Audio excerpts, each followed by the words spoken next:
Hello and welcome, my friends. Hambbage here. How you all doing today? Happy Thursday, Groundhog's Day to you. Oh my goodness. Let's get it going. I got so much stuff here on my desktop to get in the right places, spots, parts of the world. Boom. There we go. All right, as that fires off, and I believe we are hanging out with the Chucks again, we got important other things to do. It is Groundhog's Day, after all. And while we'd like to say hello to Ned Ryerson, our good friend, we also should pull up to this day in history, right? I don't know what else we got going on today, but the featured event. 1990, I see a picture of Nelson Mandela. South African President F.W. de Klerk lifted the 30-year ban on the African National Congress, resulting in the release of prison of Nelson Mandela and marking the beginning of the end of apartheid in South Africa. Awesome. Also, birthdays, James Joyce, born February 2nd, 1882, died in 1941.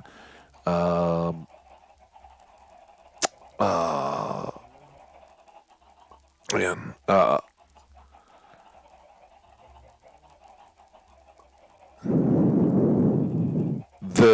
two other names that I even recognize, Ayn Rand, author of Atlas Shrugged, right?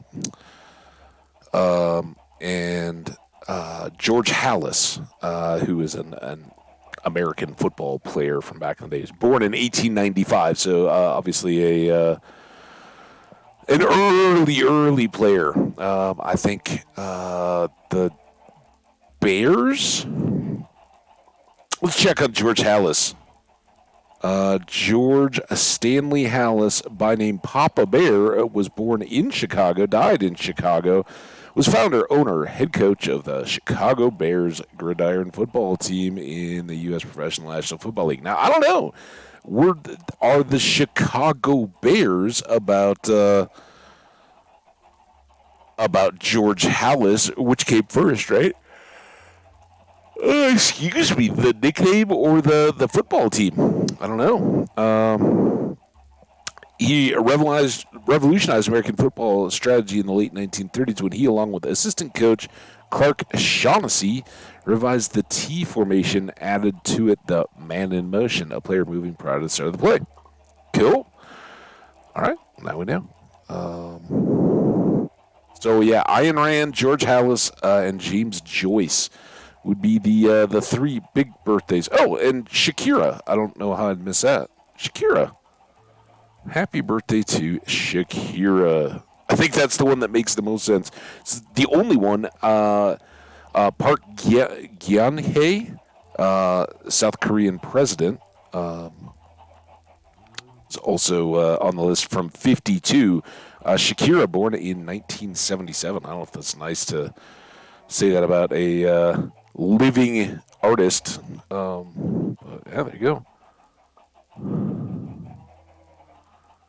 Oh, that's sad. It's also the day that Philip Seymour Hoffman was discovered passed away. Bummer. Anyway, well, that was fun. Fun getting to see how everything's going. Let's run around and get these eggs. Let's get this Minecraft stuff going, right? I mentioned it in the tweet. Yesterday was so good. Gonna be tough to top. Oh man. Oh, it's the sun shooting through the blinds. Low quality sleep. Had some pizza and wings last night. And I slept pretty good, but yeah. Well, sorry, I saw you get clipped by an egg there, Jenny. Too bad. We try not to go out of our way, but sometimes it just happens. So we are farming up XP, right? We got our fancy boots all set up at the end of the episode. They now have, as you can see, there's no wear and tear on them. They now have mending and depth strider, along with their prop 4 unbreaking 3. And Feather falling was the other one that the boots had, right?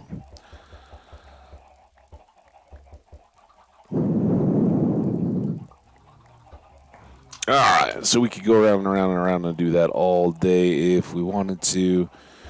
Not a whole lot of a point in doing that, though, as we had just fed to end the episode yesterday. So they got their food. We did hang out as we were closing off the episode, and just as I was saying hi there, pulling up the day of the day. Happy Groundhog Day to you. I think if the groundhog always sees its shadow, right? That's just kind of the deal. So 6 more weeks of winter. Um, what do groundhogs know about weather anyway? It's a fun day though. Looks. I mean, who here among us hasn't seen and loved the movie Groundhog Day? So good. Of course, Ned Ryerson, the insurance salesman high school friend that comes up to say hello to Phil every day. Great movie. I haven't seen it in a bit. Maybe I don't know if it's on one of the services. Usually somebody will have it out there. So, my goodness, I didn't stay up that late. I don't know. It's the middle of the day. Maybe that's the problem. I didn't get going early enough today. I do have some coffee though. Only part of it. I just checked it out on YouTube. They did bonus footage to the Coach Prime series. So if you go to YouTube and check out Prime Video on YouTube, I know it's there. That was where I saw it. I'm not sure if it's like a part of the series now is just a bonus half episode or something like that in service or what. I don't know. One thing I did want to check. 119.3. Okay, I heard some talk that maybe there were some feature changes or something, but no update. All right, the big question: do we want to start things off with a big push over at the farm? I think I want to pick away at it a little more, at least. We know we have the one field left to set up and do, right? We may have to gather a few materials here and there, but I think we're pretty close now. And we had started yesterday just in the process of letting the crops grow and everything, feeding the bees. We had been over in the area and kind of just filled in a little bit, cleared the mushrooms, right? Expanded out, and we can push that on just a little bit further. And I'll see, is it frustrating, annoying type work, or is this something we can just kind of groove with for a little bit as we get going? We definitely would like to spend a bit more time um, in Nether, right? We've got a destination for another portal, a spawner farm that could be pretty nice to have up and active, not to mention all the goodies of the mines and everything that we've got left to explore there. Um, would be a really convenient place to just be able to pop to. And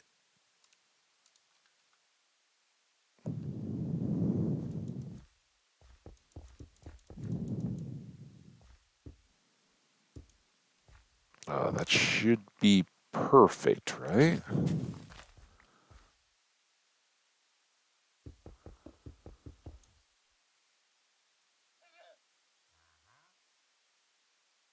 Two, three, four. Oh, okay. So those are all good. We'll leave everything else in the way. You, my friends, are very much in the way. I think I can hop in with this guy at least.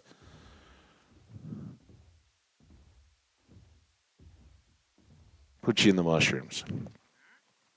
You two are more of a nuisance. I don't know what I'm going to do about that. But we need to go get some more dirt anyway. I guess we can start by getting some from right here.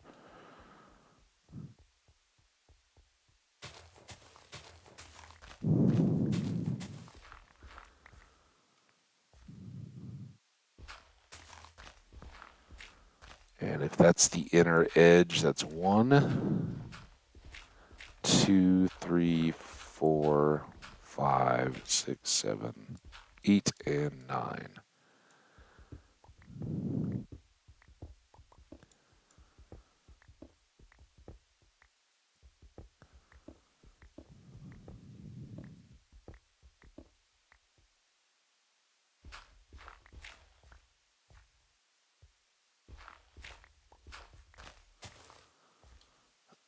All right.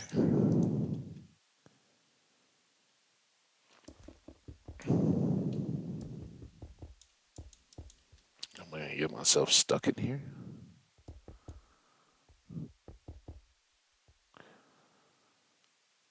A little dark and claustrophobic, but we'll punch our way on out.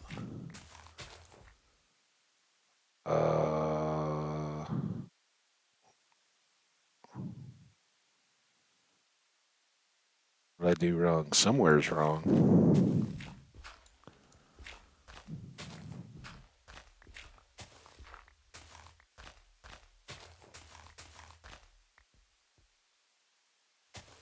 Two, 3, 4, 5, 6, 7, 8, 9.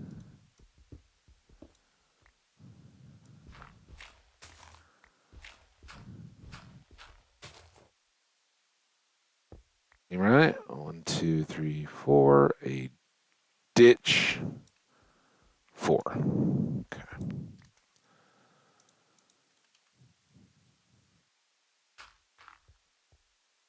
Just get this marked out here.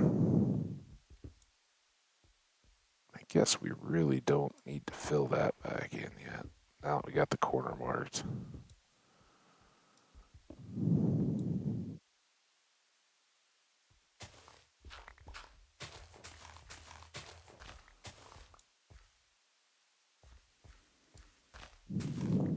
But we do need to knock all this hill down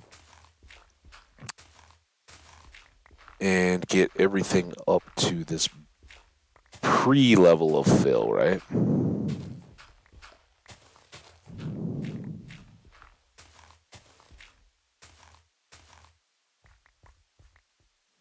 Those can all start turning, that's fine. We'll deal with them eventually. These can't be here.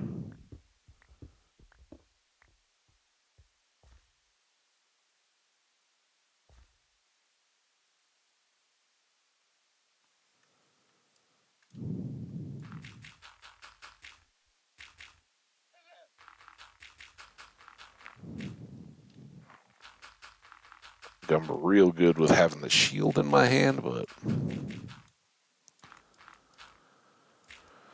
at the moment I can't blame it for too much.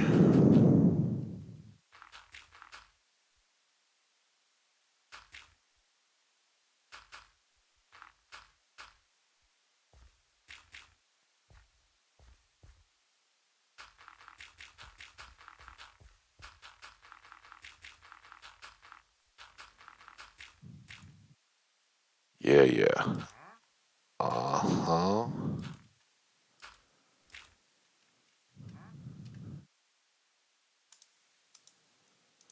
Now I'm hoping that these guys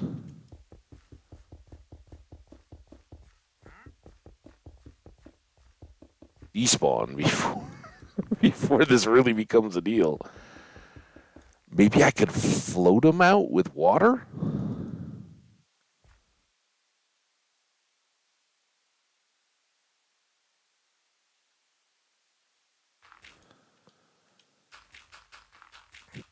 We can always leave them in a little hole.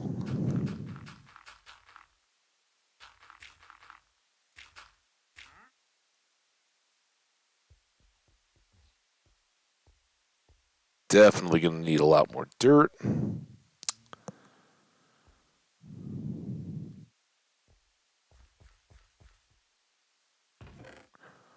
Ooh.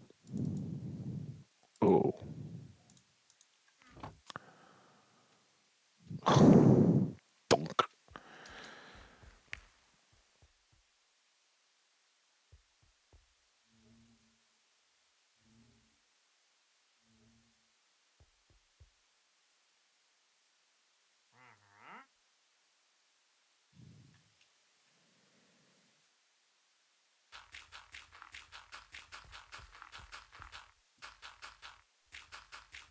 Ah, eventually it all has to get done, but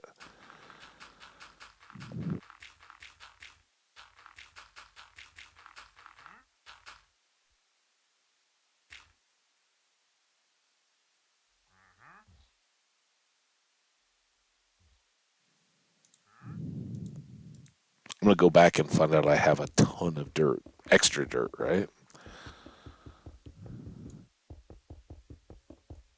Oh, goodness gracious.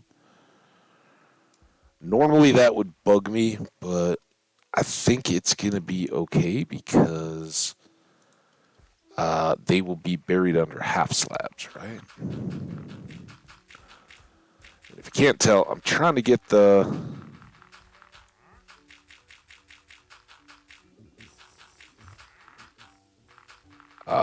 irrigation set up first,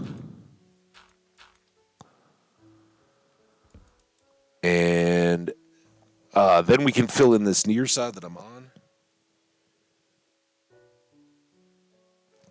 And at some point in all that, the wandering trader guy will despawn.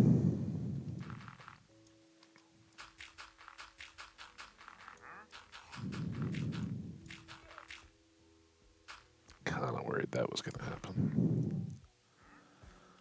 Yeah, worried, figured. Wasn't so much worried about it. Who's worried, right? Who we got that's going to be worried?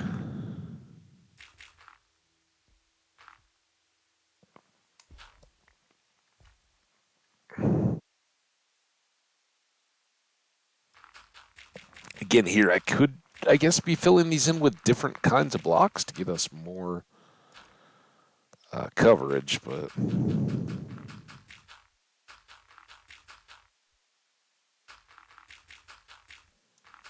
just do as much as we can with what we can. A little bit of a finish down there, I guess.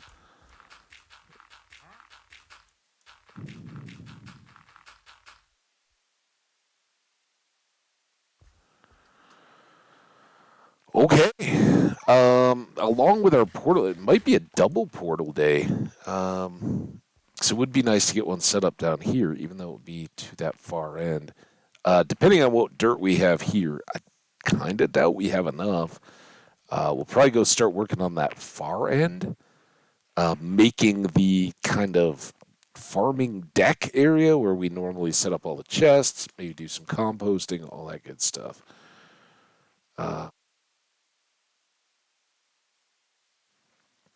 and of course, once we've done that composting, we'll decide that we really have enough bone meal. But at the moment, it feels like we need a ton, right? For flowers and therefore bee feeding and possibly using more moss just to convert stuff out. I got a little bit here. Don't really need cobblestone. We're going to be growing that. Really don't need this. I don't know what we're going to do with those mushrooms. Although, speaking of uh, mushrooms, mushrooms? Uh, that might be the thing to do is compost the mushrooms into bone meal.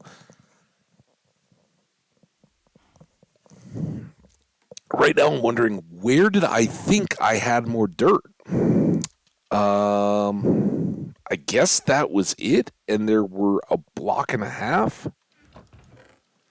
Uh, Yikes. Um,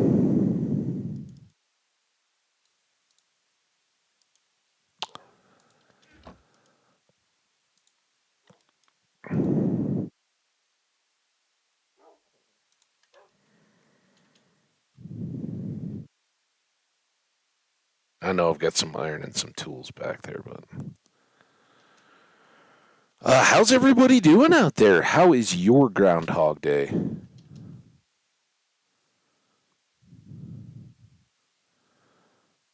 Have y'all learned to flick the cards perfectly in the hat every time? Gone through the I can eat everything I want phase. Gone through the I can rob the bank phase, so I have cash for the day. Um,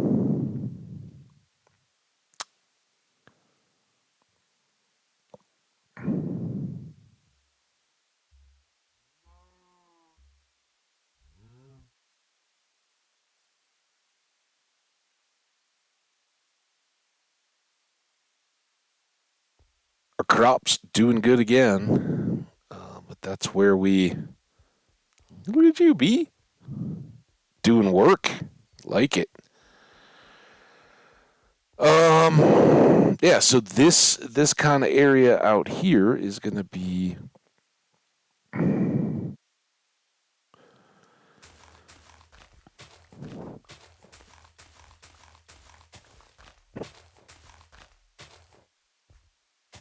very nice as an extension of our farm area.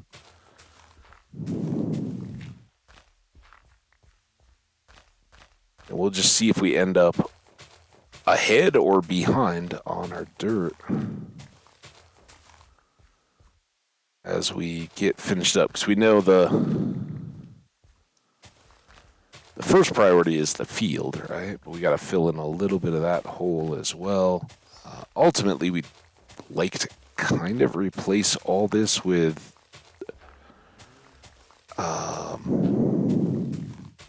some kind of non-dirt block, I would think. So we may have all those extra to pick up as well.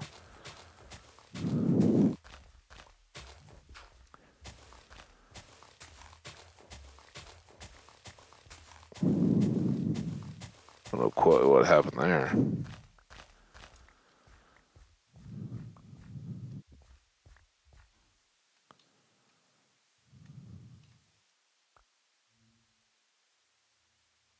It's really annoying.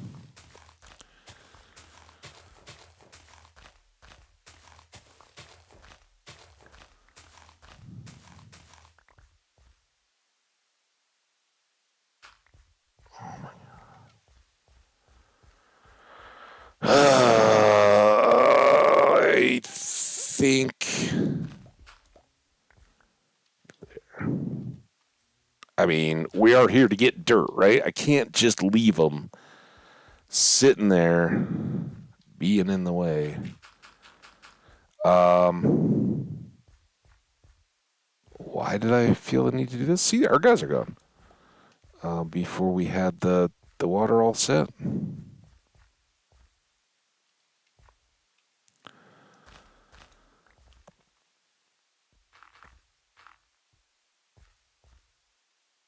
Let's see if we can do this better than we did the last time.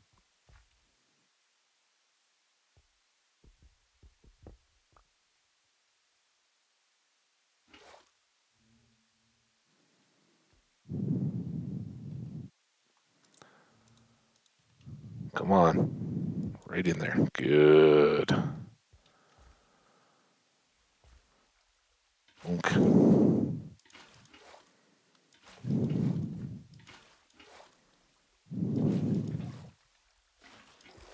I was, I guess better off than I thought. At least having two of these, we can walk a little easier. Why am I so far ahead?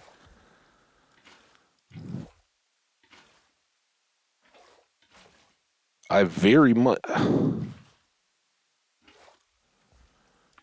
am though today. There, there, there, there.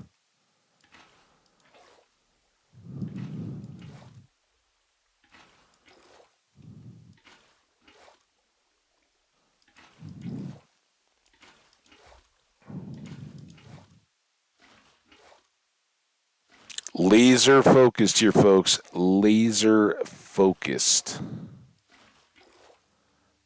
on the B. Oops. Laser focused. All right, we're going to need to get some half slabs to go along there.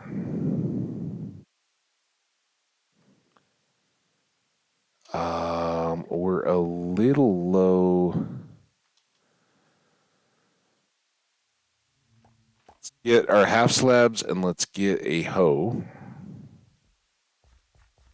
See what we've got here. I know. Oh, look at that. Oh, wait.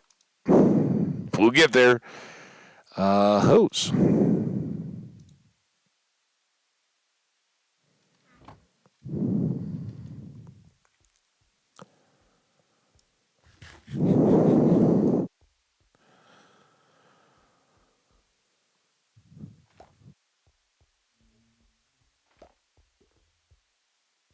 Also, before we top all this off, I should grab one more of those.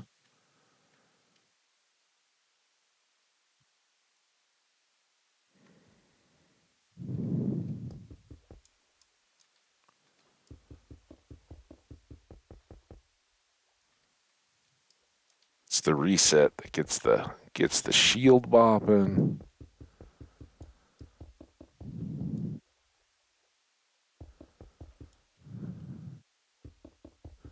The reason I normally don't do it this way is if you ever miss low, you've just got a row. You got to basically take everything back out to try to determine. Did I just sleep? I think I maybe just slept, but do it again here. It's a waterbed.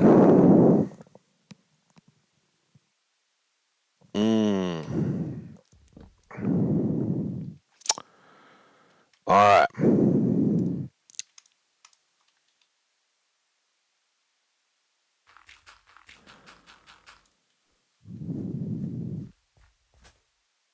Let's see this. Oh, shield. Oh, you're already getting me. You're so. Oh, I just did that.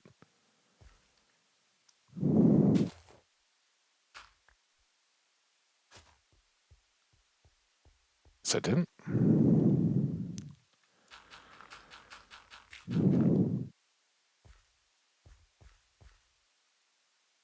What I tell you, go more than 10, it starts to break down. See?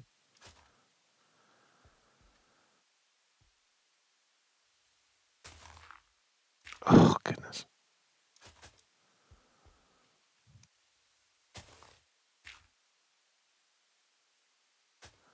Yeah, this is the part.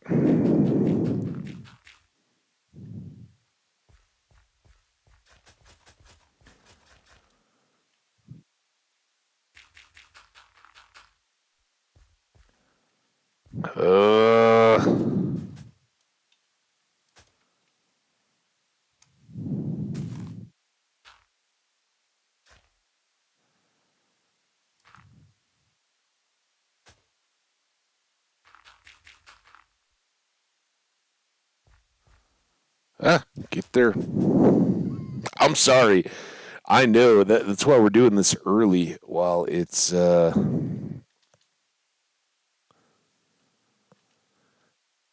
just getting going. It is definitely slow, tedious, aggravating at times.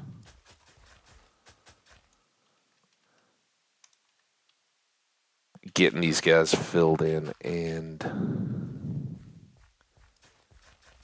turned into soil, farm soil.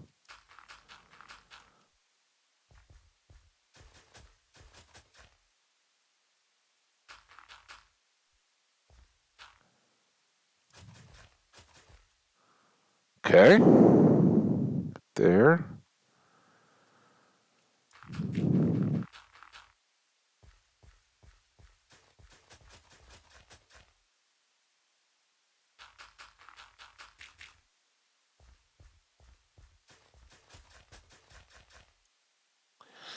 As long as we just accept, hey, we're not getting any prizes for super speed or anything. Oh man. We could have done without that though. Oh, come on. Dirt.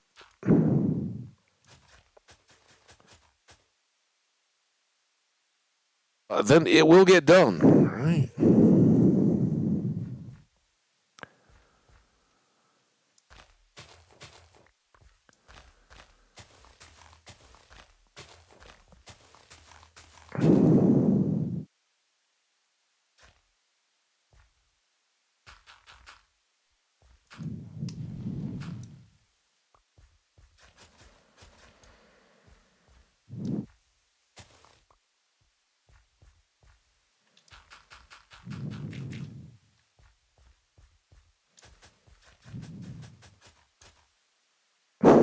Okay.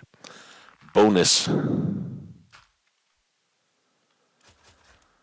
right, let's juice this back up again. And might as well do the same with these shovels. Top that off. And this one we can do. I was going to say all in one big shot, but we might as well.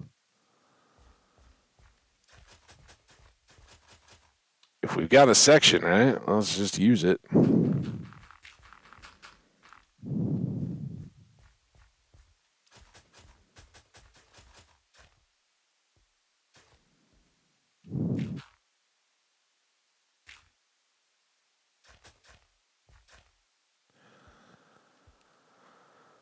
We'll break this up since I love it so.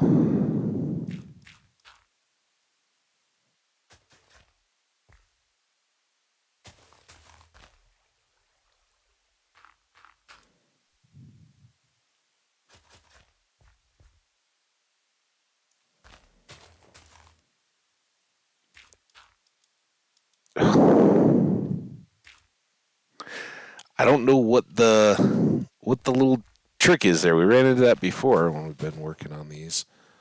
Sometimes the blocks just won't go down from where we're standing.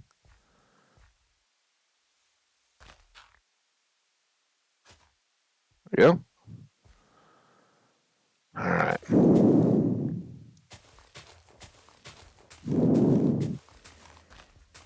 Well, when we do this, we're going to turn around and go all the way back down to the end I started from, and then come to here so I can hop out up onto the side. Get to the end.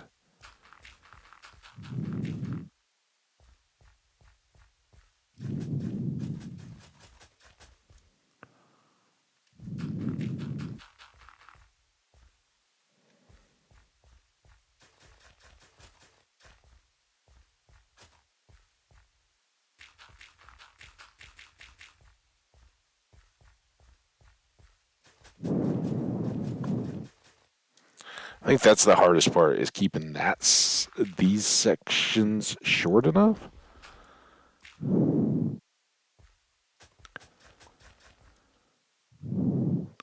To where we're not just constantly struggling with it.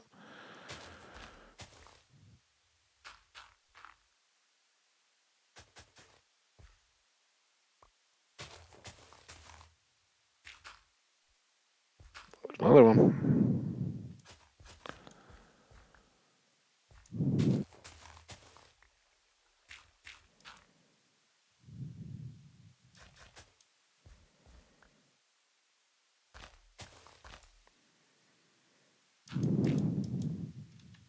Another one. And again, I think it's got to somehow be that my self is too close to that edge and is clipping it, but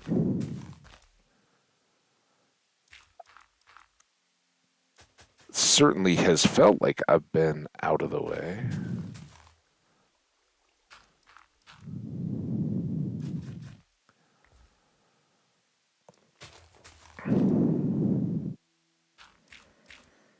Definitely think once we get done with these few, we will have earned ourselves a B break.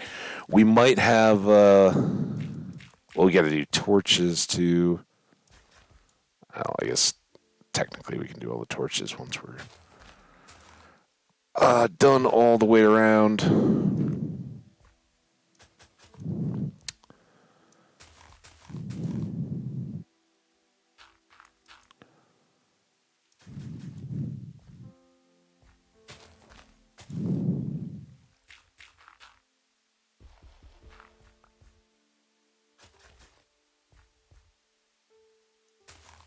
So close. Too close.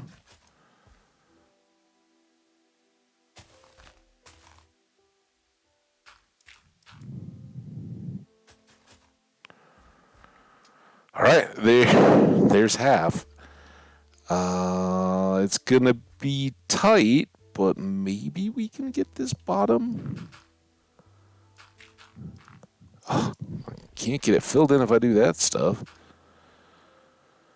I don't know. One full stack after this, that's probably gonna be a little short.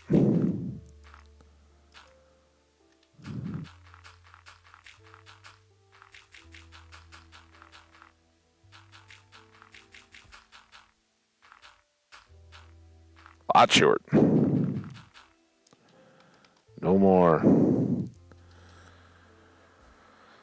right, let's plan to come back and finish that. I have not grabbed any sunflowers. I'm sorry, guys. We'll come back for you. We'll definitely. Let's leave all that. Let's get.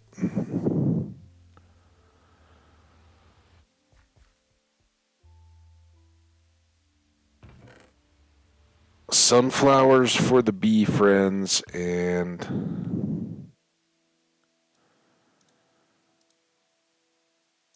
I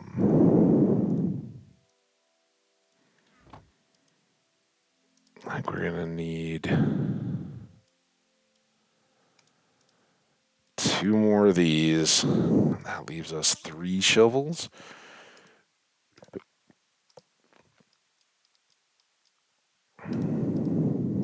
Might as well make them up.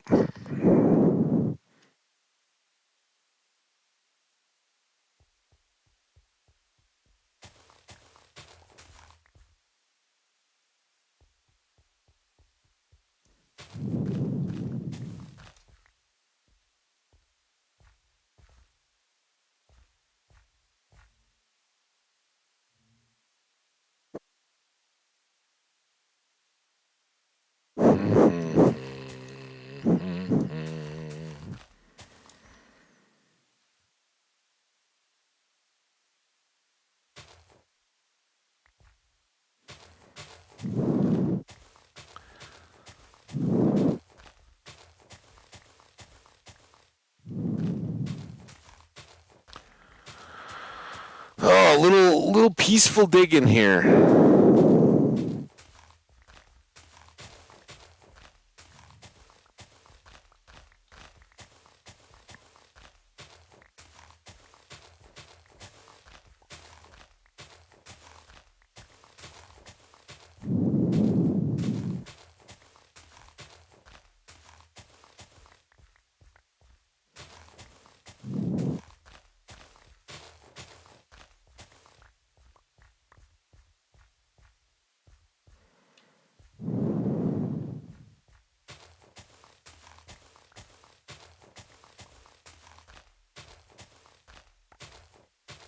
Anticipating we're gonna have to cut this back a little bit just so it's not completely in a cliffed in area. Probably have a lot of work to do in that regard, but since we're grabbing dirt anyway.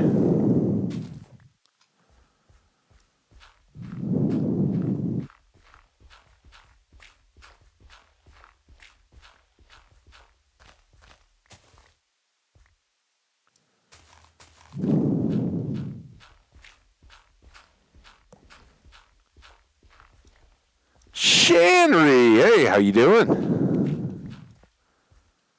Thank you so much for the compliment to the farm. It's a true pain in the butt. I'm not gonna lie, I have not at all enjoyed the farming.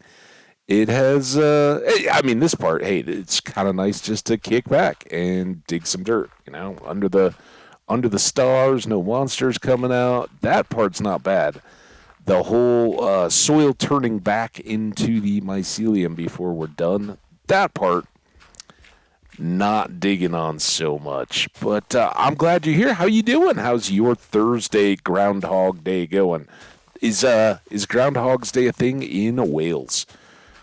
Probably not, right? You guys probably look at it as kind of funny, but then I'm sure you guys have fun little weirdo festival holiday things that we're like, what? Too. So, um, yeah, it's all in good fun. The whole groundhog thing. I don't know where it really came from. Like, um, outside of just little local tradition, but like how the people, the good people of Punxsutawney, Pennsylvania, decided that groundhogs were particularly attuned to the weather. I don't know. Somebody, probably had a saying or a joke or something like that, and it just got taken more and more out of context over the years. Pretty fun though.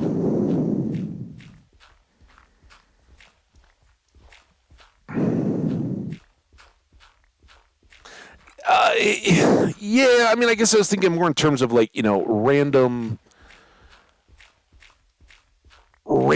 bits of like a local farm animal or something became kind of locally almost deified, right? I know, not actual gods or anything like that, but right?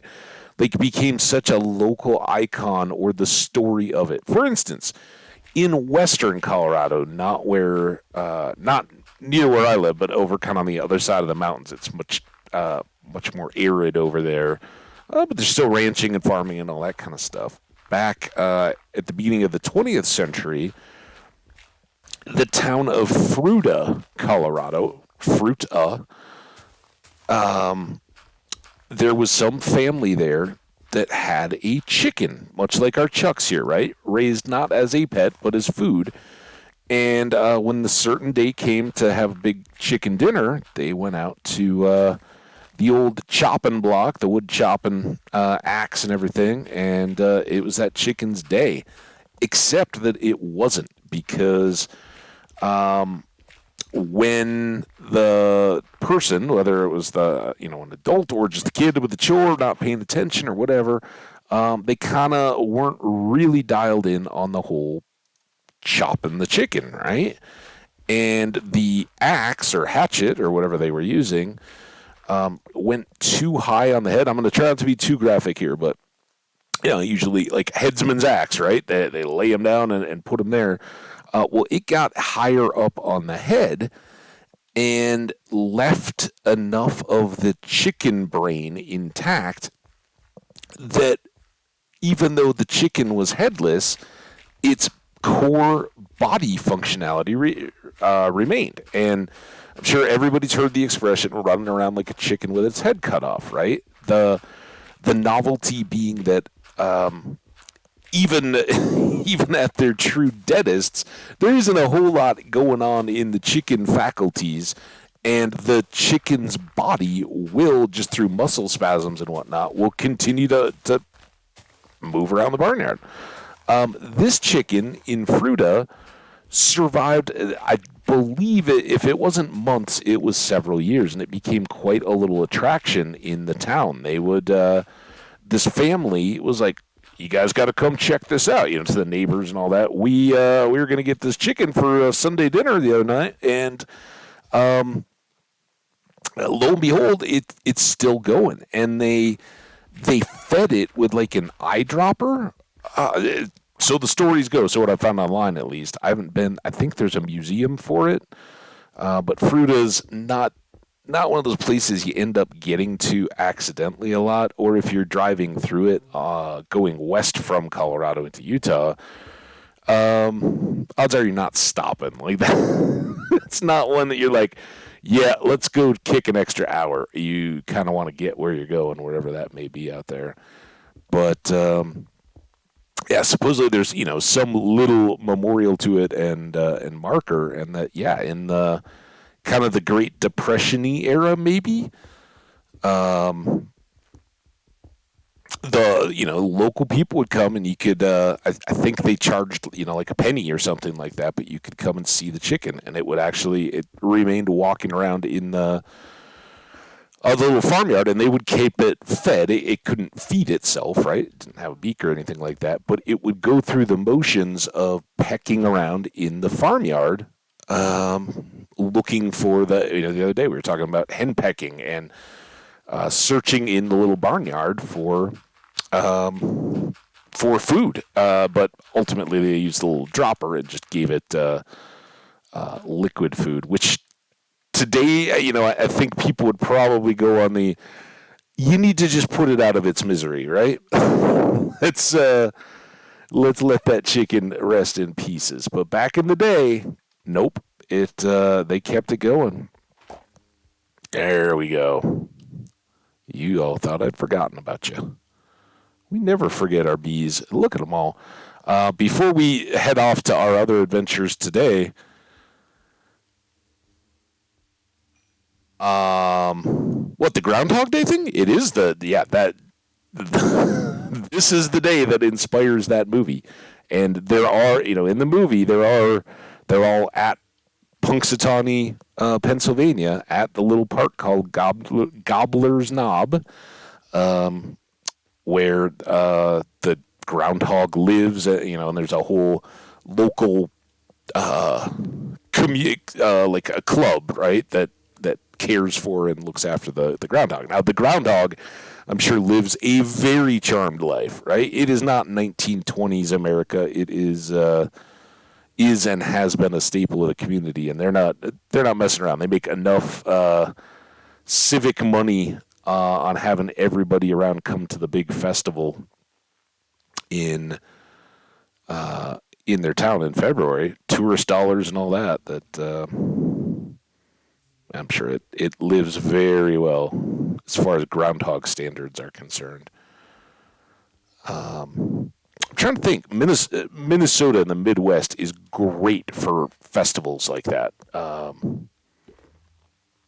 the little communities, kind of each one picks weekend, and we'll celebrate something. Northfield, Minnesota has Jesse James Days, from Jesse James, the old West bank robber, the James gang. They would go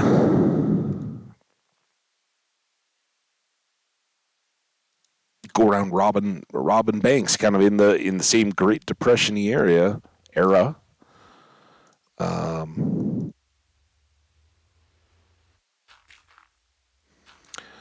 And the people in Northfield were the ones that kind of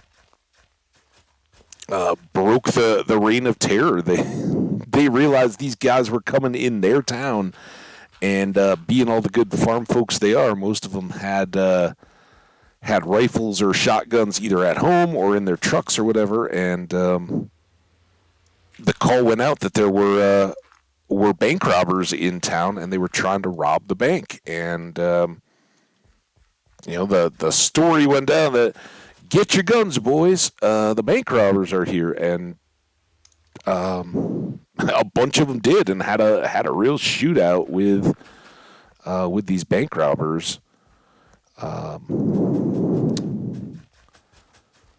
which effectively ended the efficacy of the James. What was it? The James something gang. We'll talk to bees in just a sec here. Let me kind of keep going, because we need to do all the harvesting stuff. But yeah, bees are awesome. I know you said, I think it was you that said the other day, hadn't really played much Minecraft, but we're getting back to it. So yeah, don't worry. I'll answer any questions on the bees. Dang it. Here, just a sec. So the flowers farm the bees, right? But getting started with the bees is the real trick, and there's a couple ways you can do that. I don't have an answer yet in the mushroom biome as to whether flowers will give you odds on a bee nest in the mushroom biome or not. We should find that out here before we die in this world. At some point, we'll try for some bee trees. We did not do that in this one, obviously. Otherwise, I'd know if it worked or not. But we actually went outside of this area to get our starter bees. Dang it! See, this is why this is horribly frustrating. I didn't really want to get too deep into the bees while I'm doing it because I get distracted and it's awful. But we're doing okay here. So,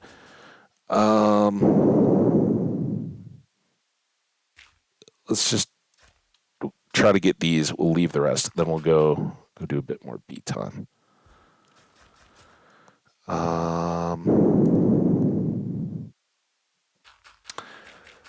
So obviously there weren't bees here, right? But bees are really, really good for our crops. Not only do they give us the produce of their hives, the dripping honey, which if you or anybody else didn't know, there's two ways that you can use honey.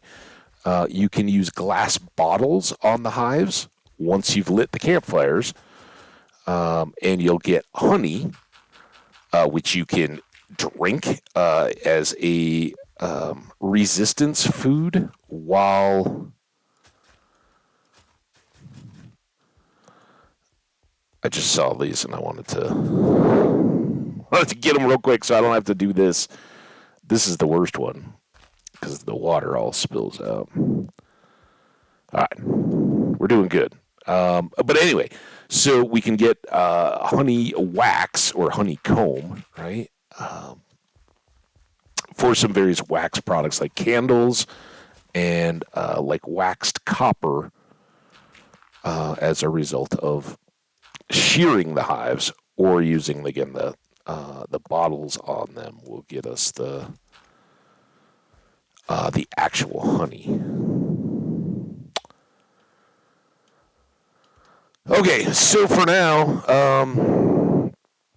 and really quick, we had to bring these guys, which are bee nests, from around the world. We went to flowered forest and plains near a village, and we ended up with 8 of them so far. Eventually, we'll use 16 just to keep the pattern going.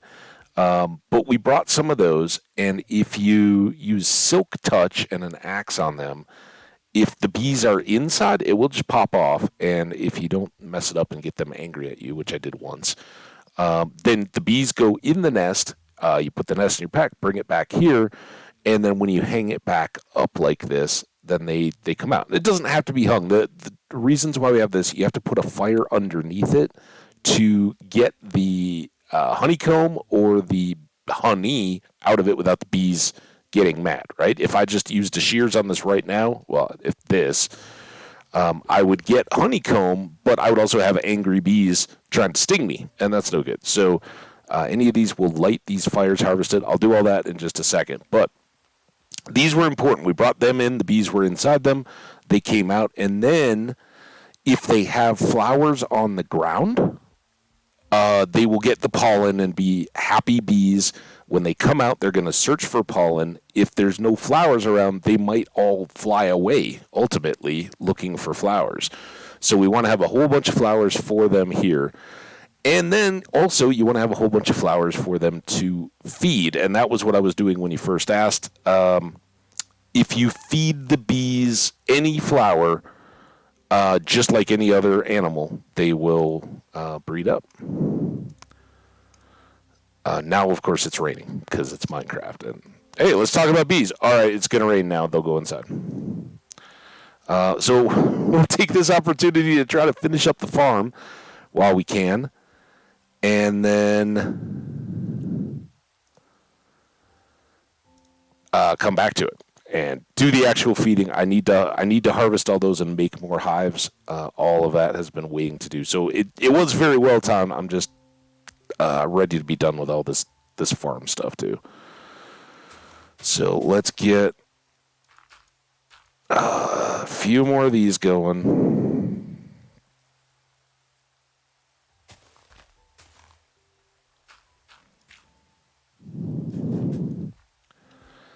And this is definitely more tedious than it is in other biomes. But, of course, in other biomes, we'd have to stop every night for the zombies and stuff. So,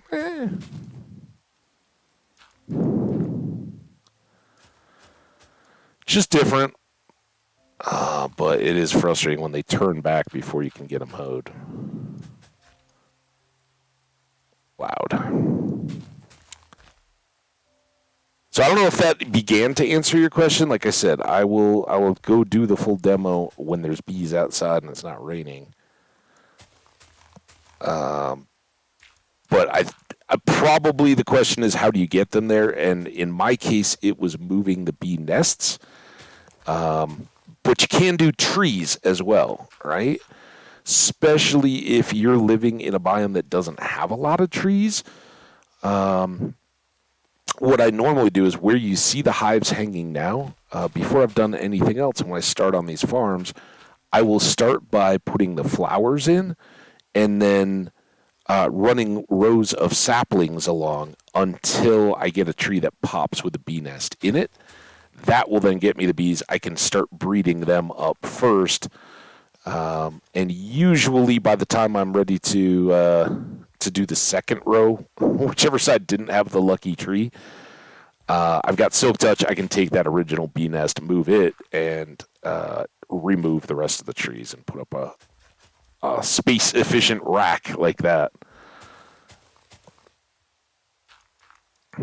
But I love being able to go underneath, back and forth between the two sides.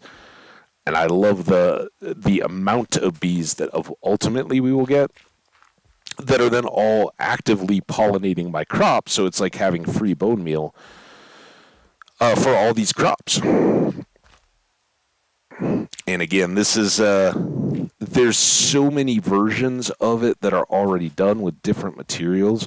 One of the really fun ones to go check out if you just, 5 minutes. I don't do it now. We're hanging out. But anytime you're checking out the YouTube stuff, on Hambbage, if you go to the Toehold on Eternity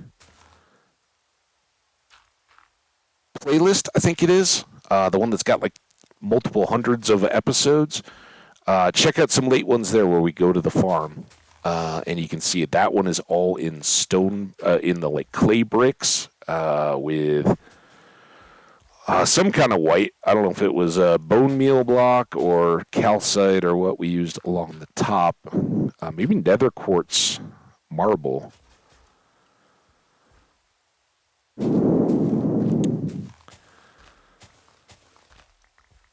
But I thought that one looked pretty nice. Although we had issues there with the bees getting stuck. But that was back when lighting levels were different too. Nowadays, just having the torches on, we don't have to worry about creepers spawning on the top of that because just those torches give us enough light.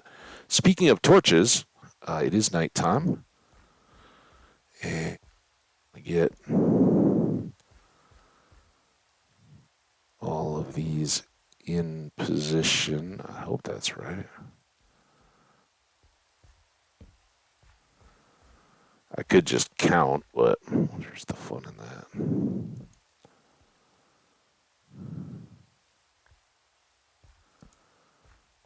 These are the 4s.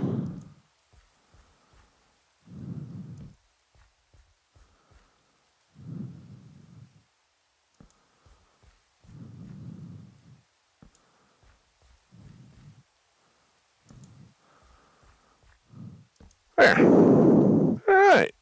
You got lights. We'll ultimately put some lights on the outside of the outside fence, too. So definitely down to just prettying up of the rest of the fields. Yay! Thank you for explaining the bees. I knew a couple things, but didn't know how to remove the hive. Silk touch on the axe is essential, and over at the house, I've got a iron axe with silk touch on it that we keep for just that purposes. Sometimes you'll find them in a broken portal, like a golden silk touch axe.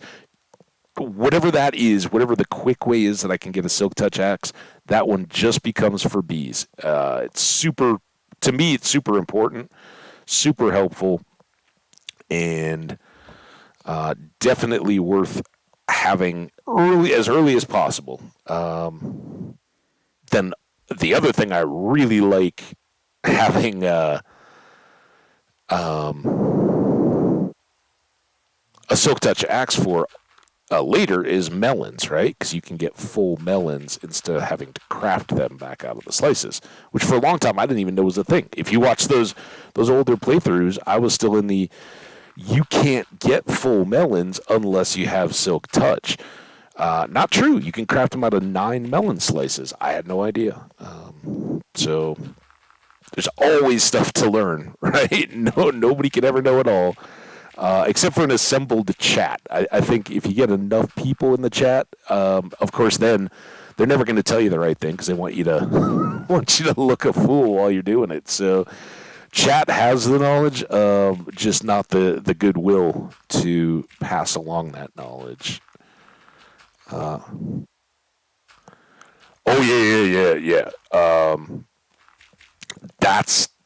That's why all the, certainly having bee farms and all that is great. And the more automated you become, right, you can basically make all of this automated in some form or another, right? You can set up fields with compulsory villagers inside and set them up with hoppered mine carts and all that so that you will ultimately get all of your carrots and potatoes and wheat and anything else out of hoppers in chests, right? It'll just all be taken care of for you. And ultimately, you can make little flower farms too and have the bees automated hives being done with dispensers checking for, the full value on the hives and then shearing them to get beeswax or throwing bottles at them, whatever. So all this could be done in automated farms, but I think it's kind of worthwhile. It's kind of fun. It's pretty. This one I guess isn't the most beautiful of hive suspension systems, but it worked with what we had. And for as long as we need it, it really gives us some pretty good XP to be grabbing these things and then ultimately trading them, right? No XP for having just done that with the carrots, but is what it is. I guess we can alternate the orange and the kind of mundane. How many? I'm not hungry. With potatoes and carrots, you do have to make sure that you don't start off hungry because you'll just eat whatever it is you're trying to plant. But this is the other reason why I like to do 64 long. You can just do uninterrupted planting. So like the old square fields that I used to do, they become less efficient just because we can do this. I can be reading the chat and getting your guys' messages, saying what's up, a little more time to talk, and it becomes quicker and more efficient as we go once we get a Fortune hoe. Fortune 3 hoe on these guys will not deteriorate because you're using it in its off. You're not tilling soil. And with Fortune, you'll actually get more carrots and potatoes per harvest.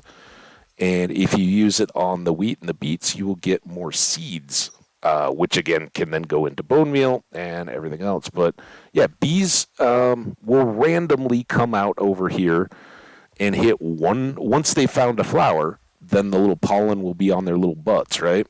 And then they'll come out and look, and they have whatever chance it is of finding one of the plants available and pollinating it.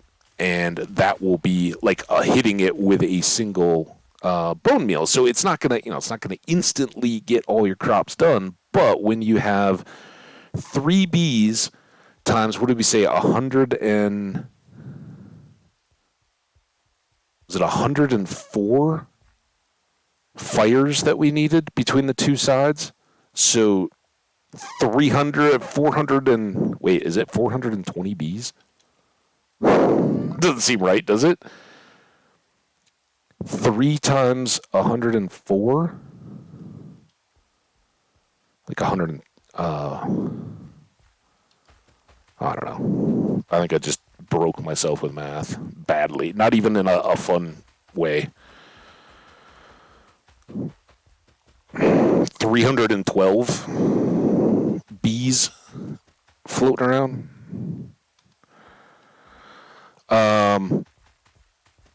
And if each of those finds a flower every day, and I don't think the flowers run out of pollen, right? But we've got plenty scattered out there for them to accidentally bump into, right? Man, this rain still has... Oh, I should sleep right now. Duh. Get the rain to stop, right?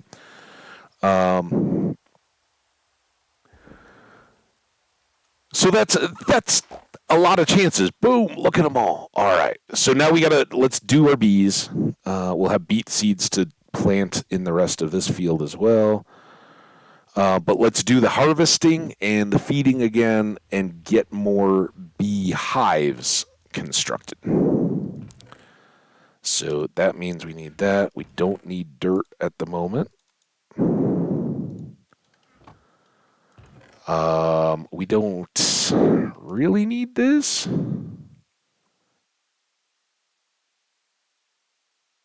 We do need this and this. And we got a shovel. So let's go here, here, here. All right, so the bees. We just did a little bit of, and good, now they're kind of all back inside. So we just did a little bit of the feeding and breeding bits. You can see the honey dropping down. When the smoke is up on them, they won't get mad. We can get the resources out. Again, this may all be common knowledge. I don't know who's got what background or anything. So there we go. These bounce all over the place, so you kind of got to run around. But we get 3 honeycomb per full dripping nest or hive. And other than cosmetic, these are different items, but they behave just the same. They can house up to 3 bees each. And the bees will breed regardless of available homes. But if we're breeding more bees than there are places for them to move into, they're just going to fly away in search of a home, and we'll be left to run into bees on all of our boat trips, bobbing out over the ocean, sadly. We don't want that. We want lots of homes. Although, ultimately... Oh, that one didn't have anything. Ultimately, we will overpopulate just to try to fill in the gaps, right? Because it's kind of luck of the draw if they head in the right direction to even find these empty. Okay, got to be a little careful here because we don't want to hit a bee with the shears. And if they're going in and out and all that stuff, they can accidentally hit you and get angry, come after us. And just like real bees, if one of them gets mad, it will release the pheromone or whatever, and then they'll all come after us. So now, since they're all out, we can get the rest of the honeycomb here in a bit, but let's go ahead and feed them again. And this is why here I can't accidentally plant any sunflowers because there's dandelions in the way, right? Up here, where all the bees are, sometimes the sunflowers get in the way, so we'd like to replace those with lower stuff. But I normally leave these 2 wide, non-dirt, non-flower sections just so I have something to aim at. That I can, and I'm constantly holding my right mouse button, and any bee that wants some flowers, gets a heart. It's too tough to keep track, so I just up and down for a while on each end. As much as possible, you kind of want to keep them their ends, and that's why I just spread these out a little bit. So as we go, each section will have some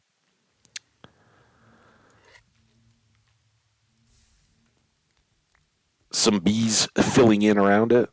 Otherwise, you get it all lopsided and kind of breeding and wondering how many of them are actually going to stick around. So, but by harvesting all these, we'll take the honeycomb, we'll make that into more hives for now, and fill in along all these sections. So hopefully, if the ones that we just bred don't still have available living spaces, which I think we've still got plenty, they will very soon have more they can move into.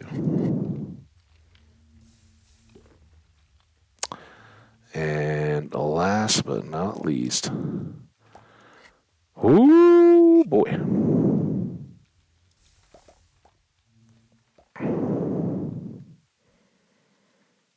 All right.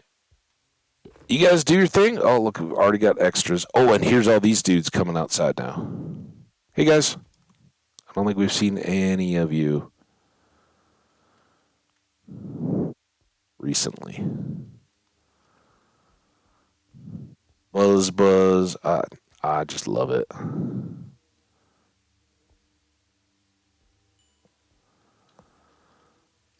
It's crazy to think how far we've come. I think that was 15. That was bees and villagers.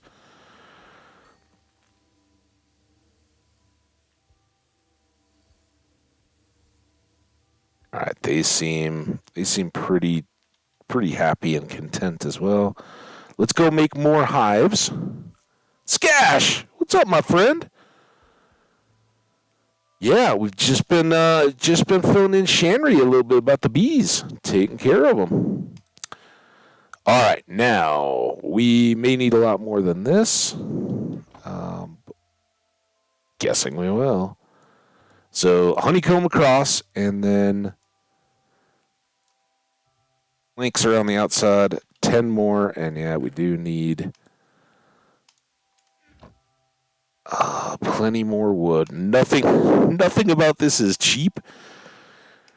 The campfires needing coal and sticks and straight up logs. These guys needing the wood and the honeycomb to get the additional hives. But it's pretty fun in the world when you got them. So we'll maybe go here.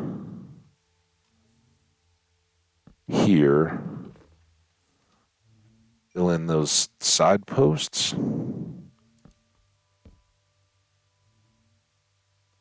Again, just trying to have some spread out all the way along. And then these are our 3 central sections to make the spacing and all work out. These are only 4 wide instead of 5, so they'll never have nests in them, so we can fill in all those. And we got 1 extra. Is there anything we've been lopsided on or missed? Let's take a look. Then we'll let these go for a while before the next big batch. All right, well.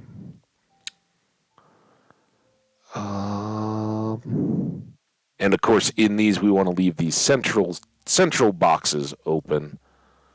We need 8 more nests naturally just to fill in the middle, so we'll have those that all match.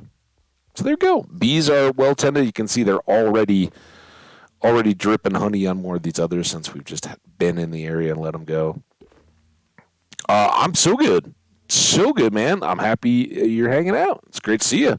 Hope life's good. Sounds like it might be. That's always excellent.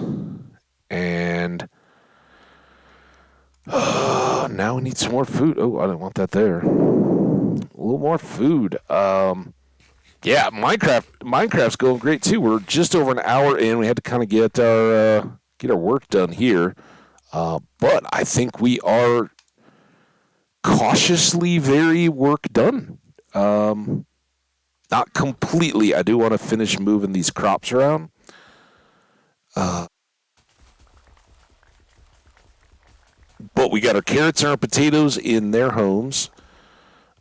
Just going to see if we can get a full field of beets. I do have some extra beet seeds if we need them over in the chests.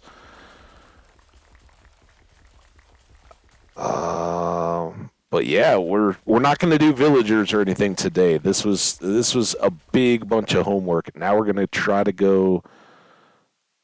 Yeah, we're good. Try to go big time in the Nether. We've got a destination for a longer tunnel. We'd like to maybe get a destination for this portal. And we're going to hope to find a fortress while we're doing all that. Because kind of next things up are brewing and the potions for getting to the end, right? We need slow fall potion mainly for the dragon fight. Strength doesn't hurt. Regen if we want it, but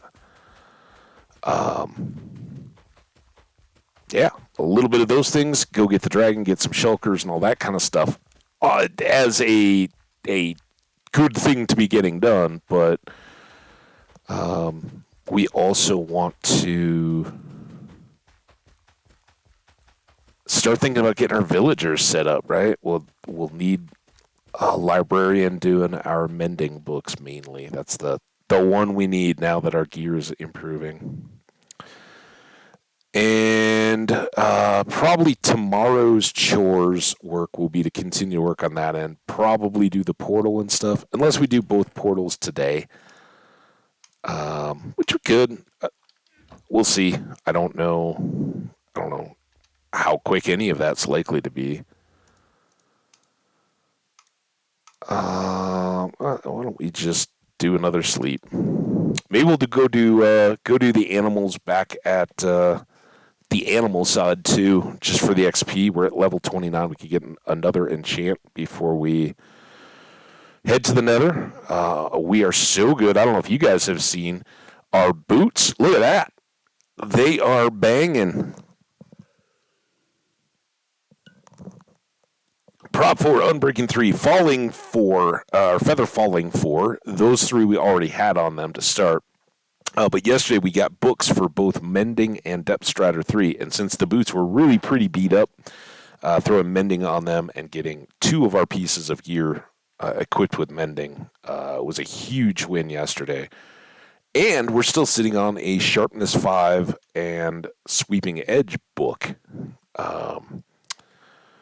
So taking a sword with another Looting 3 or Unbreaking, or just even building one from scratch wouldn't be impossible, even though our Bane of Anthropods sword has been doing us very well. Never thought I'd say that.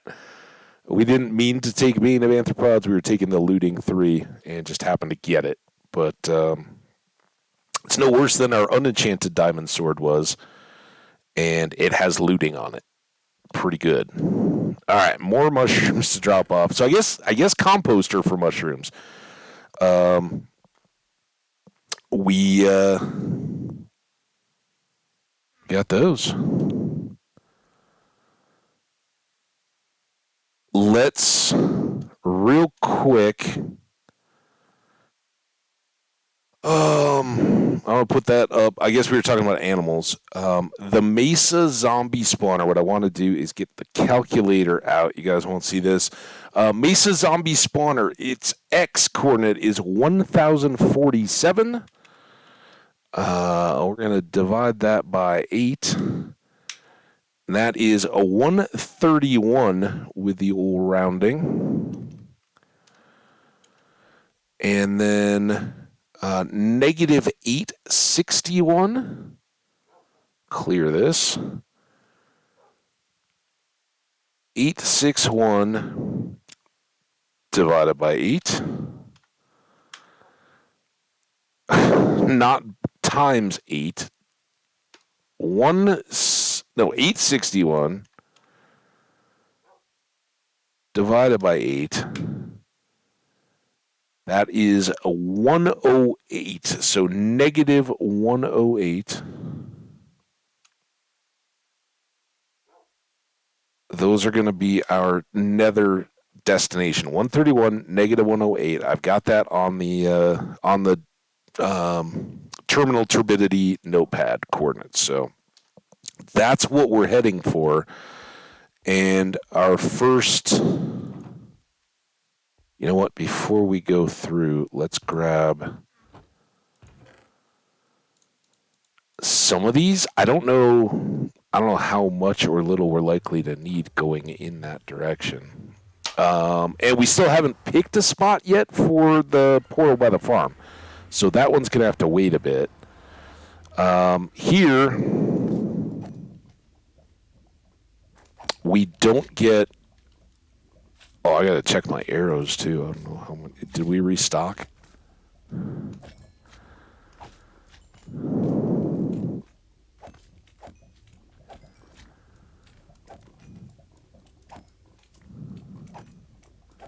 Do we think slimes are arthropods? That would be kind of nice. I don't know that they are or not, but... Shannon, thank you so much for dropping by while you were cooking. I hope you enjoyed the bees.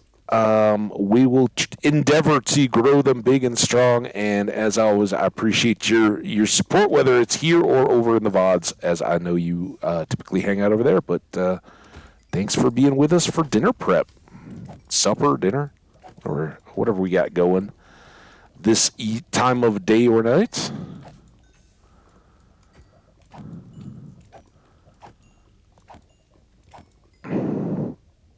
Yeah. All right, let's focus up. Little lava slimes will be hanging out all day long if we let them. We got our fungus on a stick saddle guy over here. He's cruising. All right, what are we at here? 80 to 36. And we needed to go to 131 negative 108. And that's going to be a long way this way. But what did we say? 131.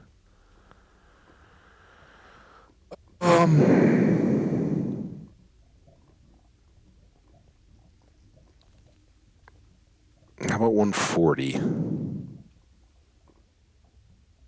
It's that one. It's like it was made for it. So we are a little past, right? So we could build back to our gateway. And we've got a long way, about 300 blocks of nether to cut through. But maybe that's a great thing, right? Maybe that's where we're going to end up with our nether fortress showing up, we hope.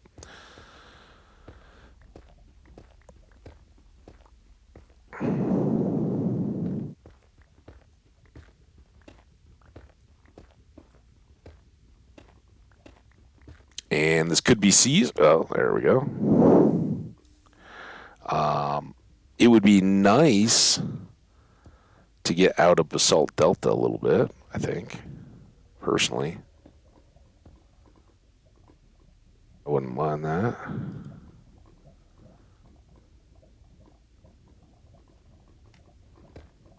We've got some. We've definitely enjoyed it. It's made us feel very welcome. We appreciate it. But, yeah, something different would be fun. Even if we're cutting through the bottom of it. And if that could also not be Crimson Forest, I'd be okay.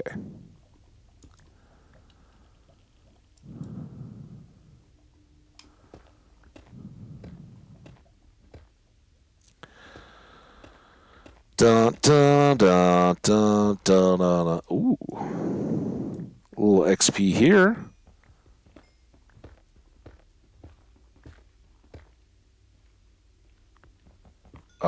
We could fortune this, But again, without mending, it's almost an unlimited resource. Not in that we can regrow it or anything, but there's just kind of endless nether to go grab it out of.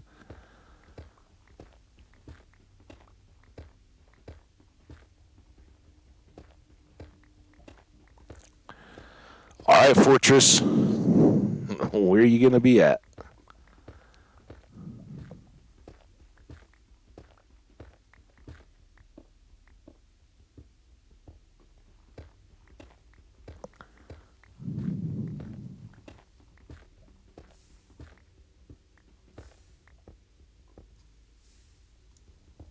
Leave it open for now.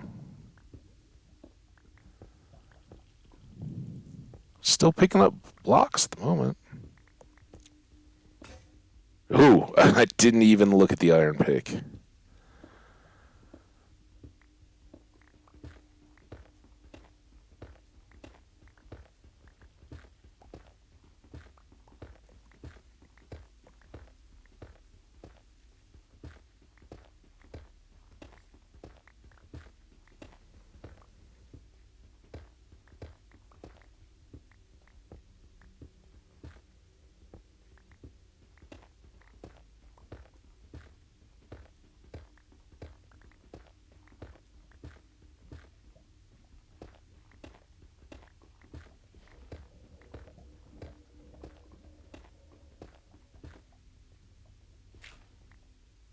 We don't trust gravel, right? Hey, we're still not too full. Let's go ahead and pitch that. Peek where we can. Just get a quick coordinate chat. We're at 131. That's our target for the X side. But we've come a long way, right? We were at 230 or something. We're now at 130, so we're down 100. We've still got to get to negative 108, but right around 200 to go now. Again, hopefully that gets us to some kind of a cool new biome to be busy in by the time we get there. Look what's out there. That looks like nether wastes. And actually, this could be a pretty great way to go about it. I want to just go ahead and fill this in so that you, my friend, don't get stuck in the way.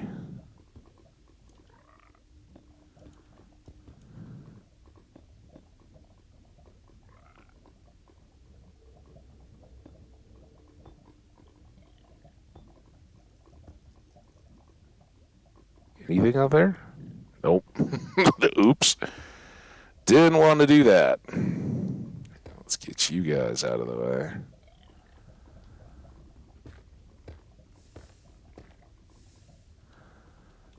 All of this is just floating. Just get a couple of them.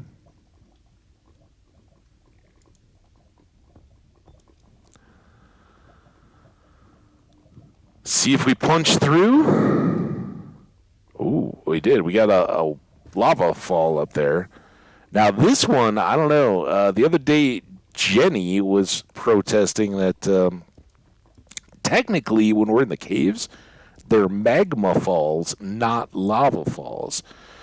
Because, as many of us know, I'm sure, underground lava is magma. It becomes lava when it erupts or comes out to the surface and flows along the surface of the earth. So if you're in a cave where there happen to be lava flows, those are magma flows, not actual lava. Kind of had to agree. Not that that's any shock with our chat viewers. Our chat viewers are super smart.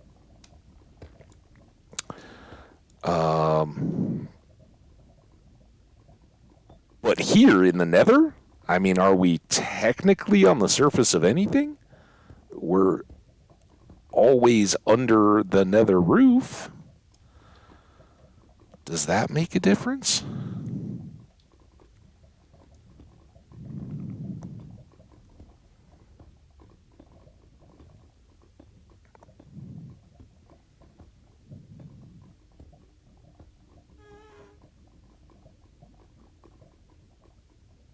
See him?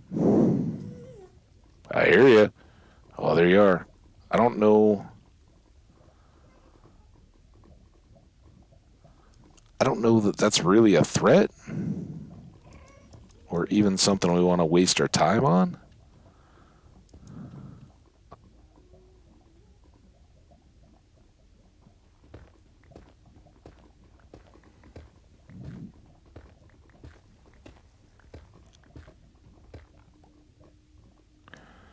I know that all this is going to be lava somewhere. Ooh, maybe not. Had to be.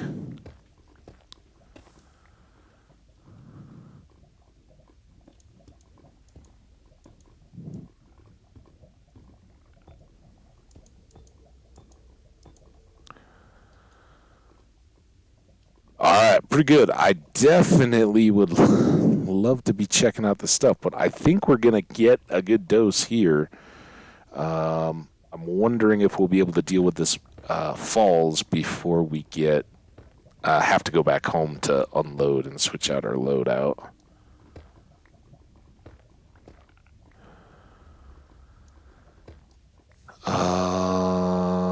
And what all it's falling off of and all that good stuff. Hopefully I don't back right into it. Done that before. Try to hang to this side.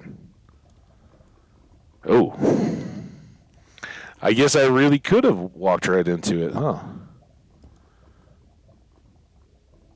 Oh, of course you're super, super tall.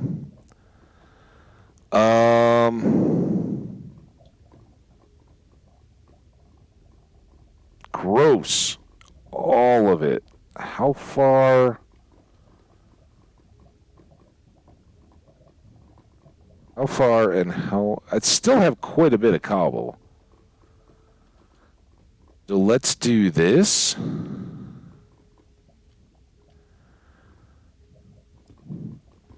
Because as soon as we get to netherrack, we're going to have so much of it. And if I've got a pillar up to the ceiling, I'd much rather do that with with netherrack than with cobble. Because it just, we're exposed sitting up there the whole time until we get back.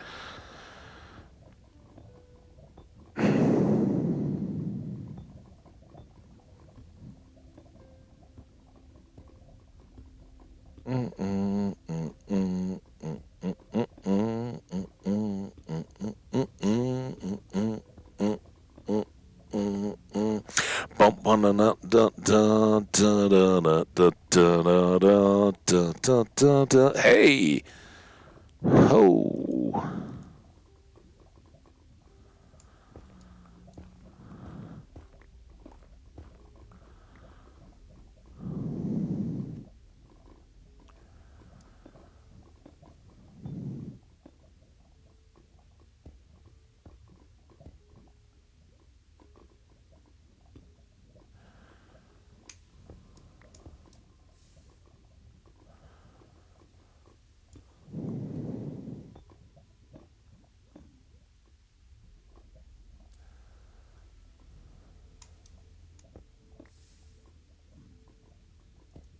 There.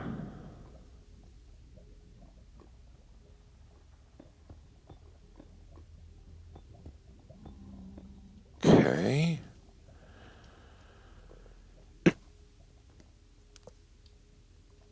Other than that gravel on my head, I don't see anything too imminently wrong. But if they notice me breaking these gold blocks, that could be bad.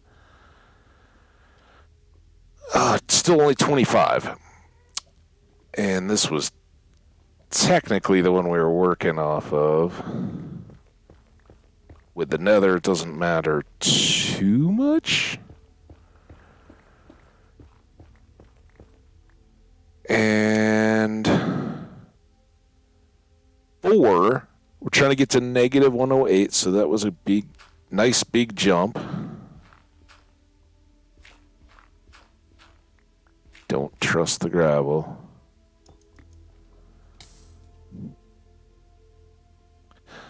Not a matter of trust with the magma floor. Just don't do it. Oh, it's nice heated floor there.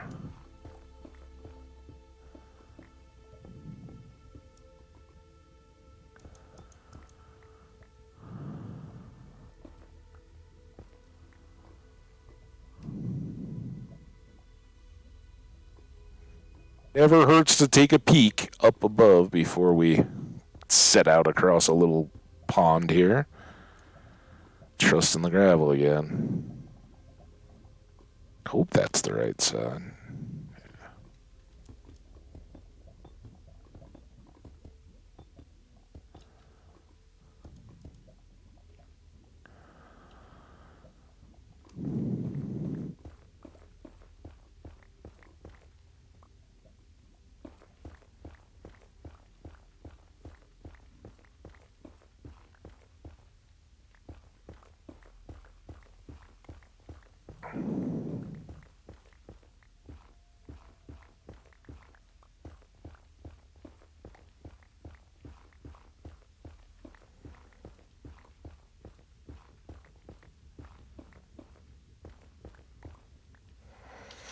Okay. A little bit here. Little whiny kitty.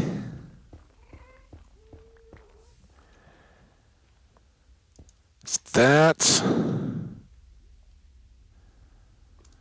all a little intimidating. We are going to have to go back and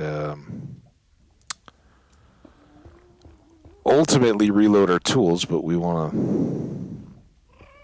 kind of want to see what all I got in store here. This is a little less than ideal. 3 is always best, right? So we can bunny hop, but oh, gotta watch out for the gravel.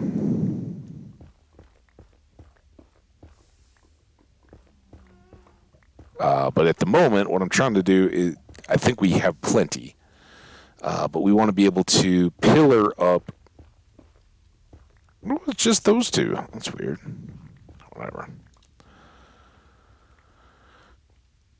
We want to be able to pillar up alongside this falls and stick a block in the top of it, right? So let's go do that.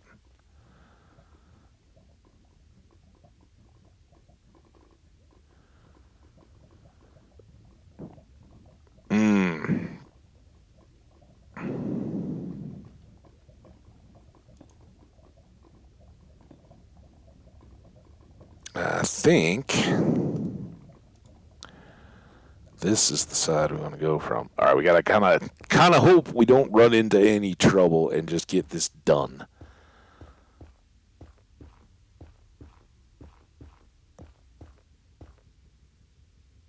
Oh.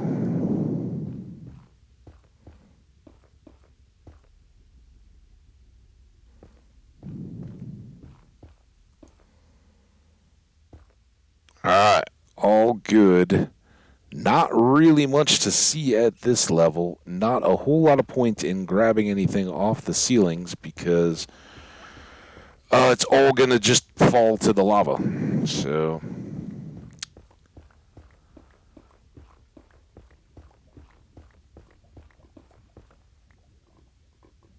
here we go.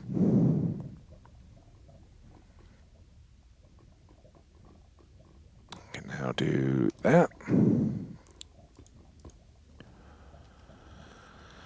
And just enjoy this, filling in this crossing. It's so nice. A lot more efficient than making farmland out of mushroom blocks, which we will find out. I don't know if it'll be today yet, if we use our Silk Touch shovel yet, but mycelium, right? Thinking that's what it is.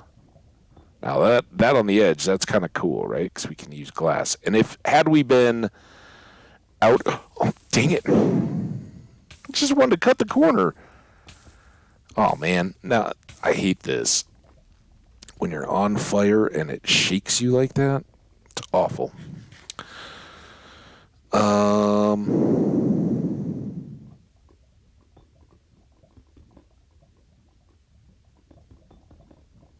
I really don't like doing this on this side. It's not my strong angle.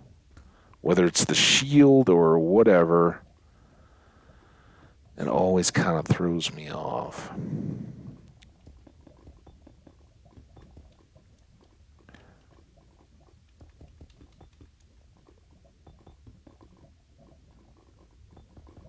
Emptying up all the all the short stacks first, I guess. Hey, too awful. We only really got in the lava the one time I stepped in it. Look at us.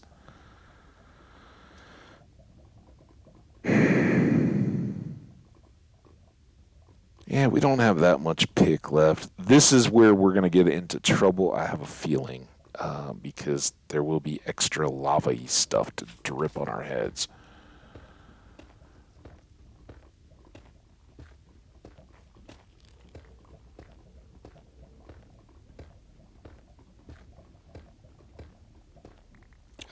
But this is our ultimate height.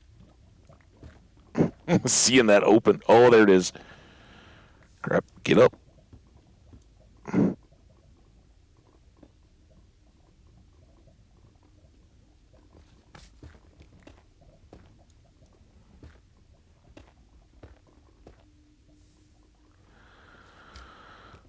Ooh.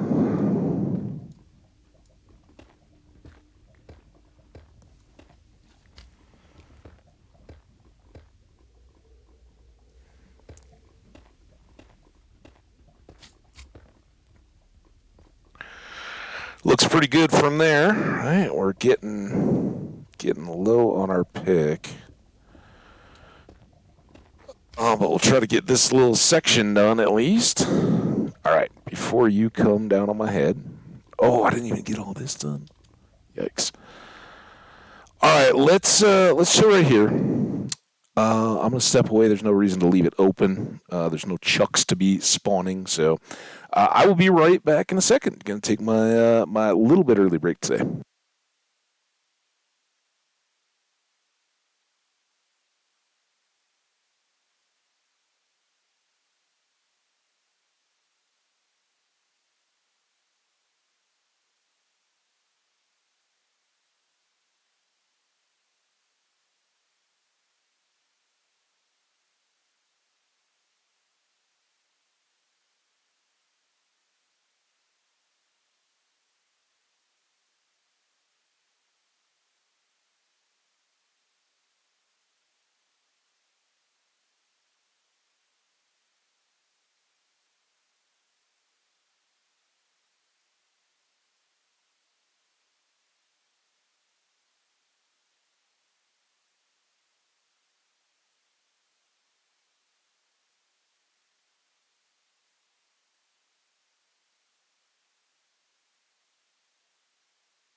All right, we got fresh water, we got fresh coffee.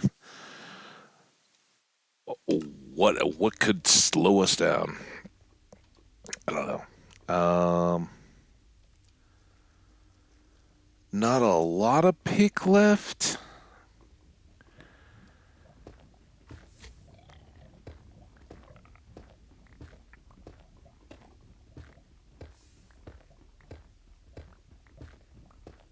Like we'll go for the single speed boost here from jumping. With what little remains, we got to go back. We got to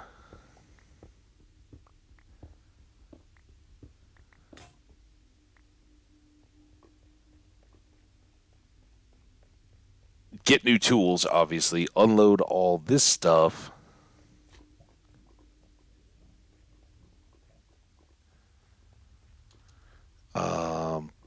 But with how far we got on the first one, we should be pretty well good to target the location, right? And what we'll kind of do is, get a bigger space set up off of that. That's why we went up to 140. We need to be at 131, and we traveled on 140. Being that far off, we can make a fairly big room on the nether side where we can move around the portal and get it placed such that it will fit and won't be trouble for where we want to maneuver the little the portal around on the far end. Because right now we've got it sitting like the spot that I grabbed was exactly on top of the spawner. Not the best.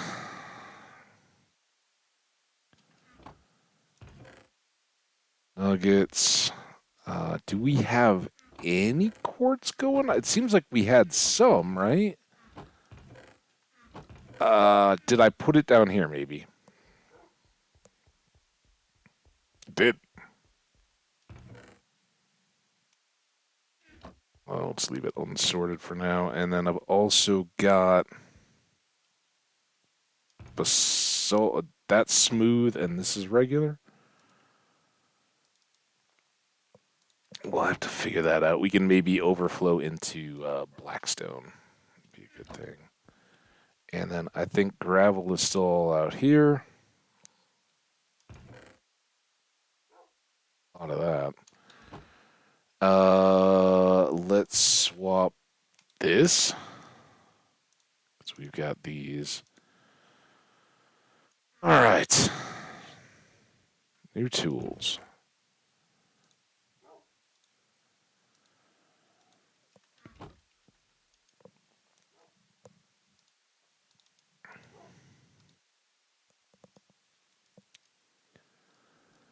One, two, three picks. Oh, 1, 2 picks. Oh, I got all the blocks. And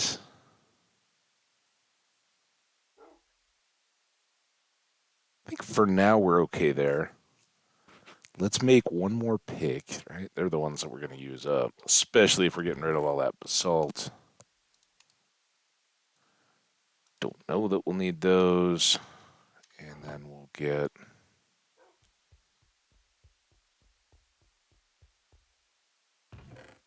it's nice to hope that maybe we've got all we need of the deep slate cobble, but prefer not to leave its chance. Okay, I think we're good for another go. No sense in wasting too much time. We will have to come back and get more obsidian, and we're ultimately going to have to make the full round trip, unfortunately.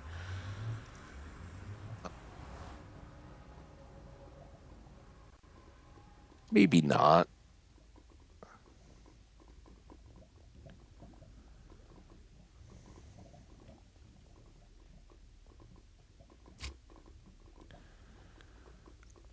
Maybe we can...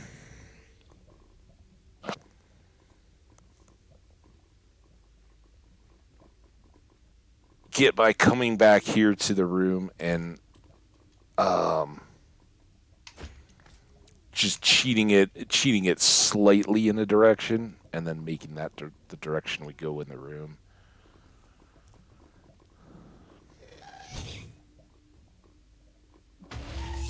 Can largely ignore him. That's why everything gets made of stone and brick.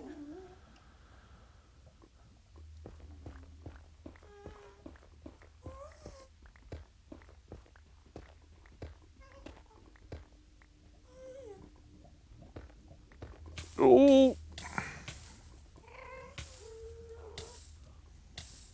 Oh, wow, that was nice.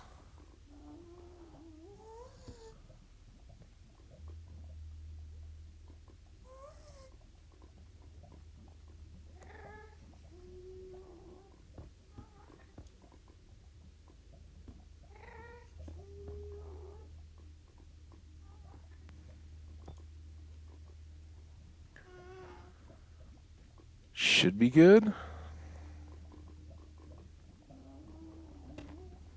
There will be some of that. Whenever you're cutting through basalt, you're going to have the lava pools. But you got to deal with. It's all right.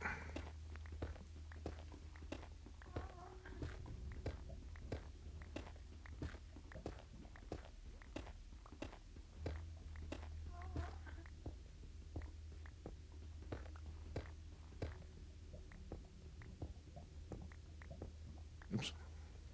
All that's coming off anyway, though.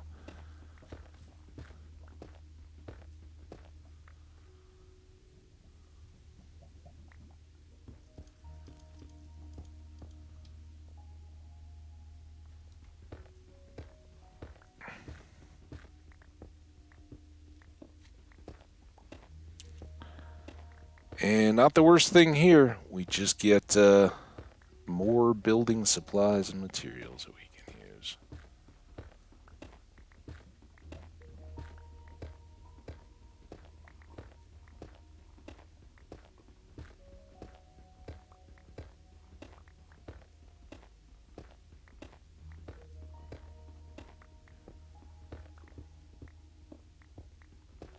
Although the magma blocks I could do without. I mean, there's such a limited. They're kind of fun to use for some of the building stuff, but there's such a limited application, right? You're never going to make a whole building out of them.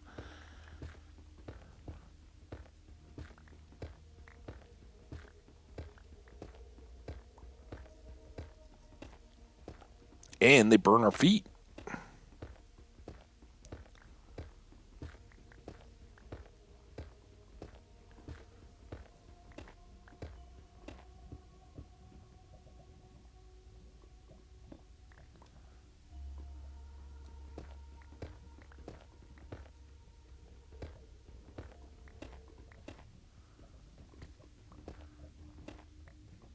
Or hopefully we were right.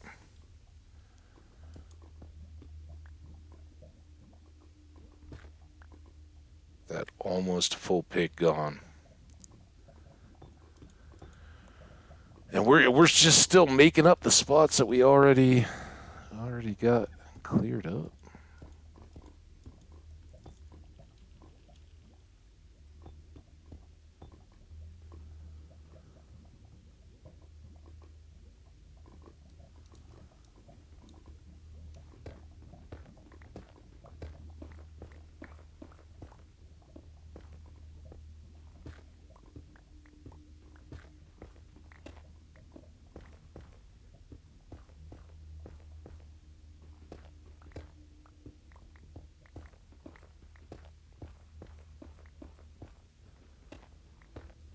Ooh, there's a little more quartz. Nice bonus, right?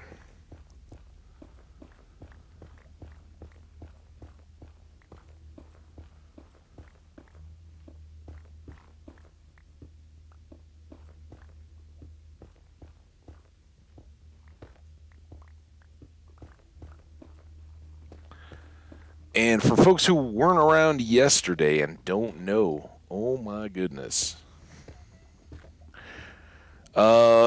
This obviously is a long haul, right? We're going much further than our path to the tower village.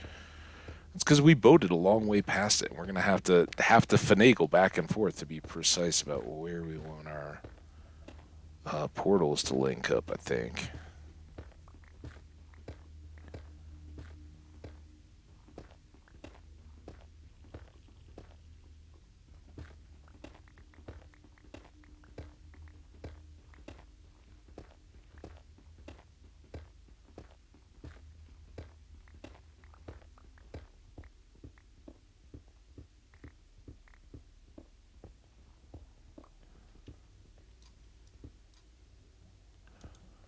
There. All right. Yeah, all those picks we just made, all getting gone.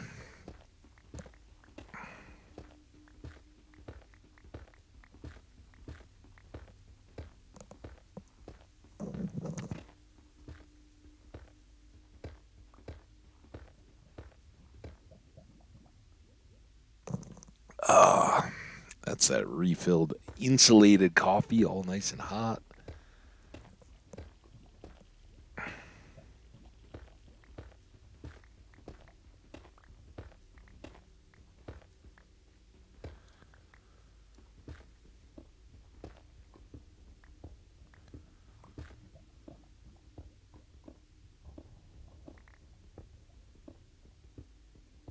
It's a different kind of grind than the farm.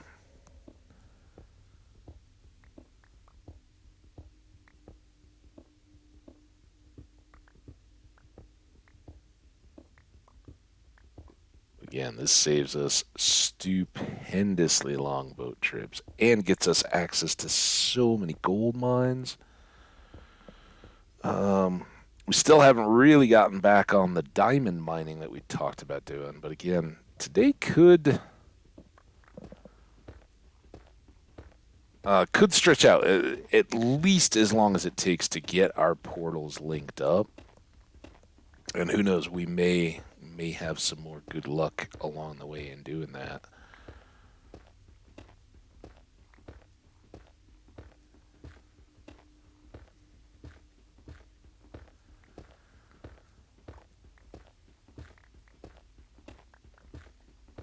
Ooh.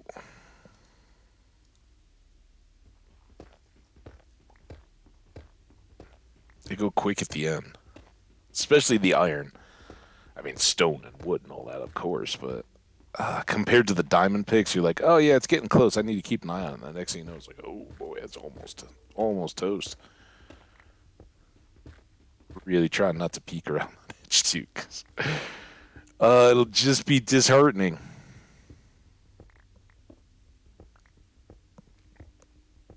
But then so much of it is done. Yeah, we'll have to go back and make new picks again. But we will be absolutely cruising when we're just cutting our way through Netherrack. That should be nice and fast. See it beginning to open up out there. Here, our old lava slime buddy.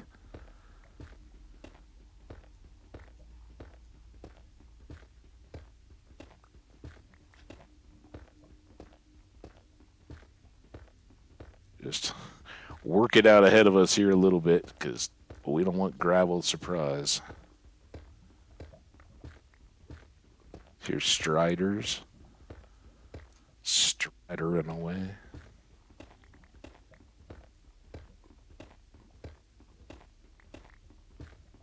Come on, baby. Anytime now. I thought we were close.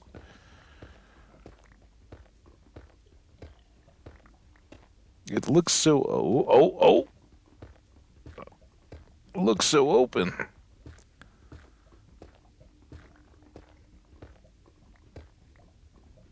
And, well, I really don't want to get into the whole 5-high cut all the way. Where it's right there. Just look better for doing it. We gotta do it, right? well, pretty well filled up the inventory, isn't it? Um,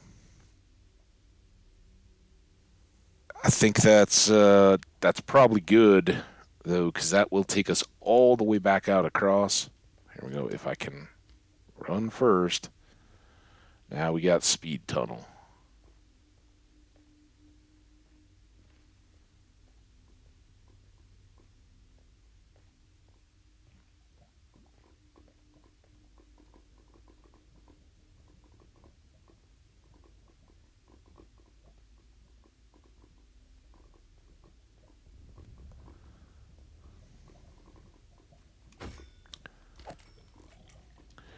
Now the question is,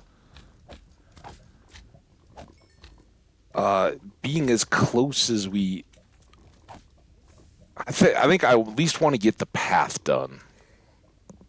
Then we may go for our boat trip and go get the portal set up on the other side, tweak our numbers, whatever we got to do, and then come light that one, leave it right, and then come back here and set this portal specifically for the modified thing. But I think the whole point around here is going to be as few surprises as possible, right? And I don't think we're going to have... Well, I guess we do have a little netherrack. Bonk and bonk. And here.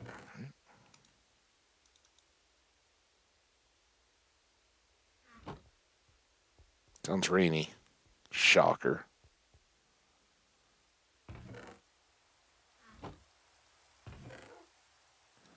That, those, that.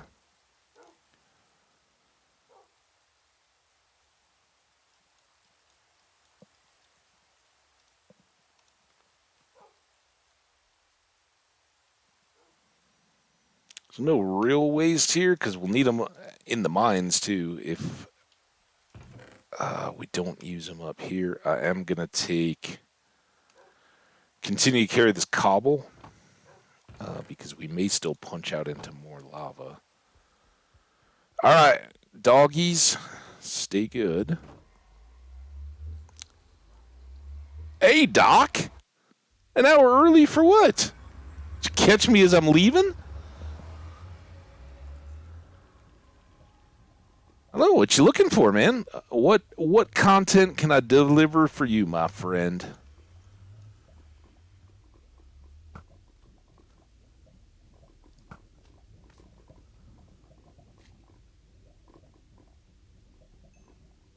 Hey, productive. I am not opposed to productivity. Gotta get the stuff done, right? Especially when we're doctoring to all those accelerons. Oh, I'm glad you're here now. That's awesome. You only missed out on some farming and the beginning of a tunnel. So really, you're arriving at the perfect time. We got to go get a little more netherrack, and who knows, maybe we actually see a fortress. Fingers crossed still on that.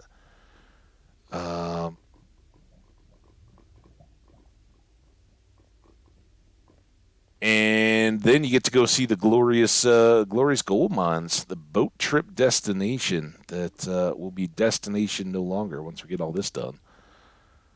Now I'm torn between hanging out in my garage and working on stuff or streaming a little craft of my own once you're wrapped up. Hey, you never know when that is going to be.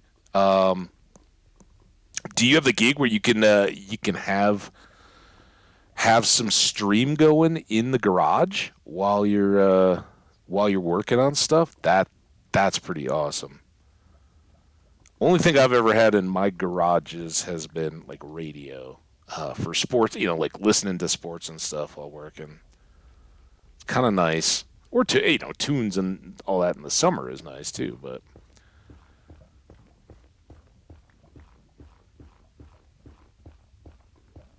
I haven't had a garage in the time of my life that I've been streaming stuff or watching others.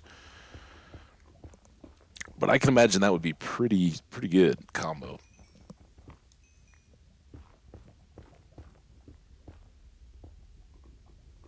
But yeah, I don't know how long I'm gonna go today. Um,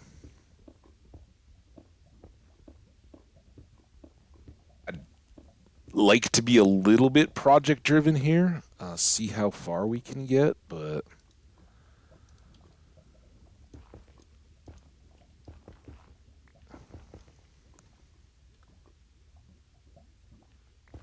I don't know exactly what that will entail. All we know is we need to get to negative 108 on the Z. We are, oops, screenshot, uh, negative 30. So ever closer, my friends, ever closer. That little graphical hit there scared me. And this is why we keep the cobble in hand. Keep bridging. You never know. I would, if everything was perfect, I'd love these nether wastes to continue and to be something about like that when we get up to where we want to put our portal.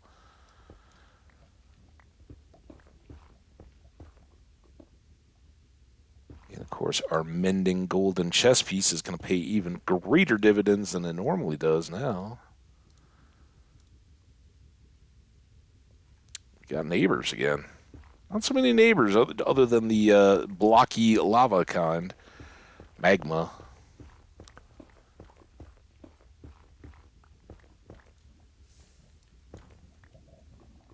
In our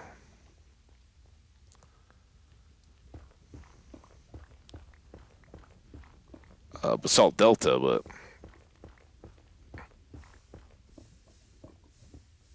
they can all just go right in the pond. That's fine. Don't need to carry home magma blocks.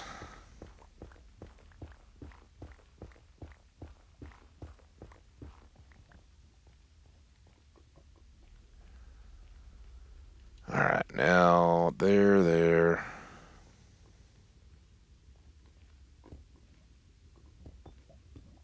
I don't know that this has ghast visibility or not, but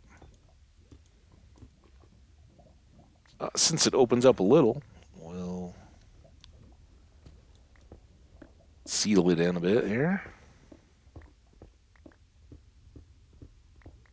You guys can all go.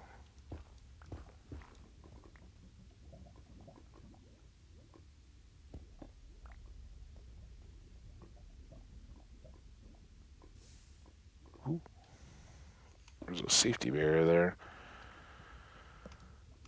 Okay, on we go.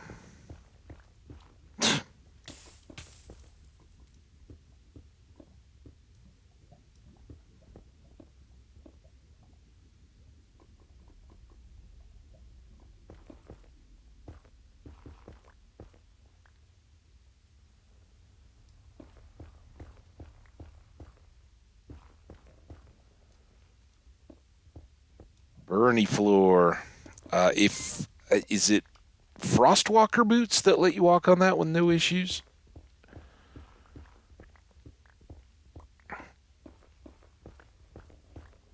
Think that's a thing. We haven't really ever gotten to the point where I've had that second set of boots, but I really should. Where instead of Depth Strider, you go Frostwalker, and you can freeze oceans or whatever, right? The trick is you then can't dive down on any broken portals or go underwater or anything, but you can move around quickly without a boat. And additionally, I think you can then walk on these blocks with no hinder. Not that they're hindering, right? You're just taking burn damage as you go, and I think that hurts the durability of at least your boots, if not all your armor. So it is a thing, but there's Frostwalker, and then there's Soul Speed too, which lets you go faster than normal on the Soul Sand and the Soul Soil. But that does have a little durability hit too, as I recall when it first came out. We played around with it. But yeah, our boots are looking good. Our shirt staying nice. Uh, yeah, it is so beautiful here, Doc. The garage type stuff is definitely calling. We're going to be knocking on the doors of 50s. It's into the 40s, I think, today, or will be. Um, and supposed to kind of continue that way through the weekend. We got some off and on flurries and all that, but also high temps up into the 40s even on those days. So February has arrived in Colorado. Negative 137. We only had to get to 108. Too good. Too good. That's just what we wanted, and I don't think this was too terribly far. So let's clean this up. I should be going back like this right now. Watching out for gravel a little bit.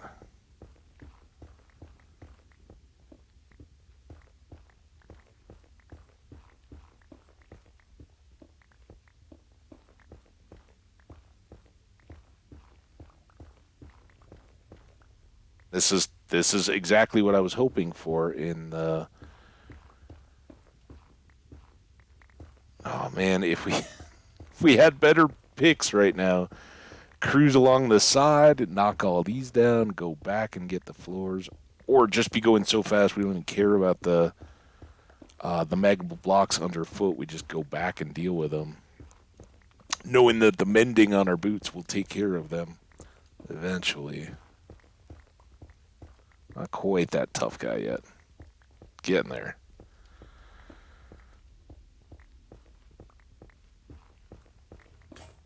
Oh, dang it. It's netherrack. It's no joke.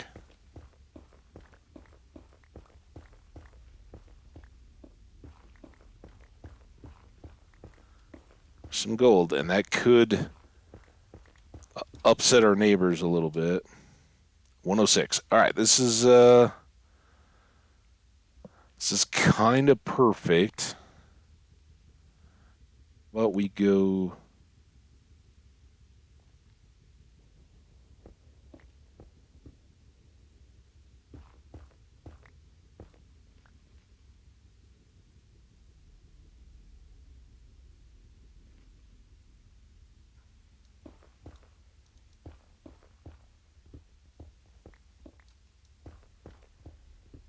This is our we're close marker, right? Somewhere the room will be right around here. Because according to our initial estimates, we want to be at 131 negative 108. So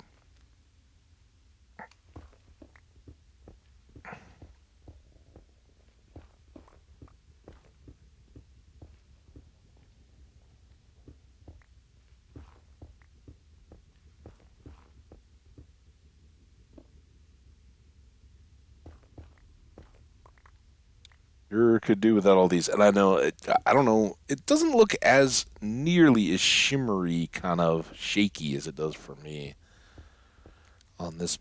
As I look at it in the video, it looks much more stabilized. It feels all shaky for me, though, when I've got the graphic up. But let's get at least to where we're hollowed out. One more. And then clearly we'll have to tweak it a little bit when we find out the exact position.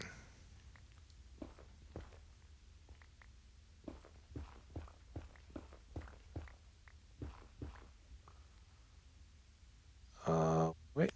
So this is specifically our block, but that was lined up exactly off the spawner. So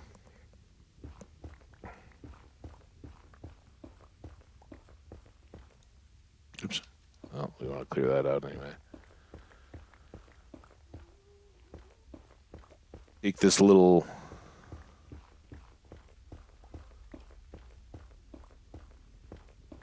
section as well as the tunnel.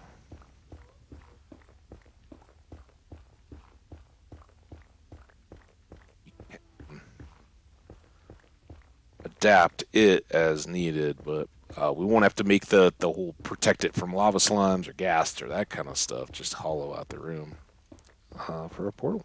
Be perfect. Man, oh man, oh man.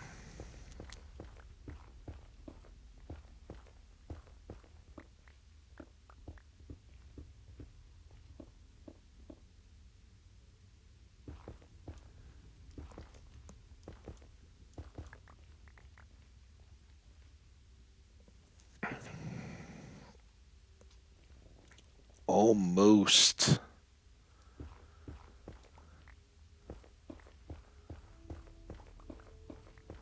Almost full, almost worn out pick.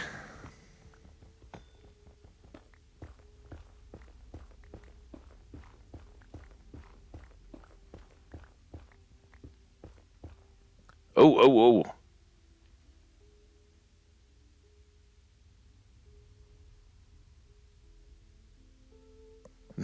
Nice. Punk rock and beer affair. No video type thingies allowed. Things allowed. That, hey, you gotta have rules, right? That's awesome, man. Love it. And yeah, you gotta be able to have beer too.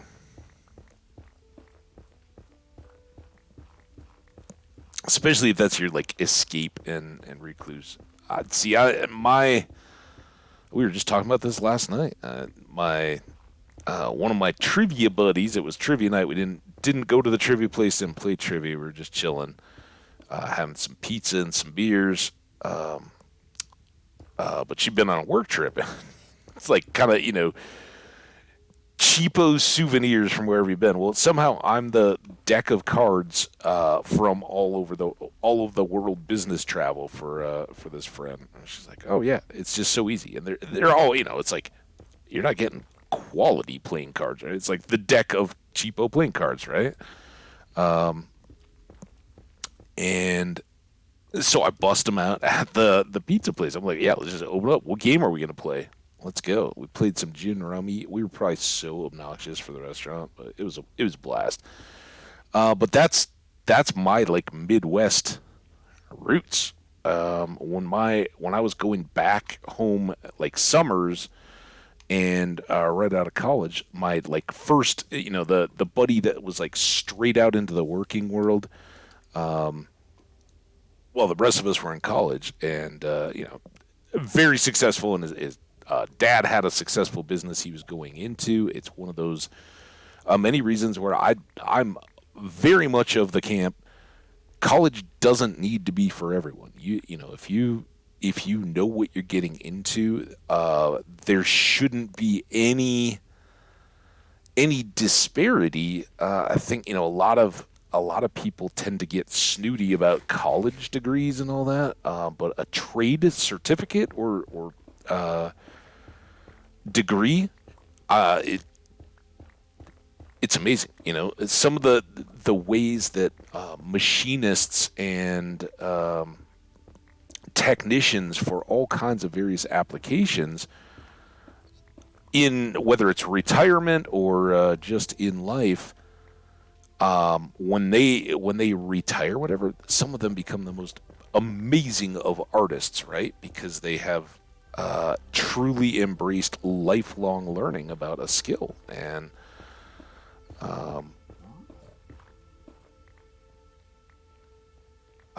he, that was very much evidence. He wasn't somebody that was super engaged in scholastics or stuff like that when we were all in high school together.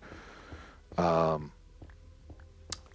knew what he was going to get into, and effectively in that industry, it was an apprenticeship type deal as opposed to a lot. You have to pass certification exams and all that. He did all that, but a lot of apprenticeship work. Well, needless to say, he had a house when all of us were still very unsettled. He's already taken off, and we'd go there and spend summer, winter, whatever, hanging out in the garage, playing cards, drinking some beers back then and all that. it was just great hangout place. But yeah, you gotta establish what's what, and if it becomes the hangout, then of course the like house rules of whatever the games are, whether it's a dartboard hanging on the wall or the card games, whatever they might be, like those garage rules can be entirely different than anywhere else you would play. But yeah, it's yeah. Sometimes I do too. I love have always loved history, and initially thought I was going to school for international affairs, and toyed with the idea of like legal stuff. Never got into it. I went very much liberal arts, very much history focused, and foreign languages and all that kind of stuff, and then ended up in basically, ultimately doing on the job tech training stuff in all the IT that then became IT management and all that. But I basically did a trade school at my first corporate gig, which my degree helped me get in the door on, but I never used whatsoever in my job. But I then spent the next couple years basically um, attending online classes, right? What everybody does nowadays naturally. That was all part of my on the job training, becoming a system and network administrator, engineer, whatever. But I do not have any kind of like an engineering degree, right? That's nothing that I never got into coding or design or any of that kind of stuff, architecture, other than the surface level understanding you got to have of all those things. All right. Anyway, we are zipping right along here and have absolutely crushed it preparing. So we've got our little room there, and now we got to go to the far ends of the world to set it up. Actually, I checked that. We got to go to the basement and get obsidian to set up these portals. We'll do that real quick. Fortunately, we got a portal for that, don't we? Bonk. And we also have this pick for it. IT. I hear you, man. Did I express that? I wish I could weld CNC stuff for a living. That would be so rad. I got a buddy right now that's he's amazing. Like massage therapist, and he's got welding certifications in his back pocket, and he was very much looking at welding, getting back into it as kind of like a part-time gig outside his own business, for the massage physical therapy type stuff, and instead ended up he's doing like processing stuff for Amazon overnights because it just ends up working better. It's really tough to be in on that hands-on stuff and get the gig that works with your life, right? And I don't take anything away from it. If that's your calling and your passion and stuff, yeah, it's never too late, right? Never too late to make a change if you're feeling a calling for it. But there's a lot of hobbyists and clubs and that kind of stuff too. I don't know what your life situation is, but sometimes you're a little too invested in what you're doing to just step back to follow an interest and turn it into a career. But it's there's goods and bads. I've often thought it would be incredible if there was still more home type industries, carpentry or various metalworking. I don't think so much the industrial level for me, but some of the old working with pewter and things like that. There's a lot of that kind of stuff that in our kind of IKEA and home goods culture that here in the United States, and it could be anywhere, right? We all go buy versions of variations of the same styles of dishes, and they have to be dishwasher safe and all that. And obviously, it makes our. Why am I here? Dang it! I don't even want to be here. Um,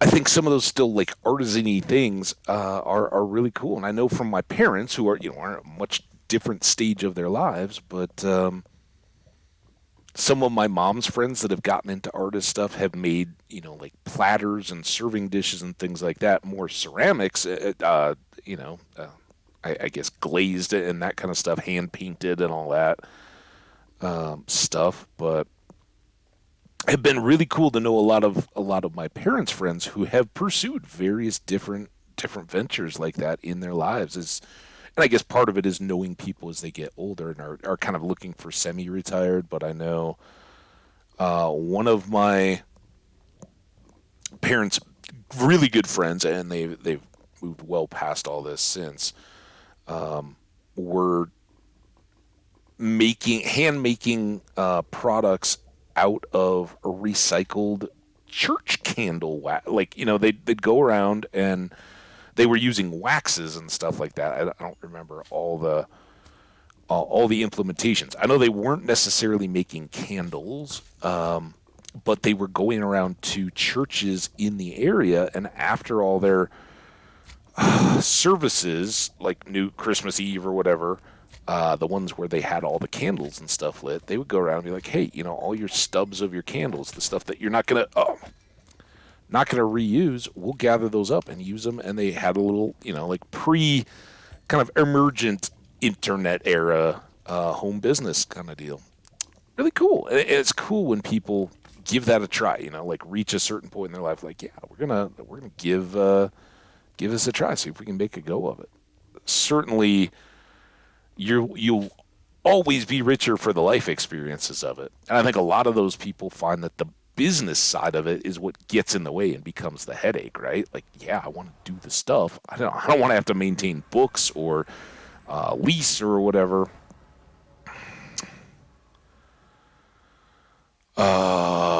But all right, that was the path. I think this is the way we want to go.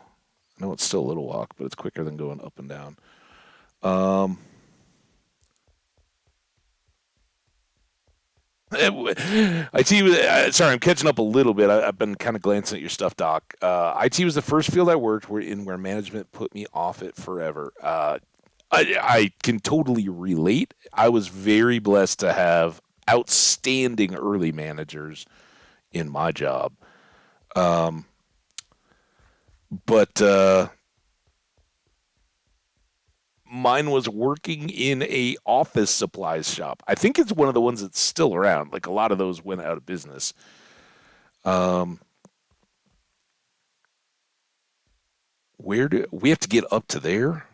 Yeah, we're working down on that dripping lava, I think. Up here. Maybe I should have just gone this way. Get there. It's been a minute since we've been down here. All right, obsidian.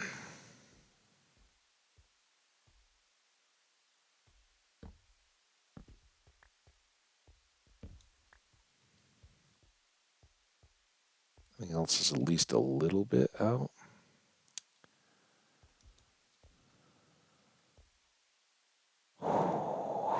I'm glad I have you.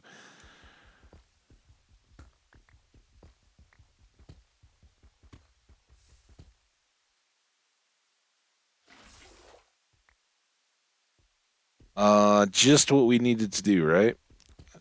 Very much is actually. It's a little bit of a chore, but we gotta get more obsidian. It's good when you have that much availability for the portals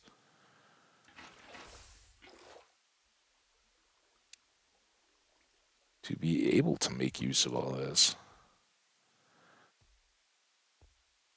I don't know that we're gonna get through a full layer anymore though. We've got some amount upstairs. I think if we pull like 30,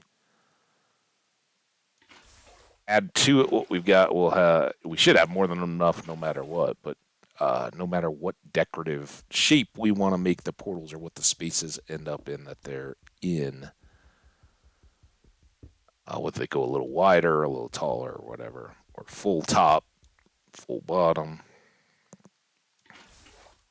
should be good. And the efficiency does help this so much.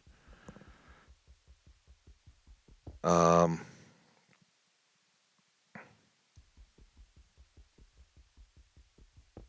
Maybe there we go. Yeah, yep.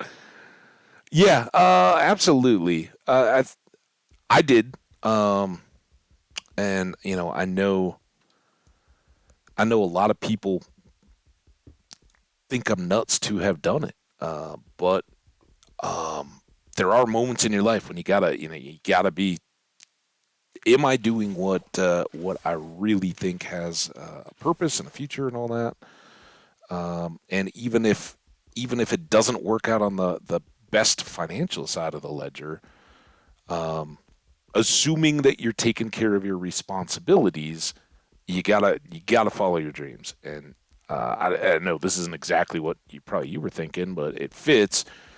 Part of my belief in my adult life and all that has, and I'm not fanatical about it. I think there's certainly situations where you got to use it, but I very vehemently try to avoid running up debts in my life. I have a credit card through the same bank that has my checking account and all that, and overdraft and all that is handy. Not that I use it that much. I basically just use my debit card for my living expenses and keep a balance, right? Keep enough money in my accounts that I've got some cushion there and saved up all along. But like I've often talk and joke about my 1998 Forerunner, right? It's older than some of you guys are, but it gets me from A to B. I got to maintain it a little bit. It's feeling its age, and I often talk. Maybe I'll just get a daily driver, something cheap, something I can just straight up pay for, but newer with all the newer tech and all that. That I could just use around town. That's got an automatic, so if I get stuck in traffic, I'm not constantly riding my clutch. Some of those things that having a manual transmission truck is not ideal for all the time, especially one that's getting older, right? And at any point it could have some big part go out that would basically not make sense for me to replace. But again, if that's a second-hand vehicle, it gets or not second-hand, but an auxiliary vehicle that gets easier to swallow than if I'm still just using that as my vehicle. But the trade-off is in having had that, not having always gone for the 5-year replacement on my latest vehicle kind of stuff. Um, enough money in the bank that when as you said, some of the circumstances of the job, my last like management type job, weren't the way that I wanted them to be. I just walked. I was like, look, I really like the people. I don't mind the work so much, but there's some stuff that isn't working in my life. I gotta change all this, and because I hadn't had personal debts, I didn't have to turn around and make all those payments and things. I had the freedom to do that. You know, if you're buying that next iPhone on spec, right? And they're like, "Oh yeah, we're just going to roll it into your payments," and your payments are, a car payment a month just for your phone and your data and all that. You can't afford to go long without a job, and that's where sometimes you have to endure those crappy bosses, crappy management, whatever it is, because they're paying you to do so or for your skills, ideally. But you need that money.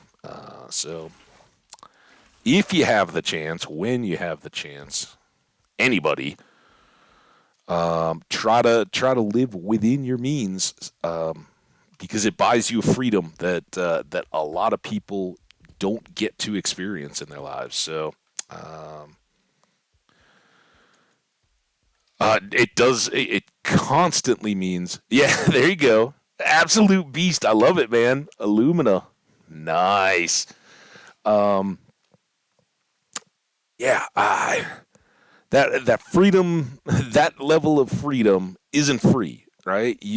I make constant sacrifices on, or not sacrifices because they're well worth it. They're just valued decisions. I'm gonna deprive myself of blah because it lets me live on my own terms, right? And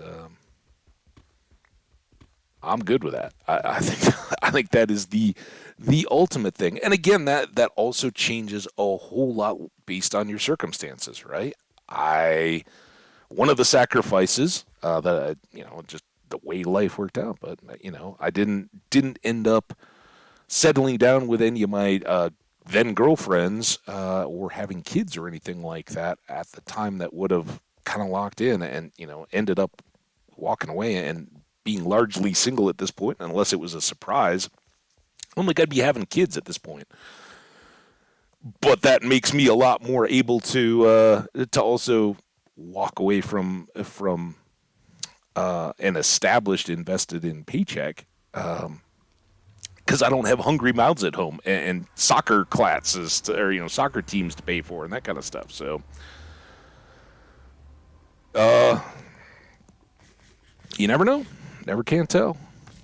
But I think no matter what those circumstances are, you can always find a bright side, right? Like don't you know?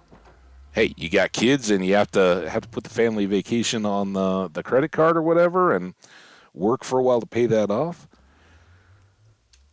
Sometimes that's entirely worth it, and you're getting to live your life with your kids while your kids are remembering it and make some memories, right? You don't want to just teach them, oh yeah, you got to be a Scrooge all your life and you never do anything. No way, it's awful. All right, we're gonna need this, and we're gonna need this very badly. We are not gonna need cobbled deep slate. Start paying that back. Speaking of not living in debt, you got to keep some stone around. Let's get quick nap.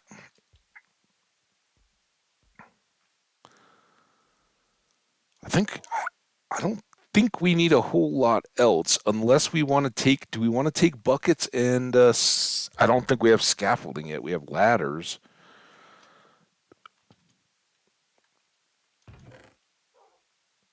What do we do with all those ladders? They go over here. I don't know that we're really going to use them, but we might as well take some. And let's take some chests. A chest. There will be the two chests there, I believe. Still. Let's top that off. Let's top off our food.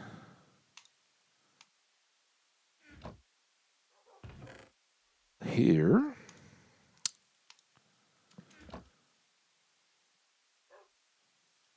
All right. Now,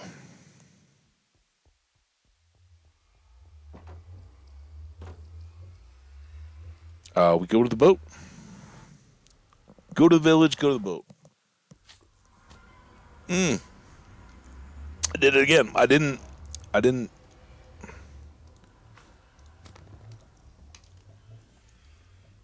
drink coffee while I was sleeping when I should have been drinking coffee. Oh, this is just in the open area. Let's get you. That's what. Unfortunately, you can't just push through the little guys as they're respawning. Even if you get past, it'll kind of whip you back. I don't know. I did not get the other bucket when I was getting the ladders.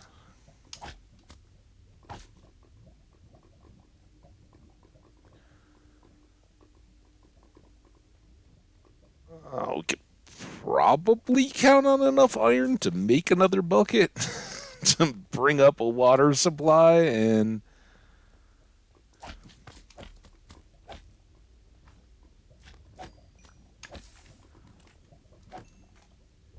little clearing here.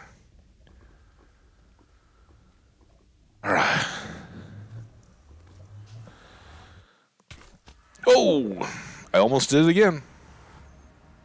What?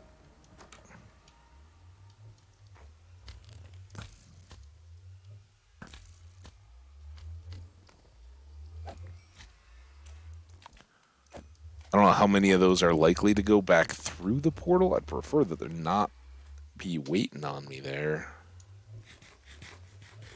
Let's just go make sure we don't have too many waiting for us.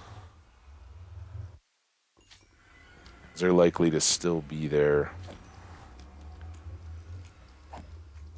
when I get back. All right. Now we should be all good. Go away. Boat's over here. Did we empty this boat? Yeah, we did. Good for us. We did make the 2 trips. All right, we got a long boat trip. We are at 2 hours and 40 minutes. I don't know that we're going to wrap up it in 5 hours exactly. I'd very much like to get the whole water flow for the spawner and down to the room where the portal's going to go all done. I don't know if we will really be equipped to do that, but we'll see. It's ambitious. It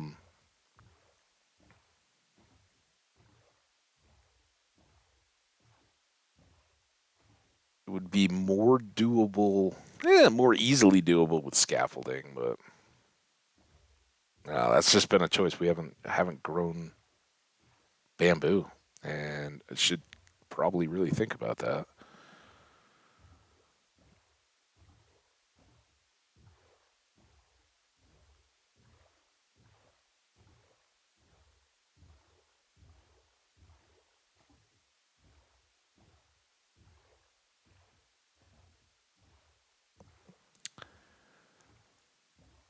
So we got to kind of remember it's big, long stretches as we go.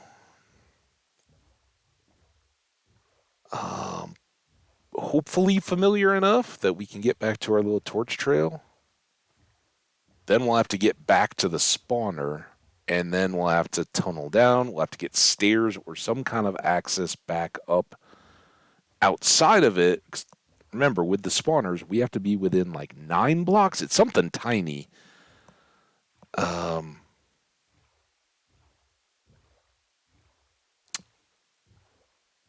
we have to stay within 9 blocks of the actual spawner for it to function and produce the, I think they're zombies, to drop down and give us their loots and XPs and everything grand. Can I get through here? Is this the way we went? Yeah, I guess so.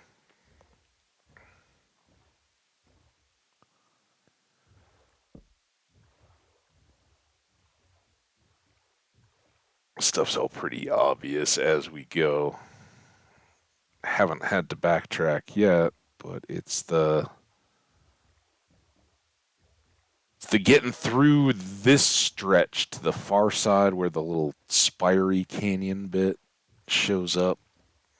That's where we don't want to make a massively wrong turn. I think we want to go. Good thing is I got a new tool for cutting out button sheets so I can multitask and do that while we're here. Cutting out button sheets. Um, I'm trying to come up with what that is gonna look like.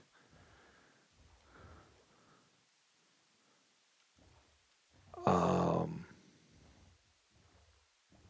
Damn it.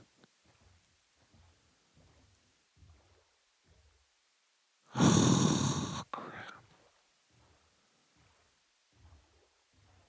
I told you it wouldn't all be easy.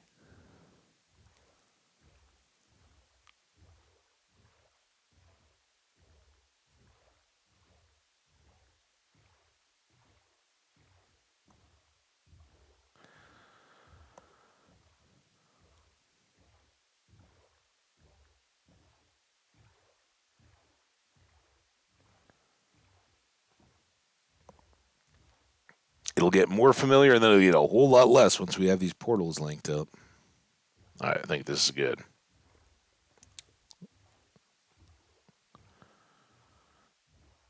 You guys haven't. Oh,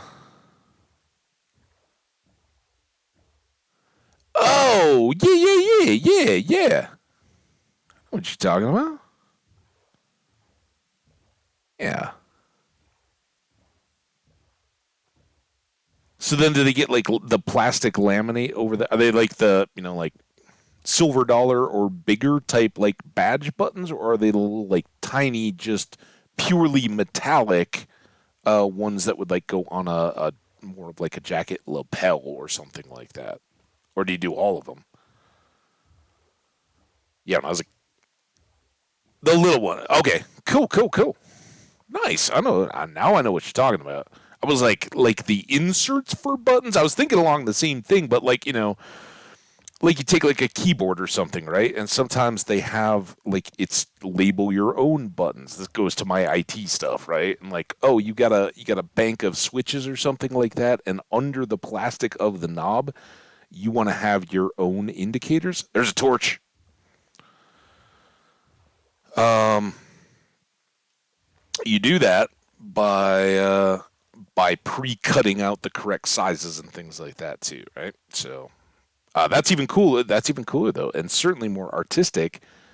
Um, and a good dovetail for the streaming industry, right? I don't think anybody's looking to get recognized on the street walking around with a Hambbage button, but if this channel grows or other larger channels, that would be some pretty good gear, right? Or stuff that could be sent to subscribers cheaply. It's tough to order enough of that to make the shipping and all that make work, but sometimes it's kind of cool to have something other than just I got T-shirts and hoodies, and how many hoodies do you need? Like, I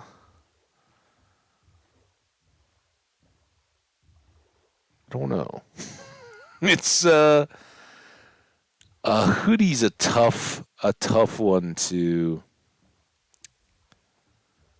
We got to get all the way up to there, I believe. All this has been left unexplored. We're just awash in excitement.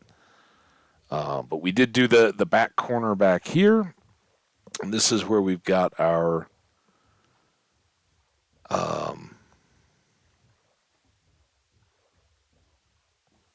our spawner. And I think if we can have our portal there and make it a base that we can build from, we're going to be nearly unstoppable. But we got to remember where, I think, yeah, see the light up there? I think that's where we were looking down. We didn't actually end up finding our way back out to that for the exit. But we had been parked right here. Do that again. Let's get our bed. Full Minecraft day, just getting here. Shipping as hell. Nice. Not shipping as hell. Awesome. I wanted to check our days suddenly.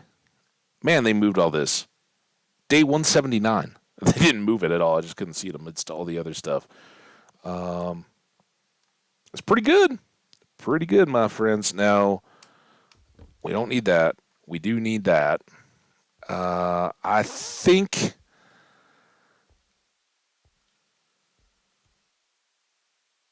we're gonna get. Well, we might go up. I don't know. Let me pause for just a sec, reset real quick, and then we'll find our way back. We'll do the whole setup of the portal, go down to where they're going to drop to and get processed and all that, and then set up our portal to be convenient to that with access up to the platform room and all that. Should be able to knock all that out easily. Maybe not quite within an hour, but getting that all set up and then getting back home and setting up the far side nether portal. I'm thinking we can do that in under 2, and with like a 5-hour-ish window on our stream, have this whole little project all connected, up and running.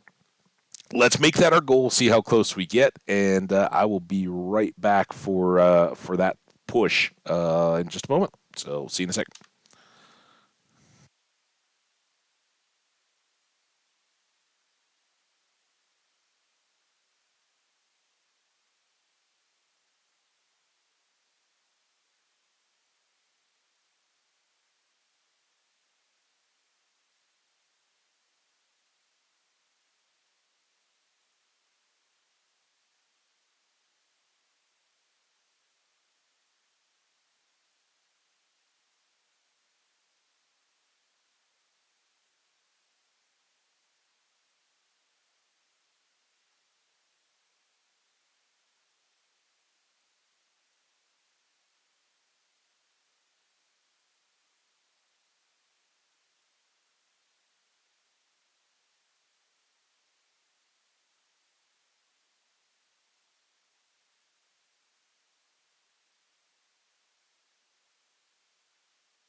Ooh, I don't know what it was that I had. It must have been for breakfast or lunch or whatever, but something was salty.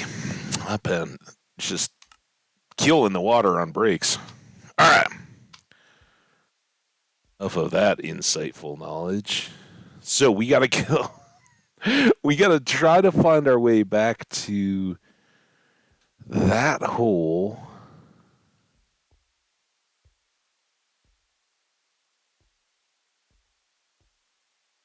or the other one, whatever one we came out of. Snow. Interesting. I don't remember seeing the snow.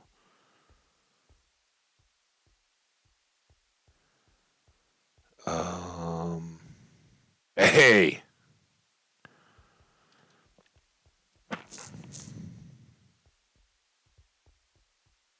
Okay, not there. Then this is where everything got a little crazy, right? There's the creeper drop. Is it? No, we got to go over this way and around. So it's like tucked down and back here, up.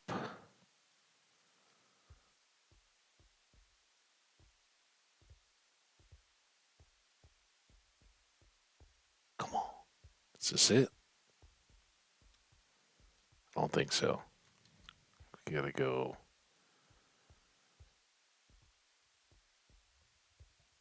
back here. There it is. All right.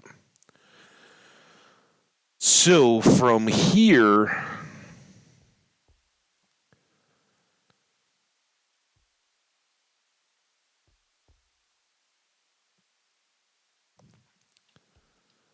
this is where I stood to grab the measurements. 1047 and negative 861.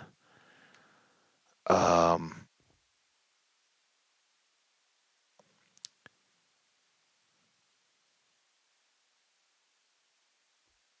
our pathway is here.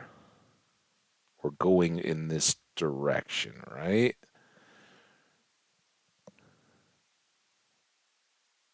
That's still at the 108. That would be going down, smaller negative, so back towards the path. And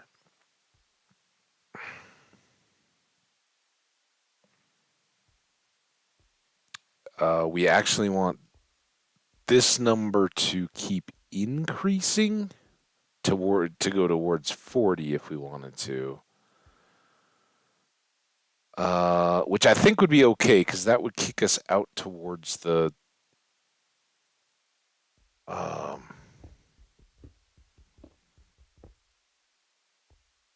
the outside of the mountain, right? The river and all that.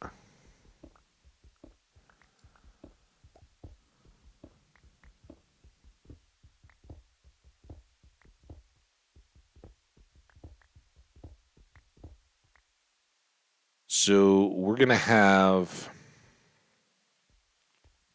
this is gonna be the internal space, and then this only has two so far. So this has got to go back two. Oops.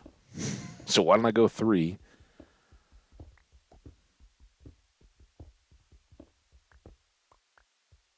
I don't think we need that at the moment.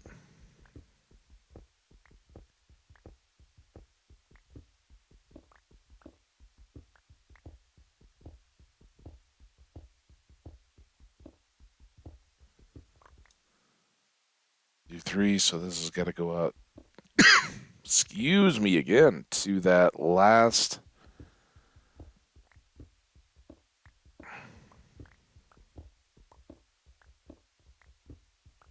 block here, right? Four all the way around. And we got to take two more on this side.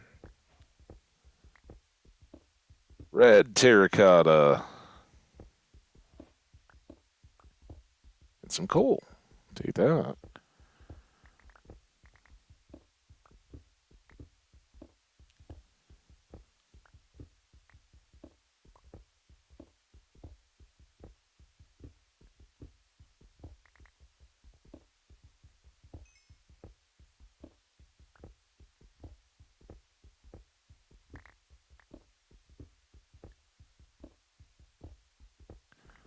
I did not bring along any gravel.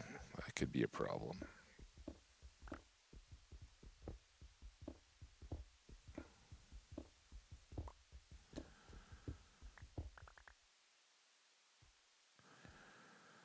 One, two, three, four. Oh, speak of it, and there it shows up.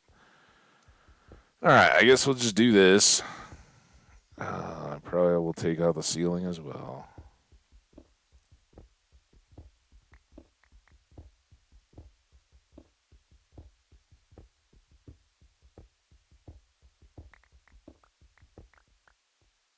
All right, then we want to go one, two, three. So the one more height. Oh, damn it! Always something in there.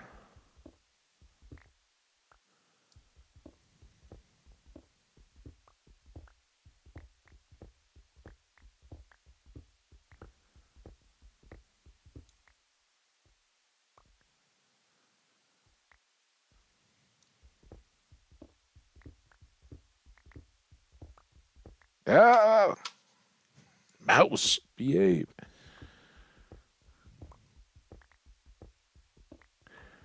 It's not as much of a problem when you get kind of hung up on a chest or whatever, can't make turns. Damn it! And then you forget to look at your pick. Um,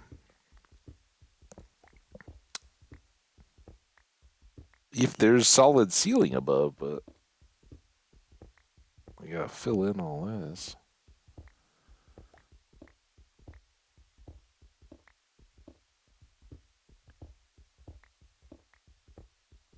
Okay. Boom, boom, boom, boom, boom. That's all good. Before we get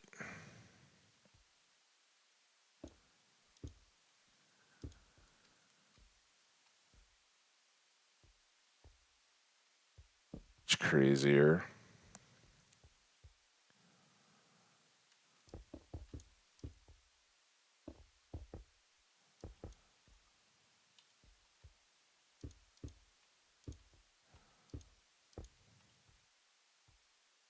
right? I don't. I'd kind of like to keep this a little darker right in the area. I don't want to negatively. I know. I did that. That's why we got featherfall and mending on our boots.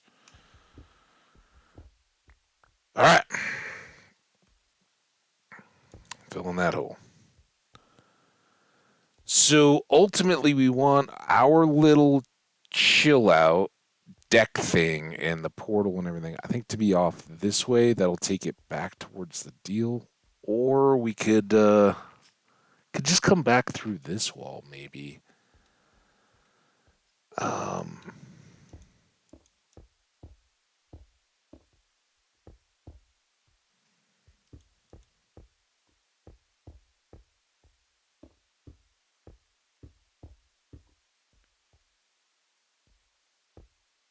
just because.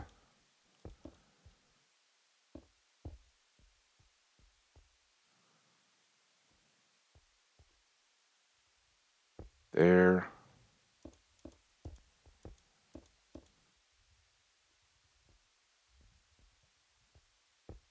Oh, that was all. I guess didn't make sense for that to be the door. This can be the door for now. This upper door.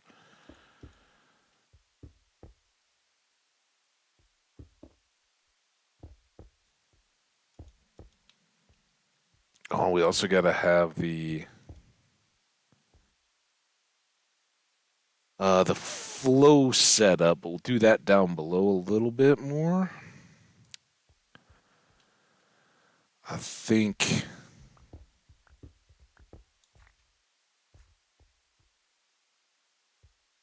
This is the middle line. 1, 2, 3, 4.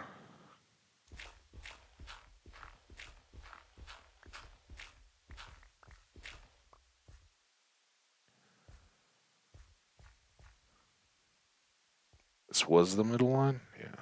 1, 2, 3, 4. These are the two outer walls.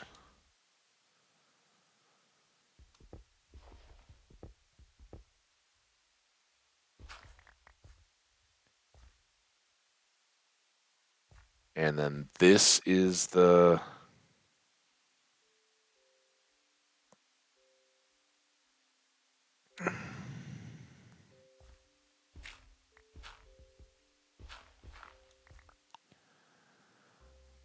outer walls center.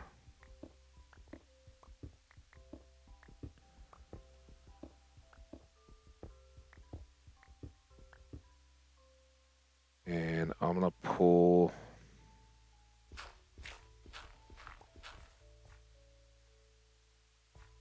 all of this back.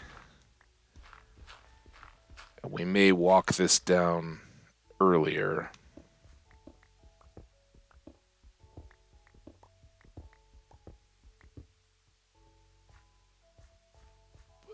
This is level with the thing. So 1,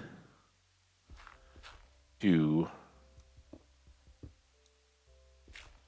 3, 4. That's going to be level with the channel underneath. Man, oh man, do I hope that's going to work out right.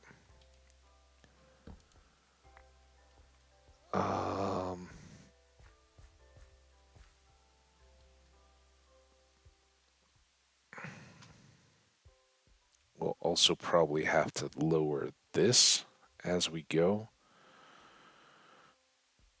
But I've got this chest.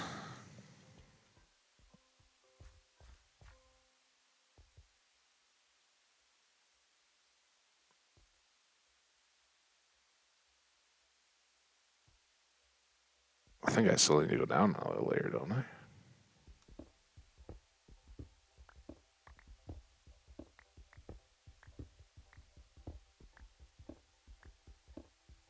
Clean this up.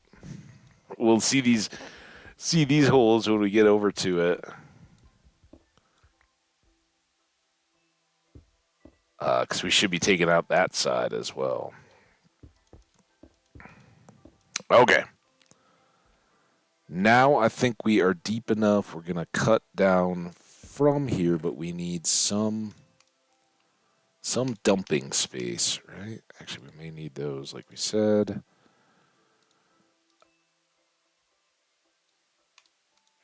Should we try taking a nap? Hey, what do you know?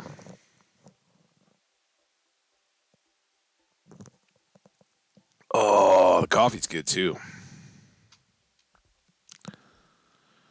Okay, let's get this cord. And, oh man. Yeah, I suspected we were going to have a lot of that stuff. Hopefully we can get by.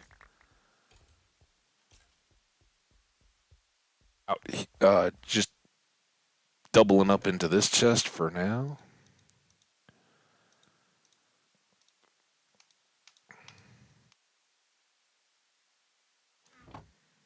Okay, there's all that.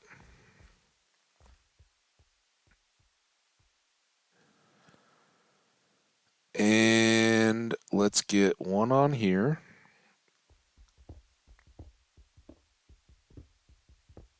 This is so much better now. With the light levels changed. This is one that got very hairy. You basically just had to keep moving all your torches so that no spot in the middle would become spawnable. But it's a little easier to deal with now. We got to go 4 blocks down through all this, and when we get through the irons, then we will switch out to the diamond pick. I hope we don't use up too much of it. But we'll hope to get a pick enchant here with our XP from today's efforts.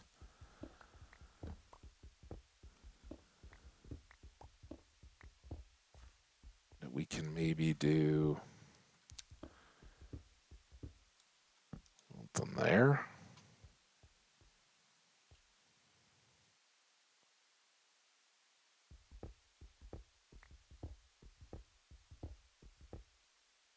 Something there. Hopefully those will keep us well covered. This gravel is trying to help us out too, because we can shovel all that.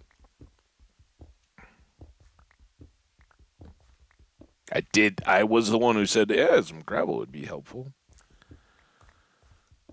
Kinda like I asked for it. Oh, you guys have seen back home the traditional dirt and gravel box is almost all point. And even without infinity, we got a whole bunch of arrow production availability. Now that our chuck feathers are rocking.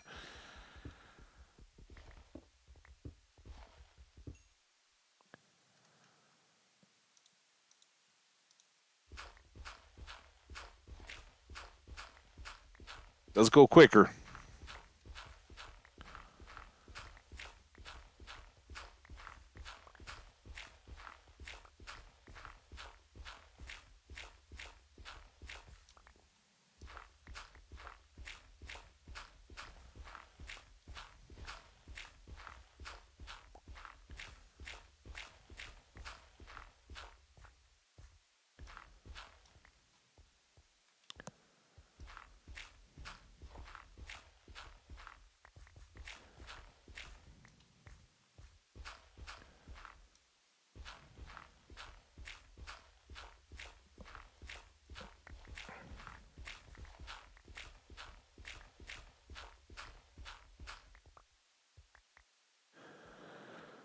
All right, that's a good piece of it at least.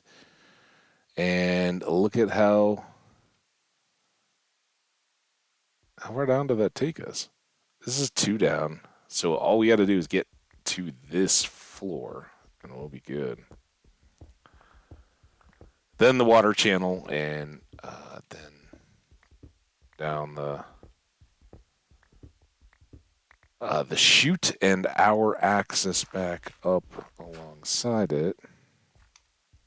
Got to replace all this gravel.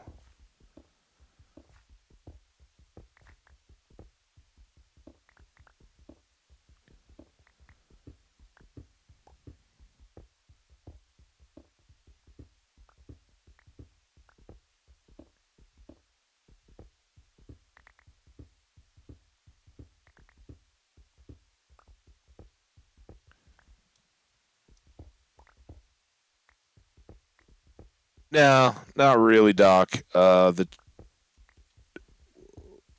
you've seen the Chuck deal. Right now, we've just been using that as kind of like a start stop for the streams because it's handy. They just are constantly laying eggs around me. Um, we may mix that up a little bit to this spot in coming episodes because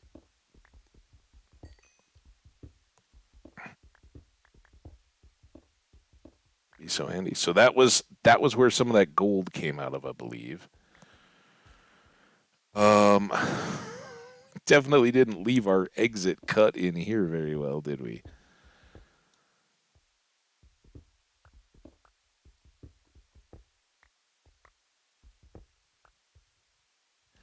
And that's going to be further complicated because this is my water side.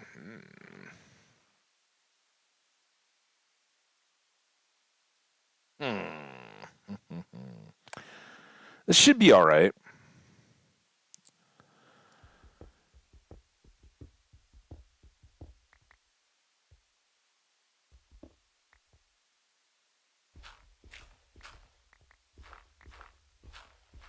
We got to get this floor switched out.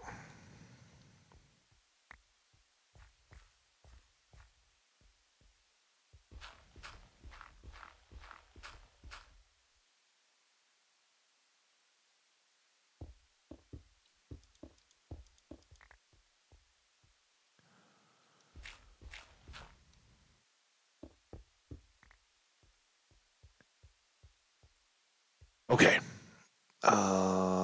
This, and then we're gonna take one more of these because we've learned we don't want any possible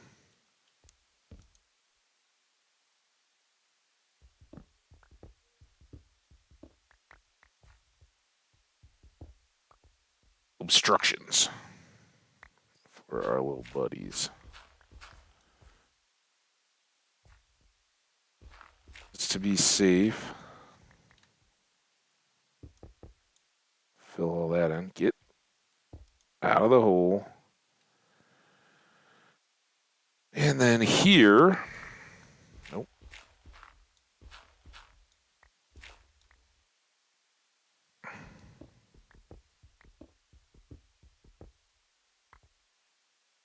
Here's going to be the chute.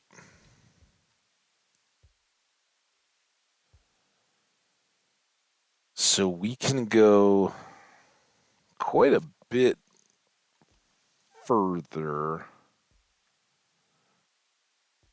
We'll have all this area to play with in terms of the ladder back up to our little perch, right? Let's just punch through our perch.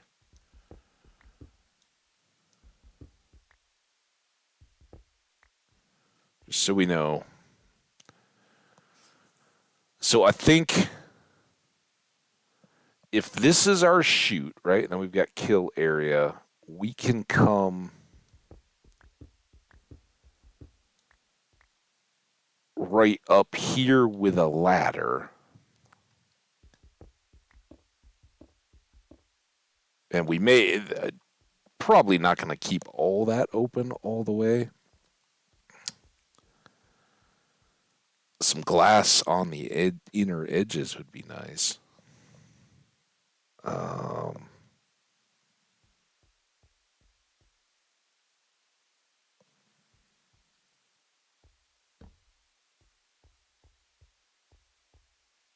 Let's interlude here. I need you getting down there. That's all right. This is exactly the kind of time when we want to do all this stuff. So the nice part is we go down 22 from here. Maybe we should scout this right now.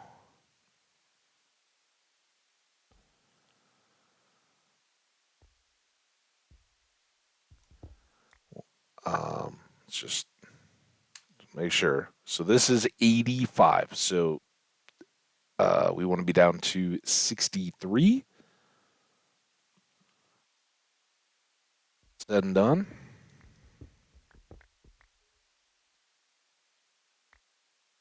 Or down to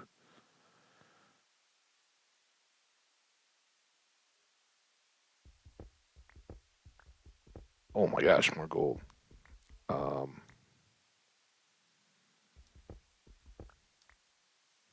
can put torches along here.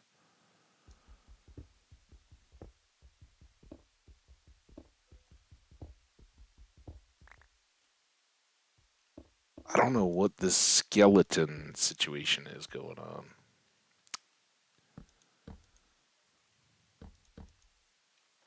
There's 8.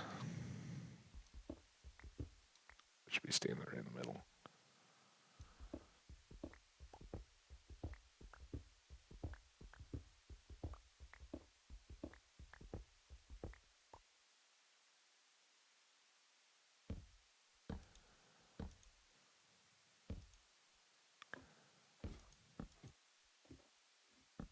$15, 16, 17, 18, 19, 20, 21, 22. So that's the drop to height. So this is where we'll chop them, have their feet, but then we're going to go down another couple levels to floor, right? Because we want to have the chests and then the hoppers on top of that. So two more.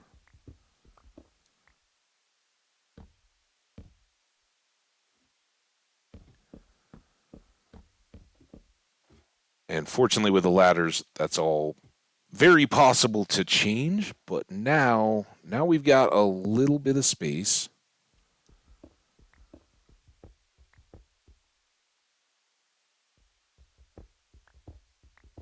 I don't think this will get in on the tunnel at all. Shh. Or the chute.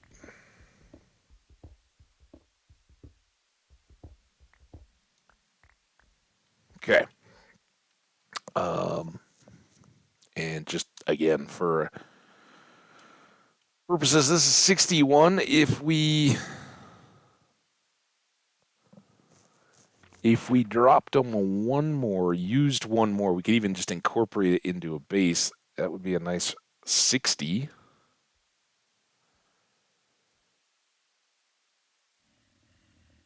Yeah, it's fine. We'll just be at 61. It's below water level anyway, right?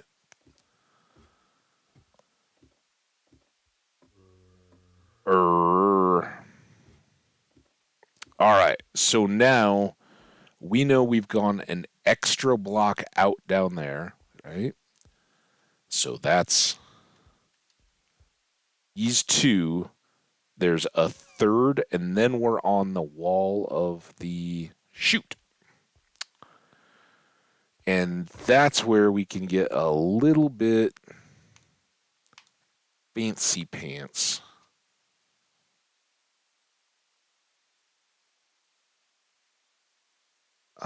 When we set up. Oh, what I didn't need that gravel. Keep one just in case. All right, let's go. See if we can find some usable stuff around here. I mean, I guess I could replace in gold tools, but iron. Did I grab all the iron while I was here? It seems like we were kind of just booking at the end of. Oh, this is still dark. There we go. Perfect. We need to get the.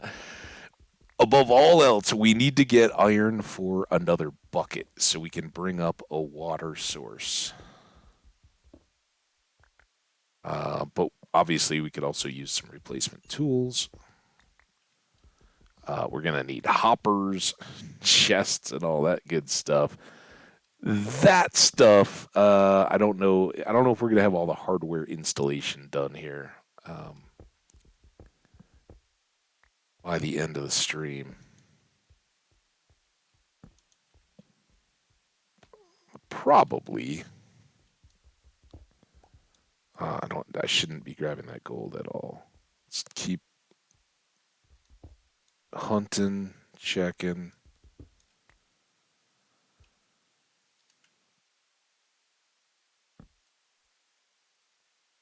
Seeing about tunnels. A little bit less sleepy time. Here.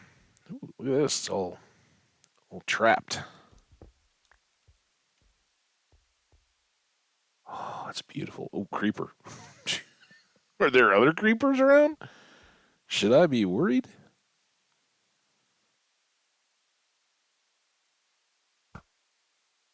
Whoa. Boom! We got a little lava bath.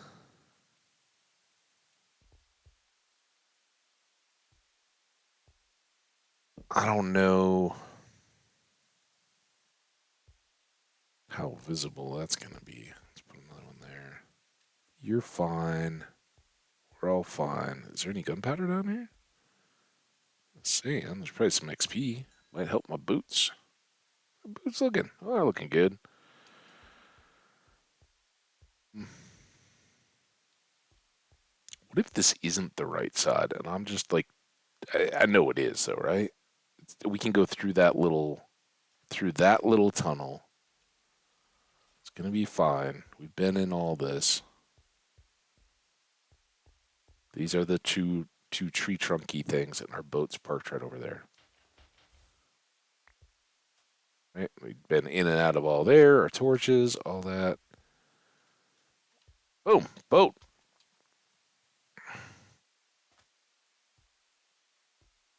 Um,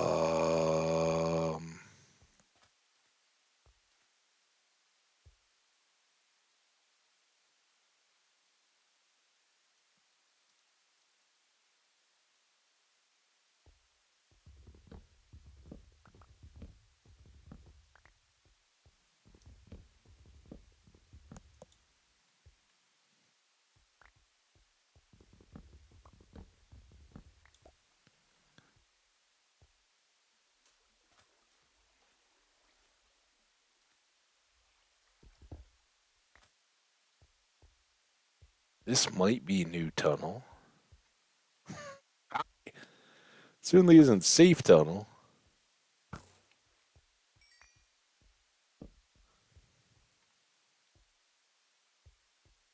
Been here before though.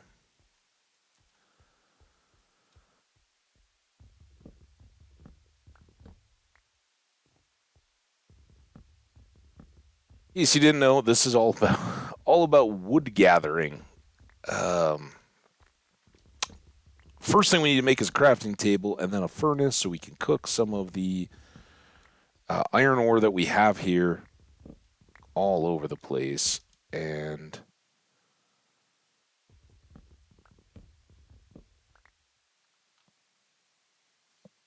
um,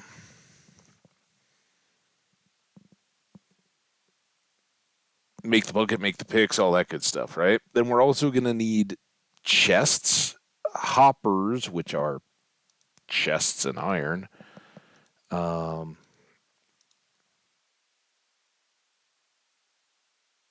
Sticks for the tools. I got text coming in.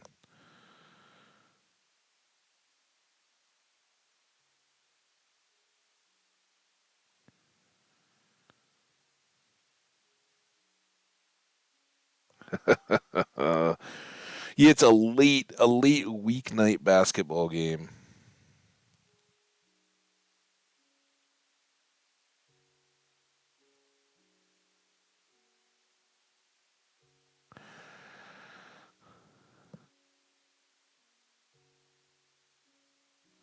Sorry.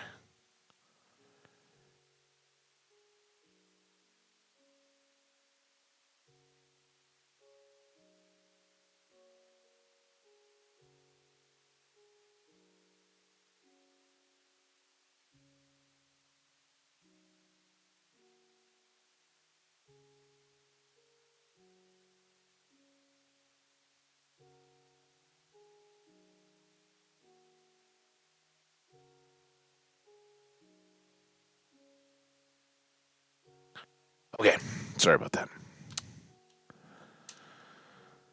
More wood. Hopefully, not bringing down the ceiling on our heads by taking out all these support beams.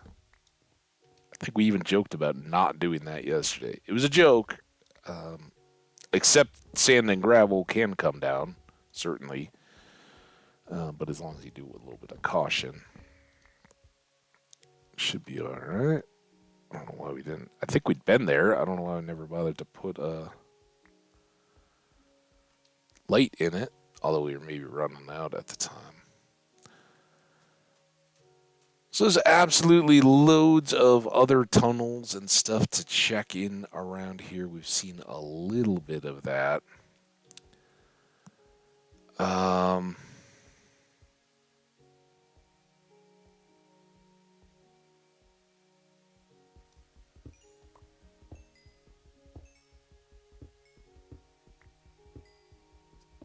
I could really, before we head back in, I think we could really go for some more iron and just make sure that's all taken care of.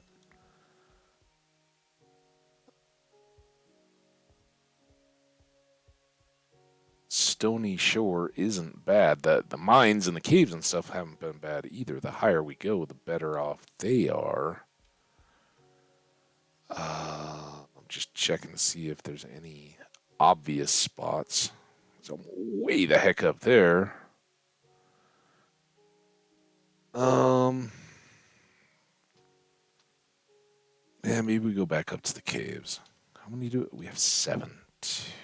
We need so much more iron than that.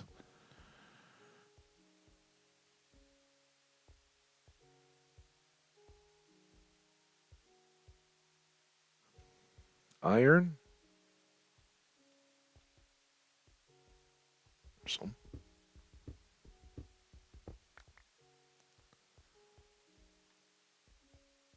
And all right, back to the caves.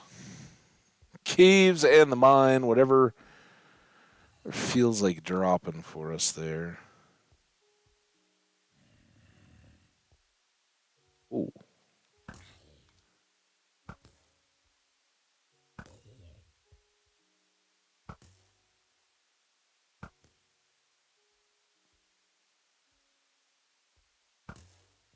Quite a little crew we had there. Speaking of heat, oh, hi, another guy.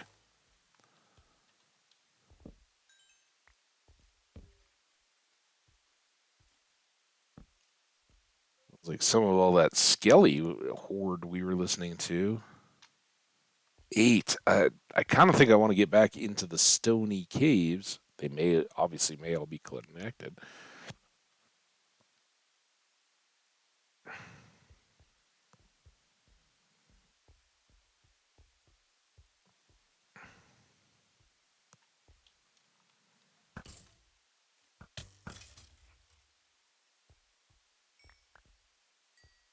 Couple of replacement arrows.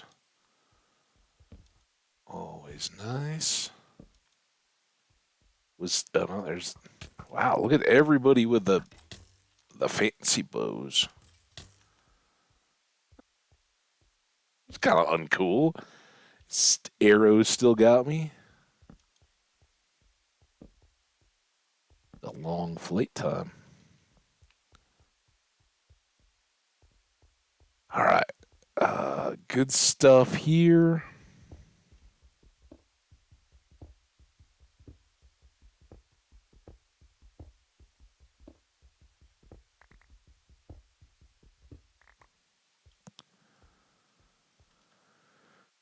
All right. Let's get back and get cooking.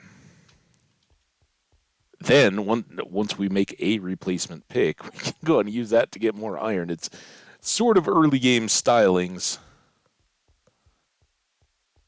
in the late game.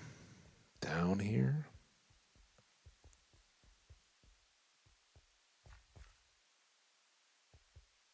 So I'm going to go.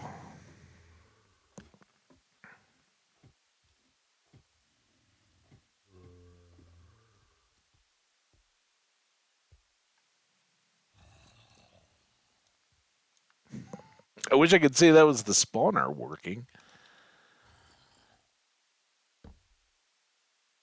There.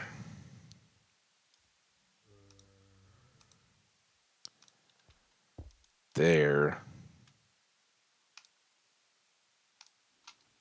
There. Um.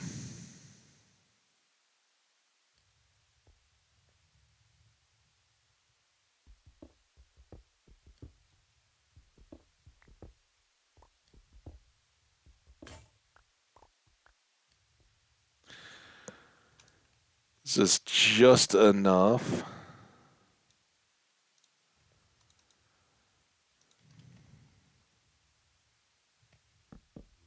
We can go. Oh, dang it.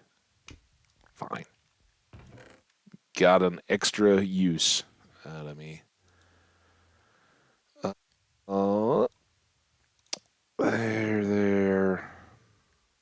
There. Okay.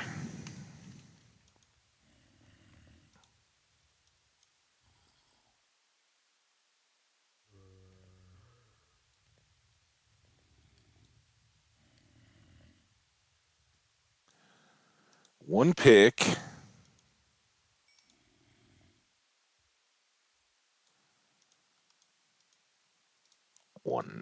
extra bucket.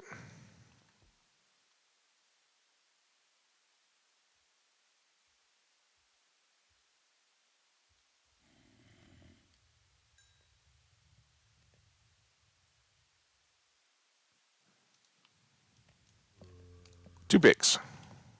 All right, everything else can wait for the next. We got to go make one more of those long, ridiculous hauls, but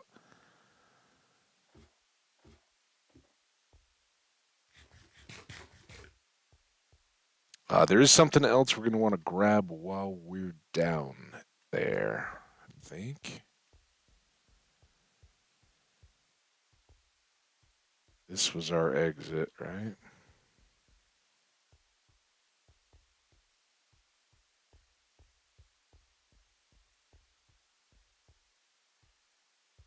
Right, far from the most direct. We'll try to figure that out. Is it? How does it get to be nighttime so often?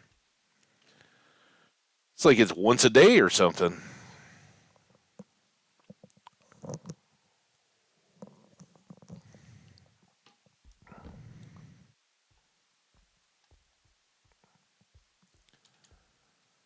Dang it.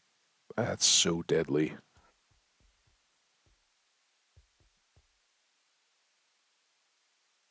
Okay.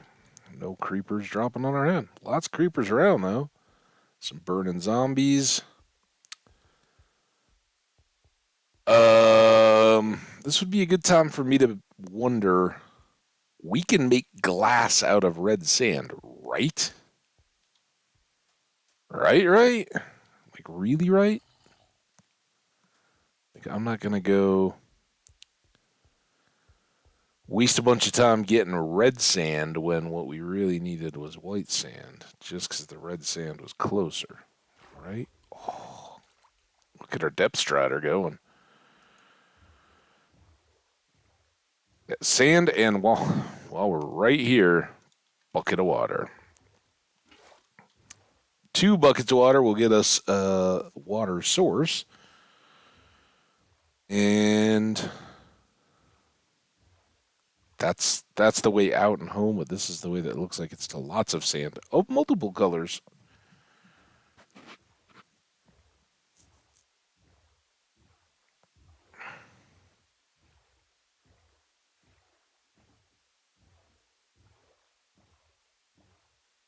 It looks too inconvenient. These all look really convenient. I should probably be grabbing red. I mean, honestly, I should probably just go home, but we're a long, long way from home. And that is something I should probably do the portals now that I've got the level and everything figured out before I even deal with any of the setting up of the farm. But I'd kind of like to have the chutes and everything figured out and done and good to go before we ever worry about what's next, right? If I can get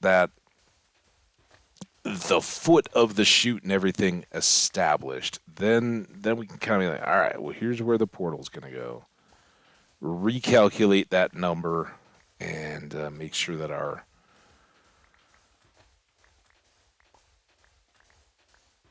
portal is spaced appropriately or set appropriately, that we can have it linked. Then we'll have to do the big old return boat trip. And while we're doing that, to officially light the nether side of the portal is when we can grab any extra iron that we need to make the hoppers. We'll need some carpet. We could maybe use that moss carpet. We've got a lot of it laying around, right? To keep the XP from getting all stuck up in the hoppers. Well, let's just use up the shovel.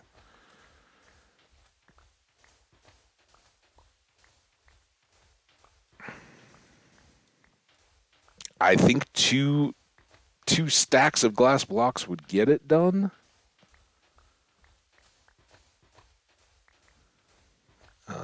But better safe than sorry, right? All right. Any random sand laying around? All right. We got our water bucket and we got our sand.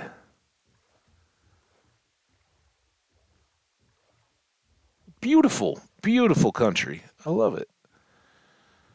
And I love that we're kind of stuck right in the middle of this mountain.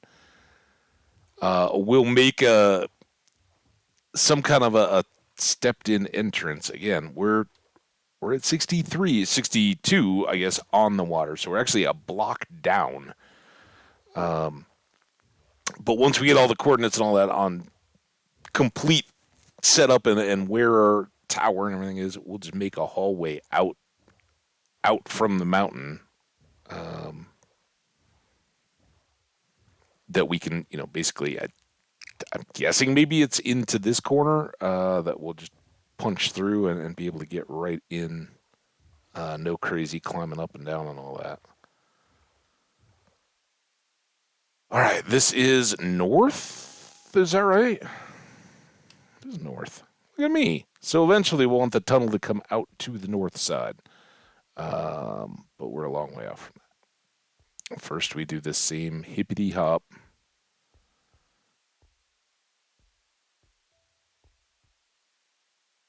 Oh, it's only like two of these that I've got to make.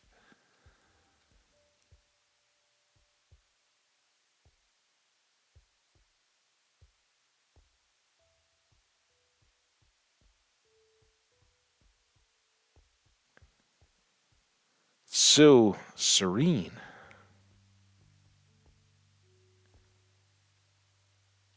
I don't know. I'll get lost. It's probably shorter, but we know this way kind of now.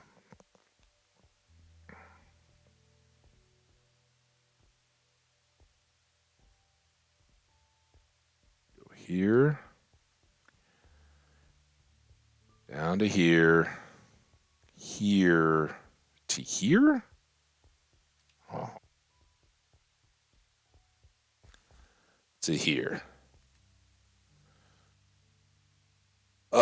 Water sources. Let's put it. It's right here. I don't have a shovel now.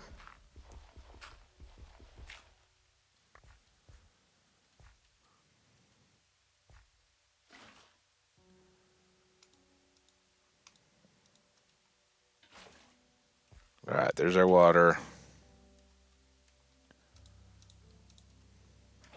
We have multiple buckets now. All good there, right?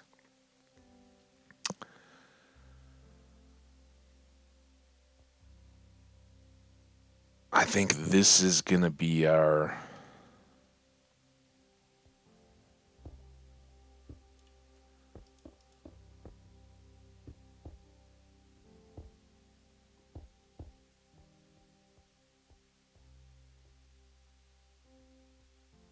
new exit, right? Just fill from that side, go into there. Check everything before it really matters. So that water gets to there, pushes them to the edge. Water all along these 9 will push these 9 blocks across and have them ready to drop off the edge there. Right? We might have to go up a block, I think. Isn't that how that goes? We got another one here.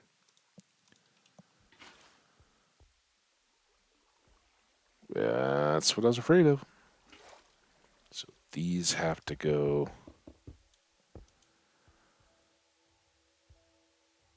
here, but then when it flows, it goes all the way to the edge. It just sits there.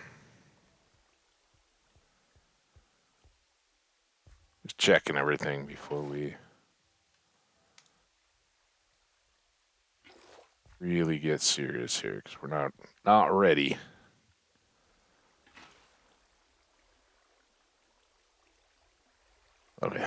just took it a minute. Um, I think all that's going to sit. We tried to do trapdoors, and it was a big old mess.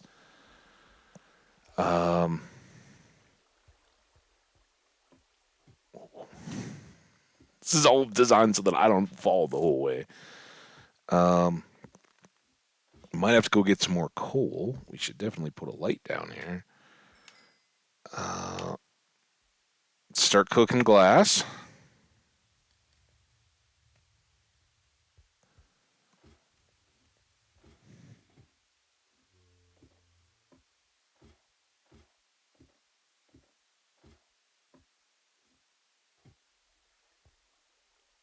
I think we're going to go...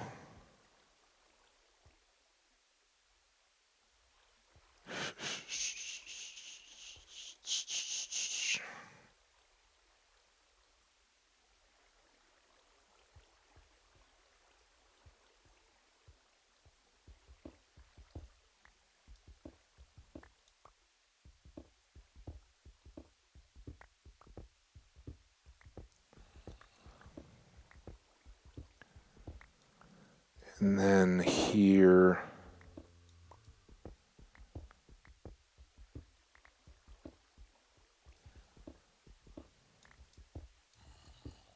Oh, where you at, ladder?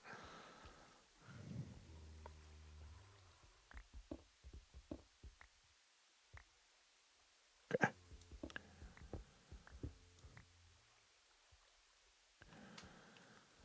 So that seems plenty far down. And I think...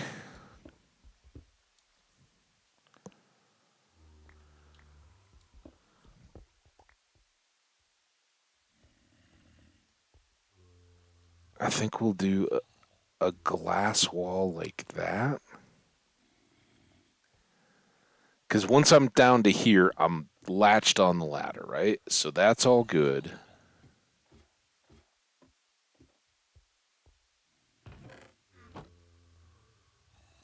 Yes.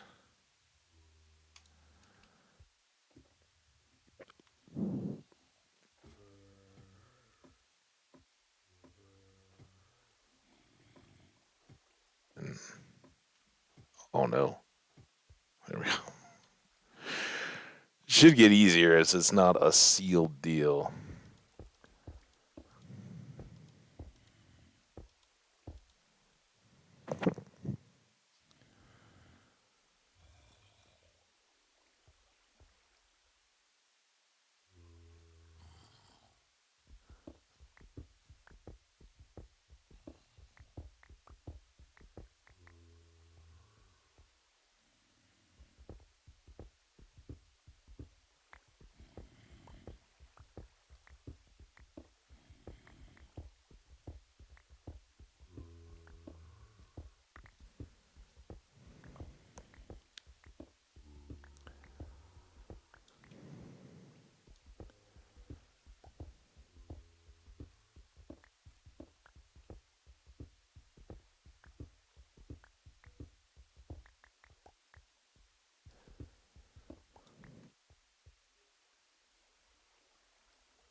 I think we can reach a ways, and the longer we pick, the more glass is cooking.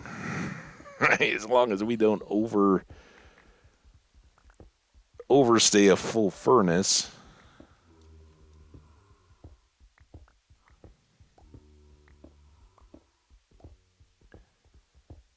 Should be good. Still a good ways down. All we have to do is make sure we can reach up enough to place those glass blocks. Or we pillar back up. The whole idea, though, is that when they spawn, they're going to come down to that corner and get dropped from there all the way down to our processing center.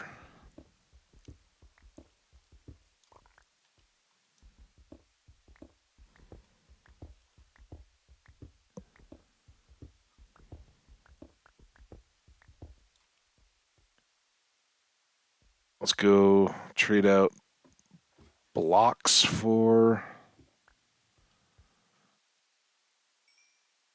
glass, man.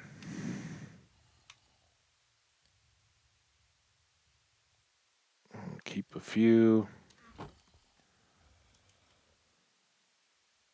Keep that topped off, I guess. It's 18.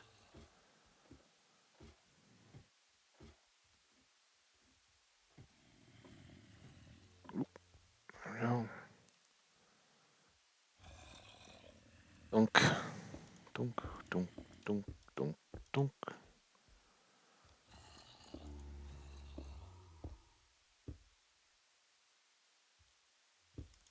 Dunk.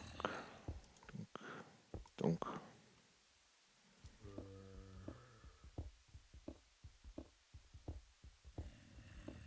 Oh, hey, this will get exciting. You guys wanted some excitement, right? Finally found our zombies.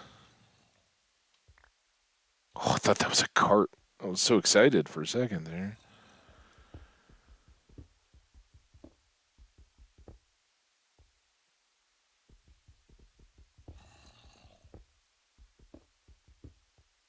Where you at, zombies?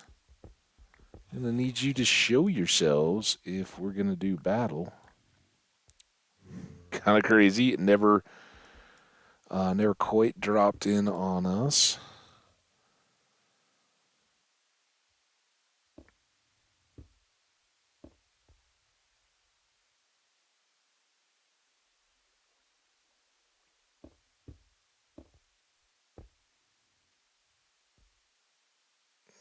Okay. Perfect.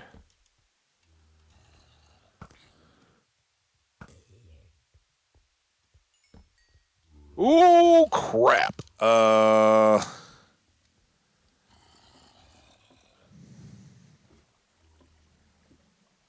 Now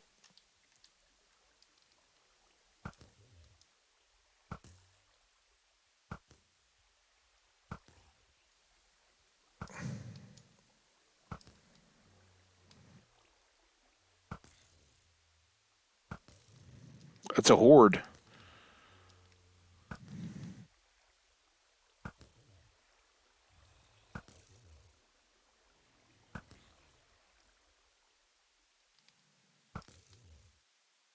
Done yet?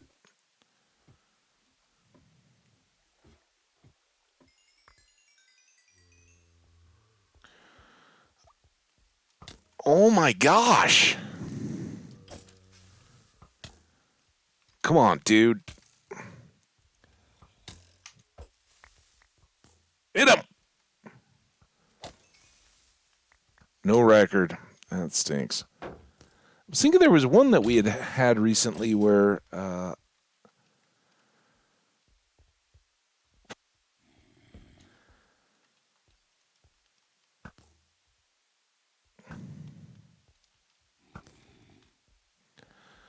so part of this you could certainly say is us not having been super combative and the game paying us back for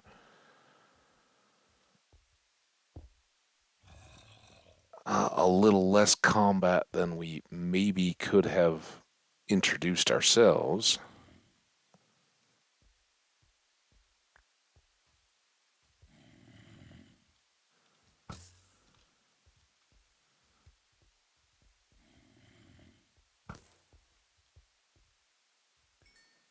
Or it could just be Big Cave that we've been working around for a while. You got, dude. Come on.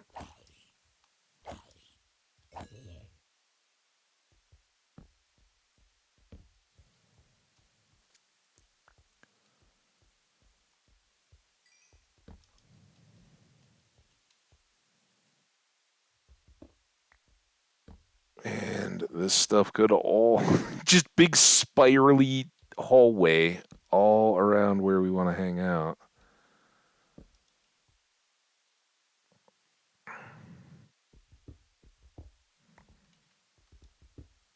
Again, all stuff we're gonna be able to explore at length, but all right, I think that will keep us from having monsters in our basement.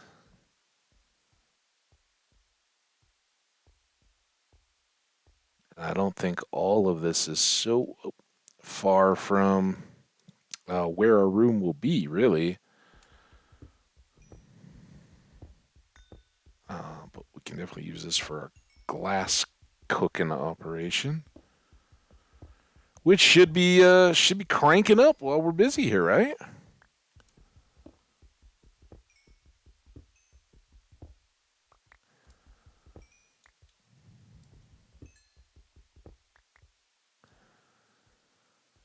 All right. Oh, we still got all this to do too.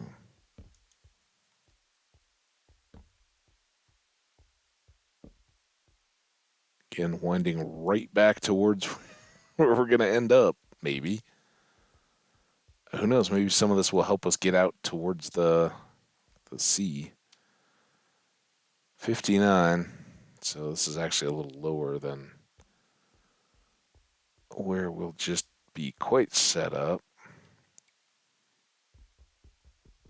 Got a new a pick, and some extra iron. Get this, not only this coal, but this XP.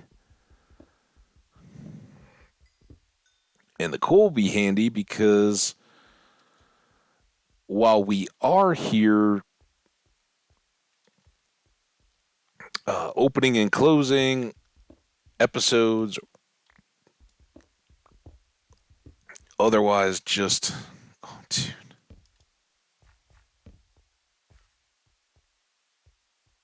Otherwise just killing a bit of time to getting a bit of XP, we can be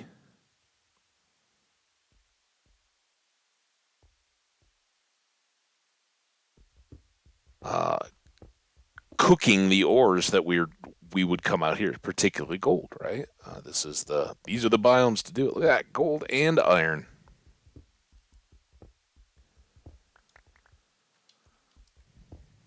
That iron keeps us in business. All right. Uh, plenty of torches around here. All right.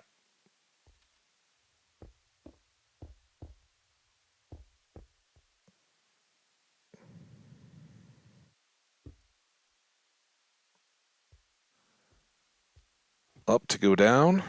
See, not too much left, really.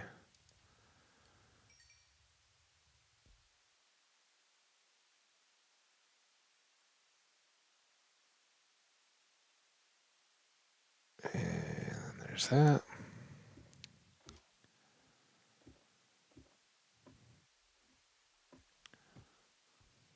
Okay.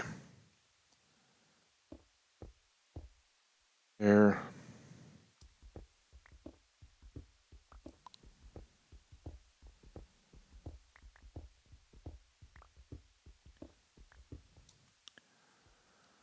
Um.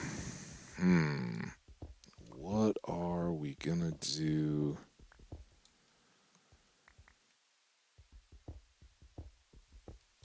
With some of these caves, right?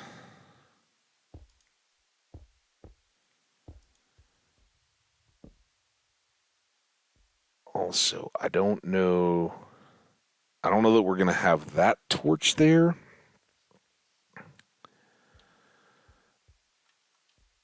And we may move that torch so that this stays fairly dark. Yes. No. So it'll stay dark. I'm gonna then cut this. But maybe we have a jump over spot. I don't know. I mean, this light down here, I don't think should affect too much up there. But that is my big paranoia in these things is light getting into the spawning chamber and slowing it down. We'll see. Also see how much of this I can afford to lift back up, or what other cave-like rooms kick back in.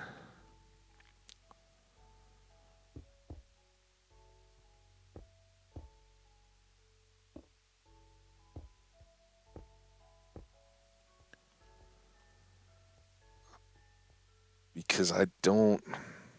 Is there anything else valuable in here? No. Let's just seal this off. Right. This is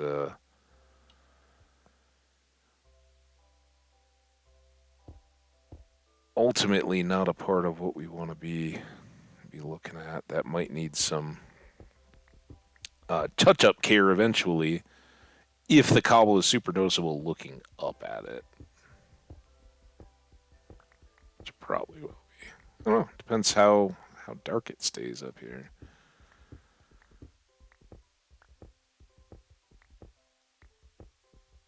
Uh-oh. I don't think we have a shovel yet. Oh, I'm bothered to make one.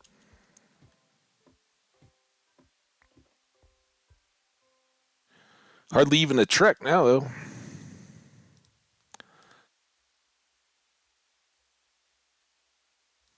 And while we're here, doesn't really matter that we do it in the crafting table. No benefits or anything like that, but yeah.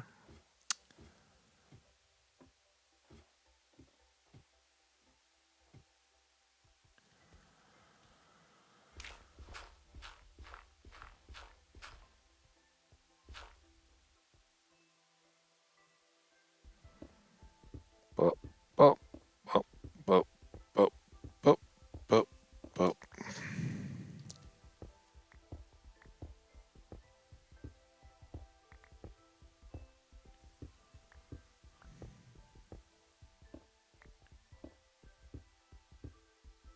I mean, what do we do here? Did we just cobble the dirt?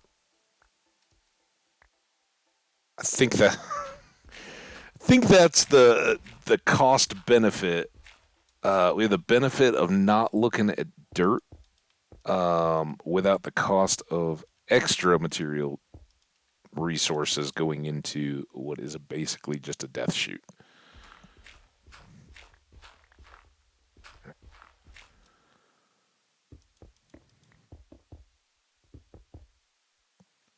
Oops, a little ambitious there. On the bright side, it ties all that together.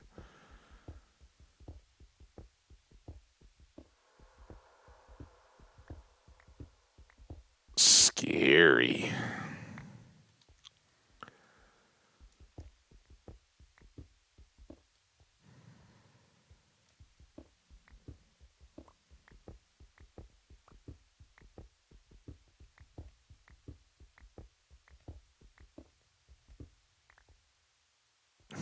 We're so close.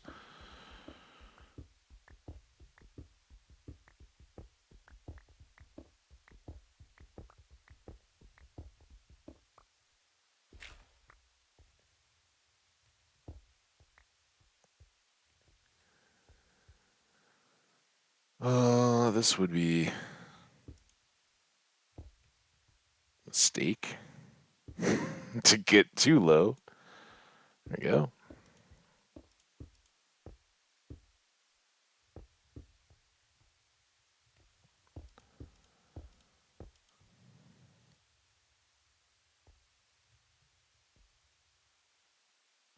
Now,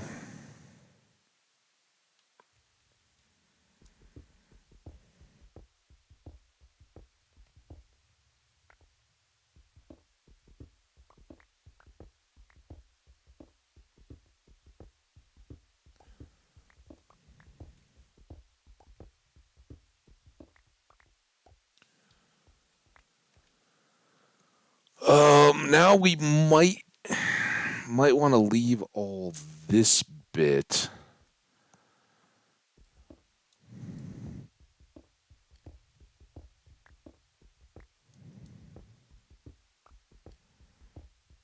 At least this. We already combined these two picks, didn't we?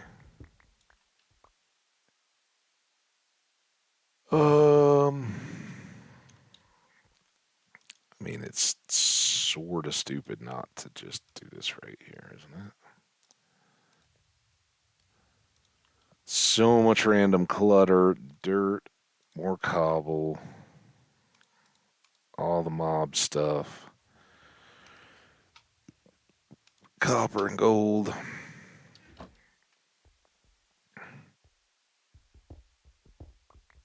So the reason why I want to leave these everything kind of just in place is we want to make sure we're not over dropping the mobs, right? We still want to be able to kill them by hand and get the XP. We just want that to be a one shot and dead kind of deal, particularly if we have to use an iron sword because we don't have any mending.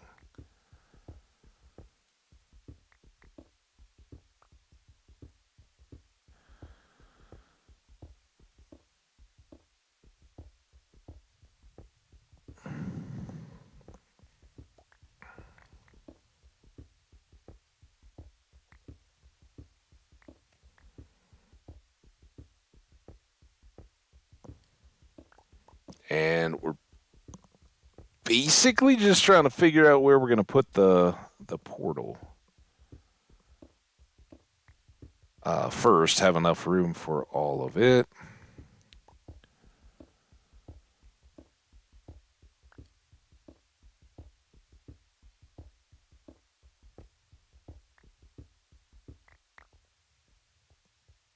When our monsters drop down in this slit, right, we're going to basically walk up to it from here. Chop, chop, chop, but we'll probably want to be able to go all the way around. So I think down here we'll be cutting this and then lowering the corners around the outside. And we may do this glass piece right on the face. But as it gets down, we'll do some kind of the typical stonework and steps up, half slabs and all that to be able to safely chop their feet without any reprisals at us. I do think.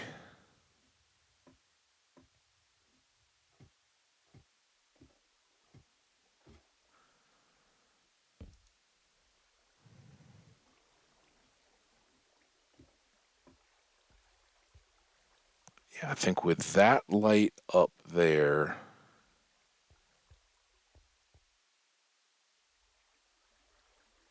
I don't think we're gonna get any bleed through up from this area that's gonna be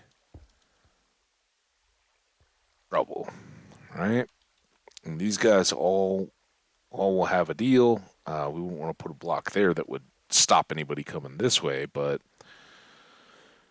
there shouldn't be too much light coming up and around. Yeah, I have the torch on the wrong side there though. Let's get you while I'm thinking about it, because that can just go down.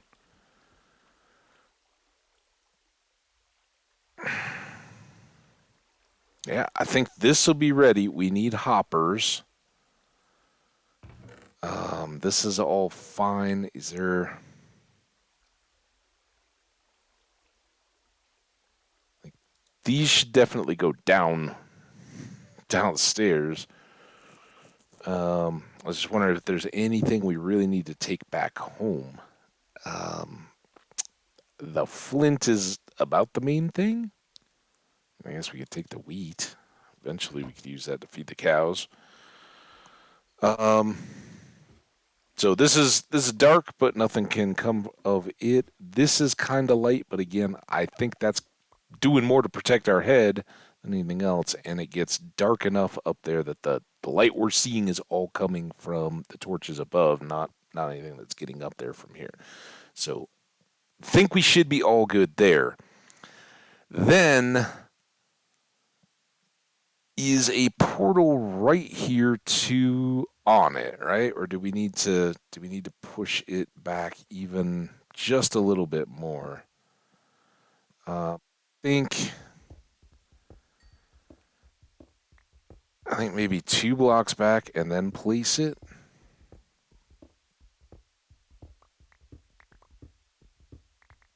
And now this is north. We're facing south? Oh, okay. I think the numbers still hold out though. We'll check.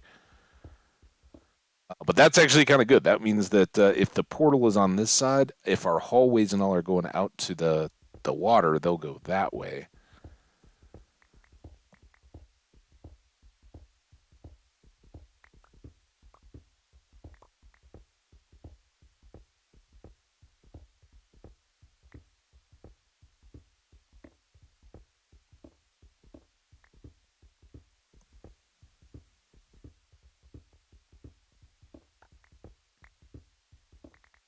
Okay, so two more back, and then this is the middle here. Two. Okay.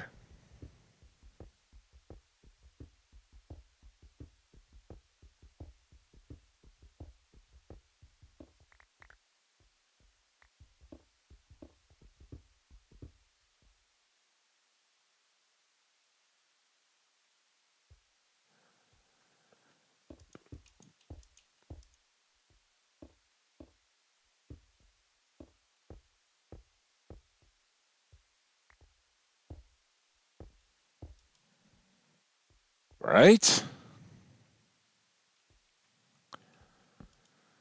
A little more light, just to be see that nothing gonna jump out from behind us. Let's save all this glass here. I don't know how much glass we have back at home, if any, but um, you need to stay here.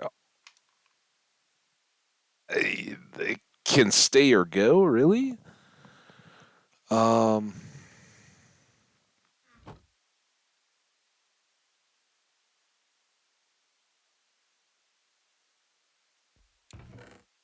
these need to stay.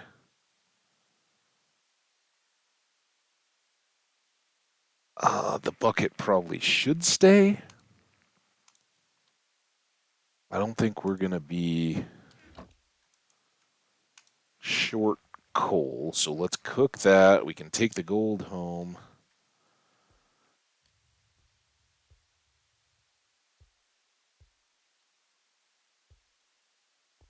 If that's it, right? These are the corner posts, and we're gonna have more corner posts in the back, but we could go right out.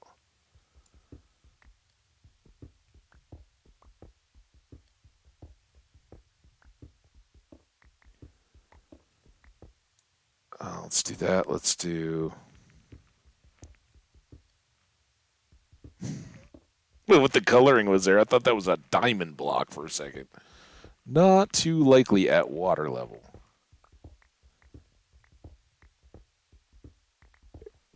This, if we make it that far, will give us tons of room to carve out a space in here if we want. So I went, I think, like three in and then a full 10. And we are still at 61. So we actually want to climb this back up a little bit to get out. Um, and I think, like, with the three or whatever, we could build in a room. So I'm just going to go up to from here.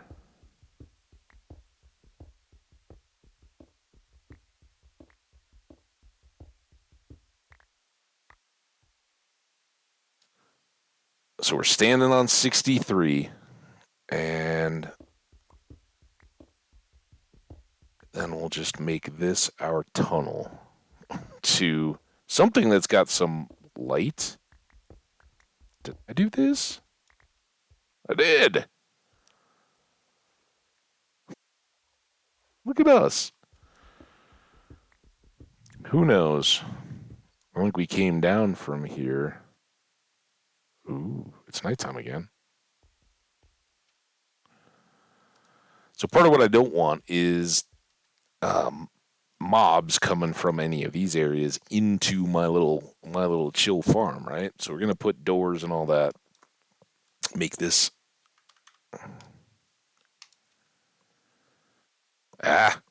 come on. Make this our indoor space.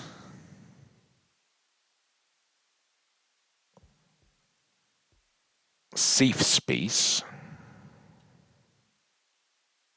We really using up these torches that fast? I mean, the picks that fast? Also, I gotta remember to light that sucker. We don't want to use it, but we definitely, you know what? Boom. Definitely want it to be on fire. Not forgotten when we get back. Oh, and I should have been more sure of this before we went, but we are at 51 and 52 and negative 846. 1051 and 2. Hang on.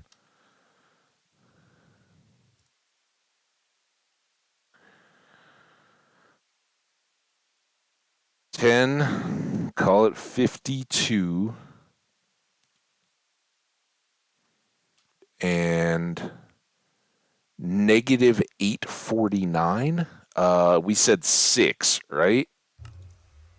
If we, this is 847, so we'd be up to 840, negative 846.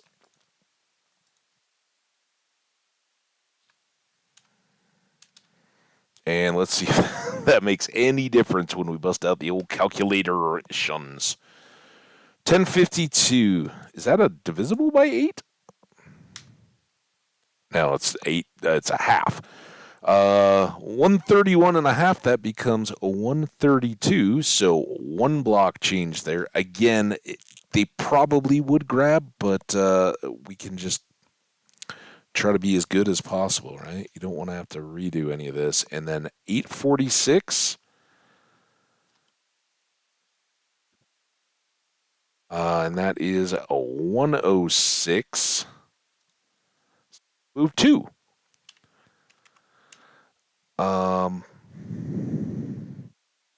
Negative 106 and positive 132. Looks good. Moved a total of 3 blocks, but hey, if it saves our linking, all the better.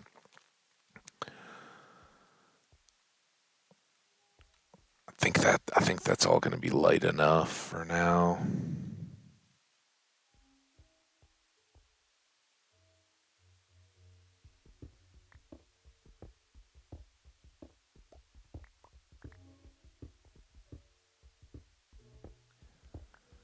Just hope we're headed in the right direction. This is north. It should come out somewhere on that bay side.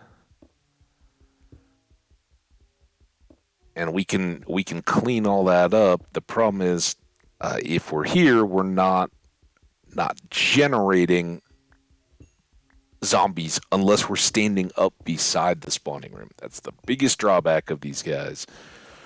There's some coal here. I know it's really, really dark. We'll get a torch up on the other side here.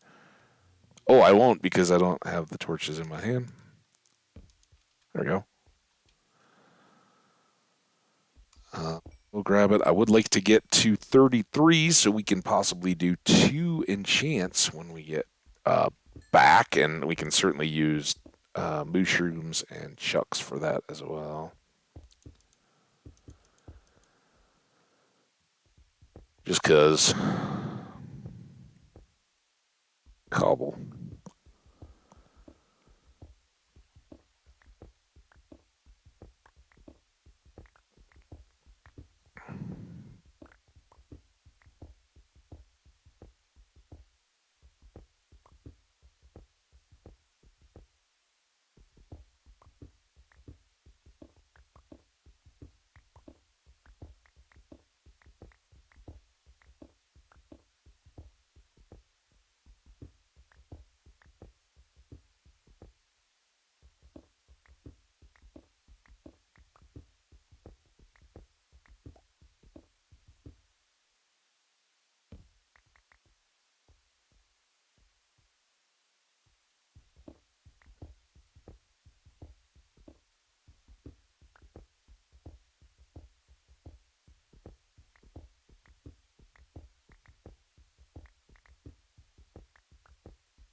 I don't know how far we got to go. I do know this will be worth it a million times over if we can just run back in and out. Forgetting all the other gold mines and all that, if we don't have to climb the mountain and then descend the mountain every single time just to climb a ladder and then declimb the ladder. This did clearly get us out past the 4 hour mark, though. A lot of ancillary digging for this project. But it's gonna be so darn good when it's all good. Ooh, is that maybe a little bit of a light bleed? A long hallway.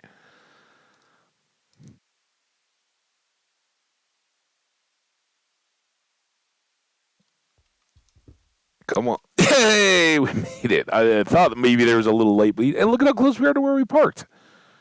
Fantastic. And we're up this one extra level, which I'm happy with. I mean, we could lower that down, and instead of going up, we could come back down one towards this if we wanted. Um, certainly ties in with all that. I don't know that we need to do all that right now. We still got a big old boat trip ahead of us. So let's last chance this and try to figure out, is there anything? I'm going to leave all these iron tools here, by the way. Is there anything else that we need to take home? This one piece of red sand, perhaps? Let's leave this. In fact, let's leave all those. Someday they may become laughable, but we've got iron at home. And ultimately, we have iron here. Um, it's just not quite as efficient. I think very likely before all is said and done, we will have another furnace, at least one up here, so that if I'm taking a break or whatever, we can cook gold, iron, whatever we've been getting out on our adventures around here. We can expand all this up, right? We'll do the signs like, hey, we'll be right back from our break, all that stuff again. Um, Dang it, I would have had more just random red sand. Let's get all of this. Let's get that. Copper's not going to do us any good here. We might use it back home. Same with mossy. We already have some at home, so we could add in a little more there. Um, really don't need the seeds. Really don't need the gravel. Kinda, I guess, could use cobble. I don't know. Top off the stacks. Obviously, we got all the cobble we need right here. We got plenty at home too, but it's already broken, right? They're ready to go. And at some point, we're going to need to cook all of that. But we've got our portal. It's lit. It's ready to go. We got to boat our way all the way back home. And then boat our way all the way back to the village portal our way home, unload all this stuff, make new tools, go back through the nether, set up that side portal, light it, link it, and maybe get the test run of the farm going. I don't know. It's a lot for a half hour. The portals might have to do it. We just got to remember we need the slabs. Had I not started marking this as going, let's get a few more. Could be the last time we ever have to boat, but we will be boating around in this area, right? Like all this stuff, all the mine stuff that sticks out on the other side of this hill, whether it's all related or not, we don't know. Um, but there's gold in them thar hills, right? And that will always be handy. And even quicker access to all of this. So far, we aren't right on top of red sand, but there's lots around over here that we can get to if we want to haul home loads of red sand for red sandstone. We need a little bit more to finish up our farm build. Um,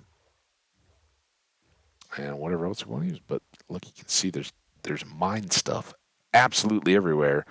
And yesterday was a great example of how good that chest loot can be. Not none of that today, sadly, but we'll get two enchants at some point here before we end up today, because we'll, even if we just have to feed the mushrooms and the chucks, we can do all that. We got seeds and wheat forever now. The farm's all set up and ready to go, so um, that'll be good.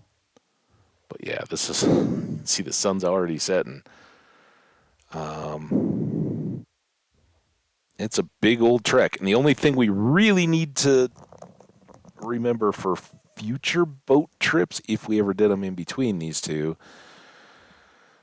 is that we got to cut hard all the way over towards Spawn Village. We can't take that first angle. From here, it's pretty straightforward because we just straight shot it back out towards Spawn and the forest, and then turn and go around all that. Obviously, we're going to stop along the way here to sleep, and we'll do it right over here. Too soon? Too soon. Be up by all this sugarcane. Maybe on this point.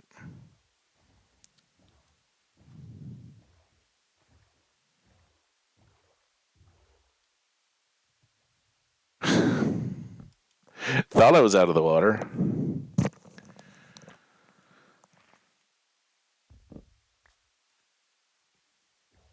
All right. And none of these go through, and there's teases over on all that other side. But if we stick to it, come all the way around this hill, we're all good.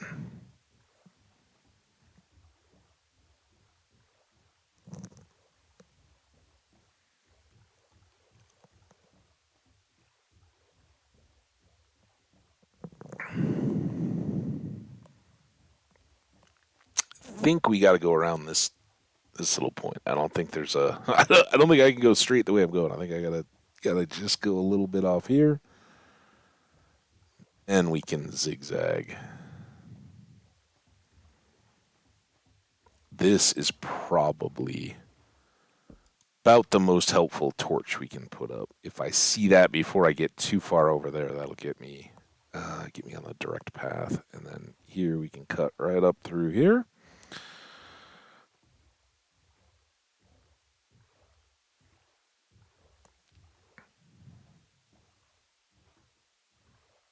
Oh, you feel it? Can you imagine rowing this much? It'd be just brutal. Ooh, lily pad. We've had some of those. I don't know if they made it all the way to base yet or not. Probably had, because it was some of that stuff we had stored at the village by the canal early game, and I think I gathered everything up. So, but getting through all of that to get over to the canal village was there was a lot of lily pads. Not short on those. Again, we see there's uh Shanry. We talked about the bees earlier. This is very likely a bee that through one of the villages or something like that got spawned, but is now off trying to find a suitable home. You see him wandering around. They aren't all ones that we spawned.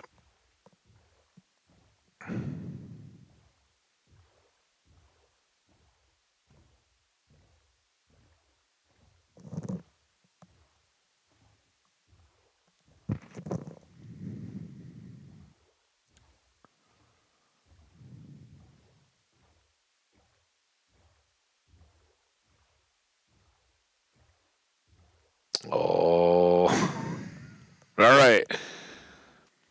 We're well past halfway when we make it to the canal. 4:31. It's been like 5 minutes. 4:31 being the stream time, right? It's very close, like 4:30 Central Time, right about now. And there you can just see the beginnings of our portal enclosing tower over here. This one's going to continue to be lots of use, right? This is our gateway to this whole part of the region, but again, saving that extra boat trip, that's a probably an even bigger one than we had getting out to the Mushroom Island from here. So we've been doing good work today. This is gonna help us so much, and all that loot that we can get out of the gold mines. Oh my goodness, chat commenters, all of you guys. You're all included.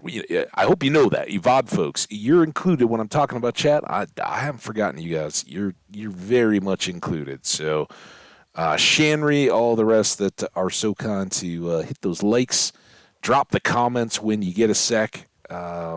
If you haven't already subscribed, so you don't get to miss out on any of it. And I have been every few days or so. I update the playlists.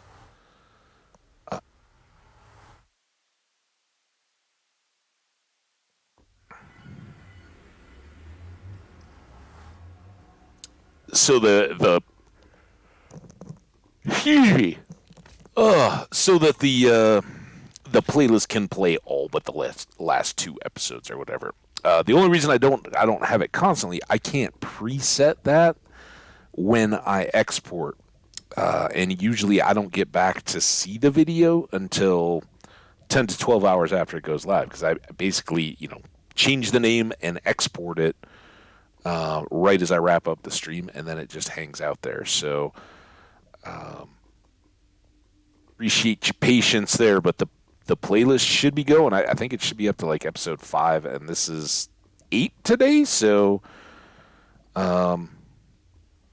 8 or 9 even. So we'll have a couple more to add to it.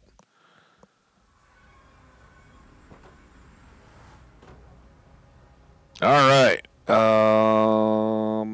Cobble. Do I have?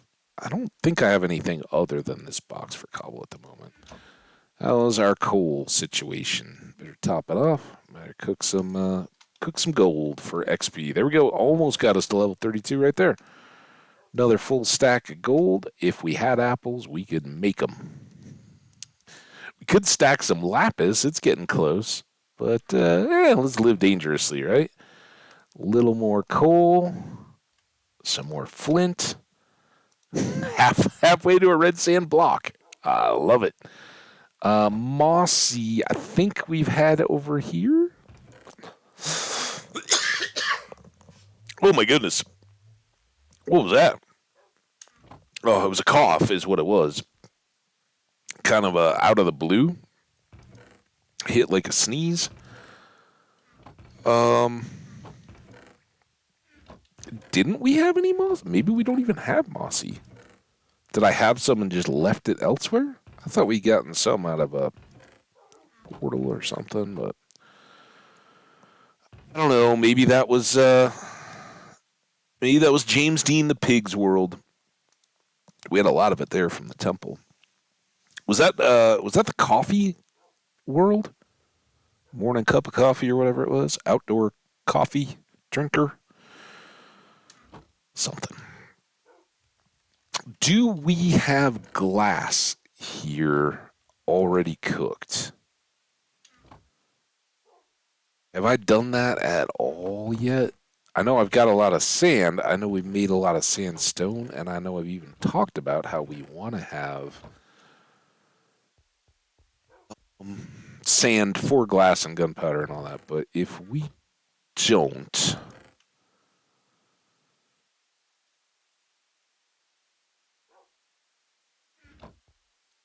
oh, if these are fueled or not. Nope.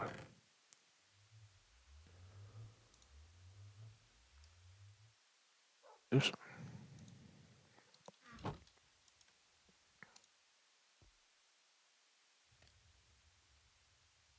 What? I guess I made some glass? Use glass for?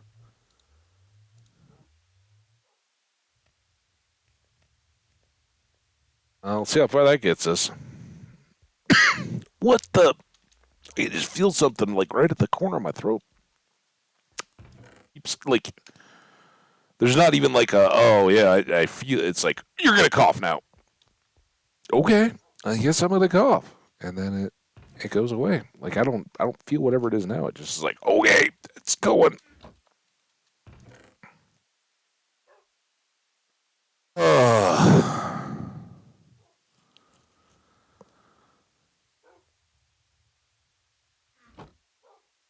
Terracotta. Have we already grabbed and or earmarked any of that anywhere? I think maybe we did over here, didn't we? Or if we haven't, maybe we should. Nothing in here yet. It doesn't really stand. Dang it. Oh, I don't know what it is that's back there. Here, let me sip some water. Hang on a second.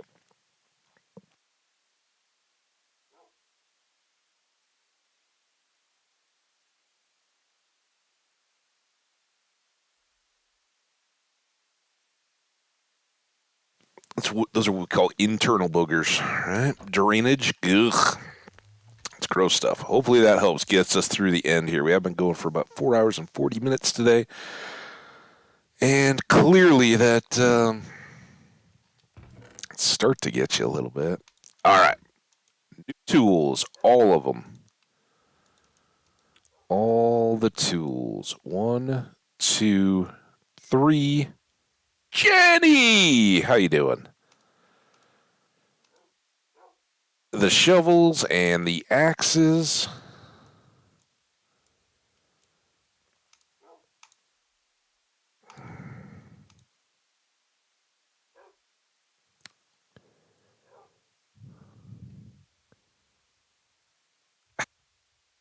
Trying to keep me away. Hey, I can't tell you what's going on with Twitch. But we're here. Hey, don't worry though. We got big stuff. You're gonna get. You just sit right back and enjoy the tour. Hang on 1 second though. I gotta follow up this little cough and water sipping. Now I gotta blow my nose.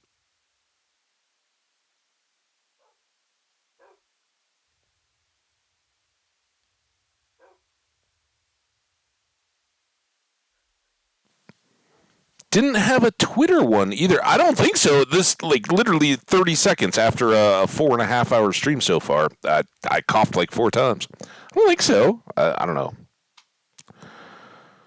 I wouldn't be so bold as to say no. I'm never sick because then you know you're getting punched. But I don't. I hope not. We done that. Done and done. Let's top off the arrows. Let's top off the torches. We actually used quite a few of those. We got these now. We can get. Oh, this is. Oh my god. There. Boom. Here. There.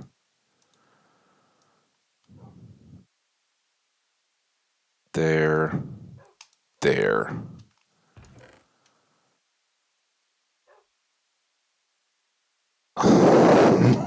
We're ready for more iron. We do find our ways to use stuff, don't we? It's crazy. All right. Look at all these extra buckets. Should I bring those along just to speed up the setup? Also, let's do clean. I think we have enough stone cooked already. Yeah, look at all this. All right, let's bring this back. Look at all the glass. It was in there. I was grabbing the coal out. I'm such a doof. All right, sleep. We're going to go do the portals. Make sure that they're all linked up. With this stone in the crafting table, we can. Oh,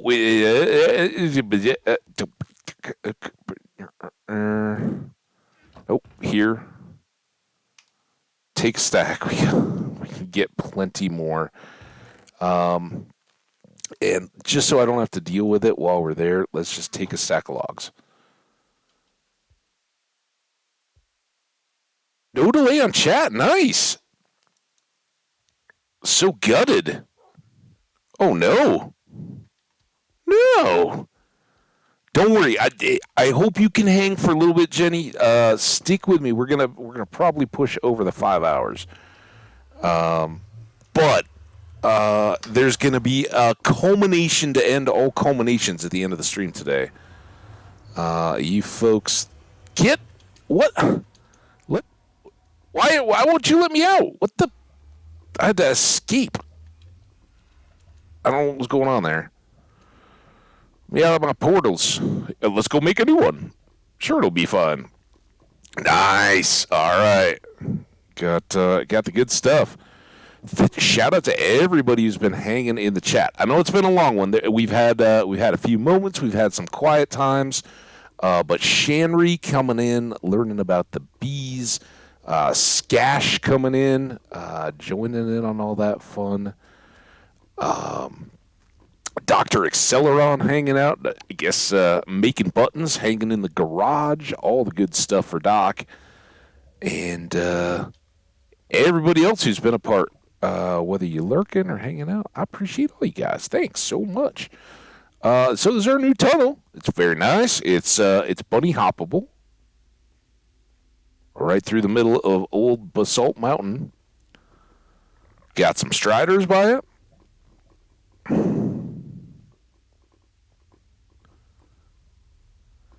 Hey, man, I don't blame you. I love it. We've talked many times before about how lurking is the way to go, and especially if you got... I just appreciate hearing about all the different projects, things people are up to when they're hanging out and chilling. I love it, man.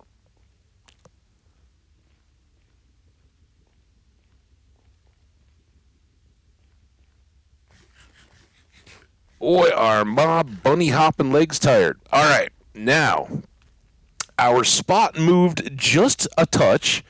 We want to be at 132, 132 negative 106. So let's get the screen back up here. 132,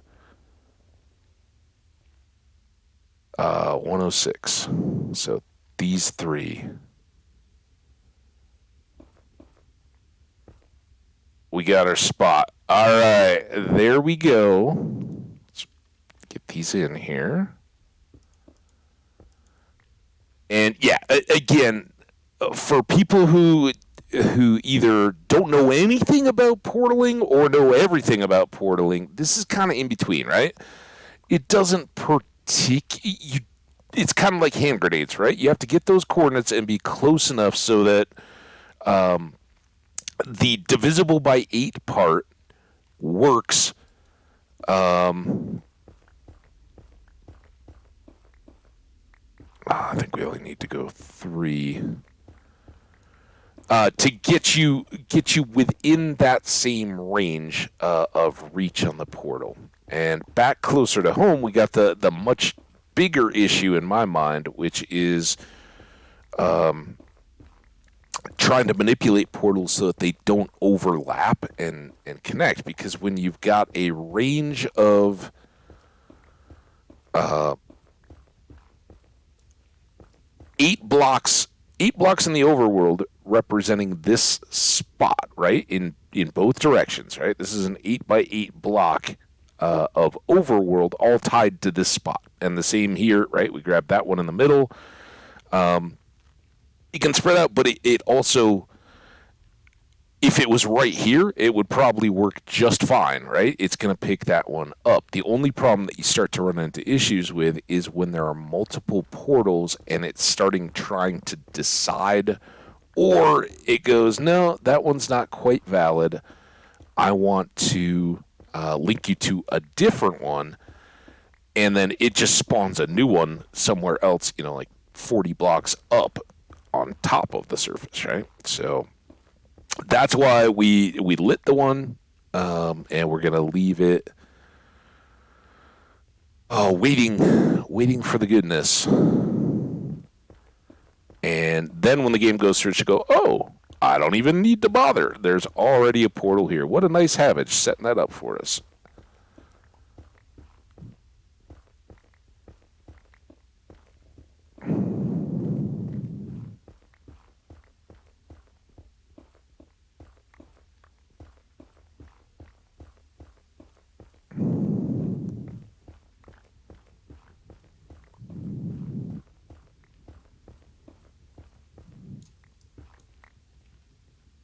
Okay.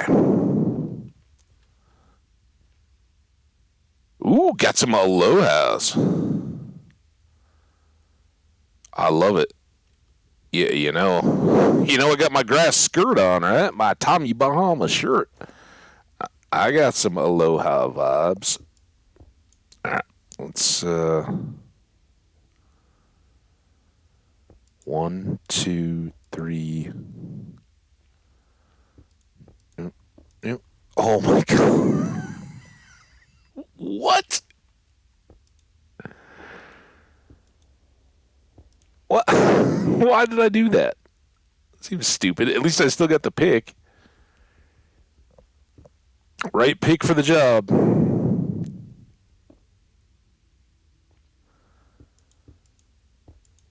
Yeah. All right. This is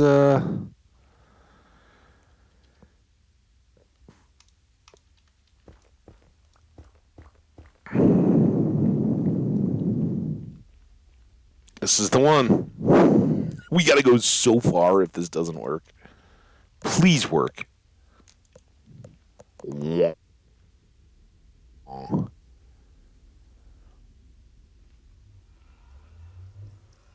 Playing in the Heart of Gold band. Hey, here we are. Boom, we made it. All right. Now, the question is, can we crank this out without massive mistakes? I think we want to leave one up, right? Oh, we're already too full. All right, here. You, get out of there. We need 2 more chests, and of course that's just beyond what we have. Dunk, think. Zip. Zip. 4 chests.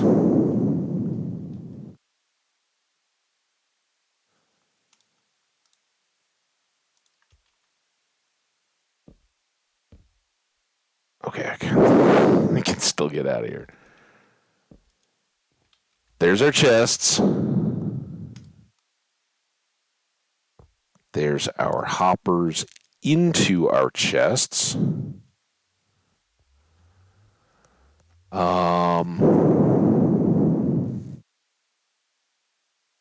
I think we're going to go. We don't need that in our hand anymore. Even though we've got some cobble around here, I think we're going to go stone on the pillars and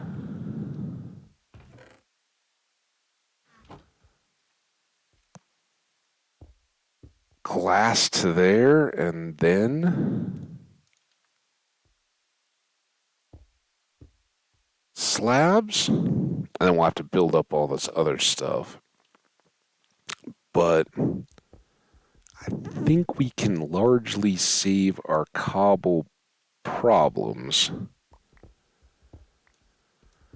if we decide that we want to go up this high for a roof in the room here.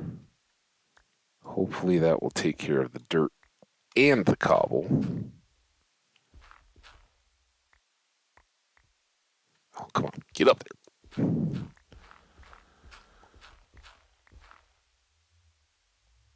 Pretty. It's a bunch of stone with a death shoot in it, but okay, I'll take pretty. Yeah, I get the irony.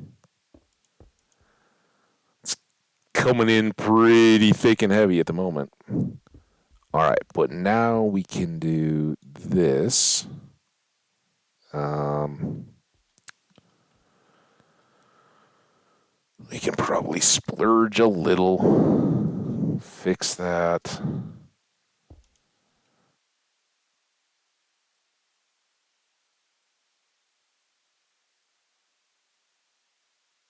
We don't need that anymore either.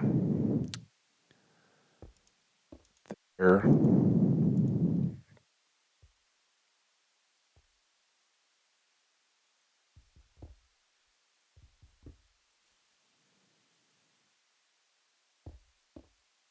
There.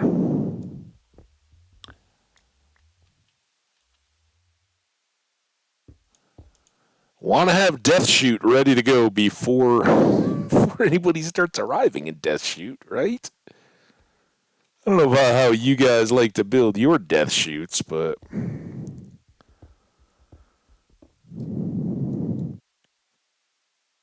well, I can tell you one thing. It's not called Dirt Shoot. Oh, this was where we just were. Oh, remember when we found all that gold? Remember when those creepers showed up? Who invited those guys? All right, I think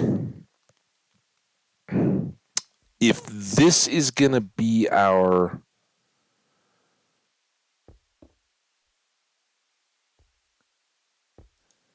glass transition area, and that's our ceiling height anyway, you guys got to go. You got to go. Good grief. What the? How much dirt does this world need? Bonk, bonk, bonk. Oh, damn it. That's a cook we're never getting back. I guess we could, but anytime soon or cheaply.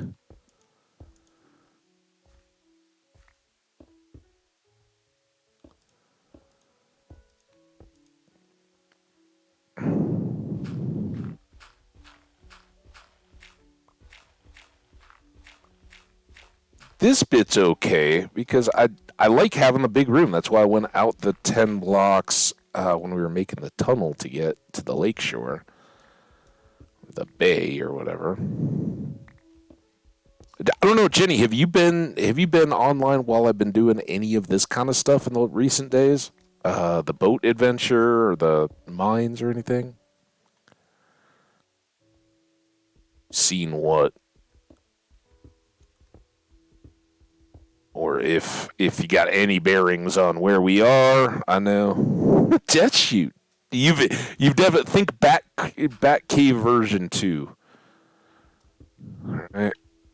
We're working on getting back to the amenities that we had in the Bat Cave for the James Dean world. And this is the second time I've talked about James Dean the pig today, so lost but not forgotten, our friend James the pig. Um, Now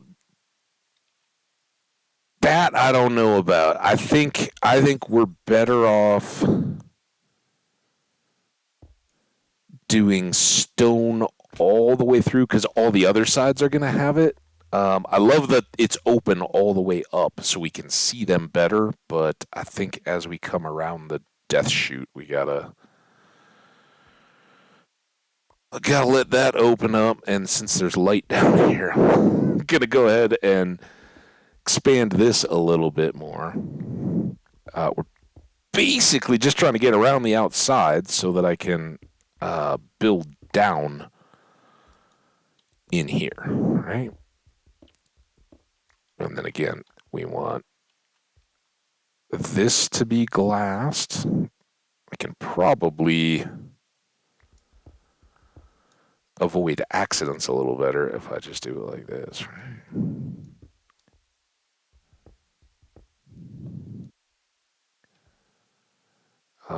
But that's my full height. So let's get these two swapped as well while I can reach them.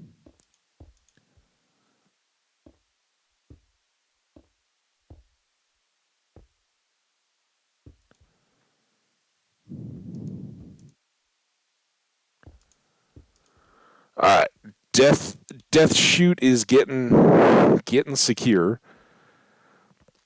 The main reason for being able to do 360 on it is just with a 4 block, you can have corners where it's tough to reach them and pressing in. There shouldn't be any creepers, but you could get a rogue one dropping in, and I prefer not to go boom. That's basically how that goes.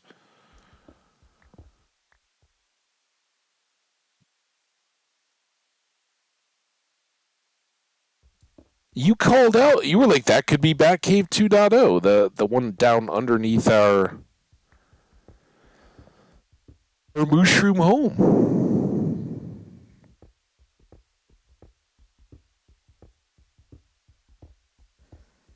But it's all good.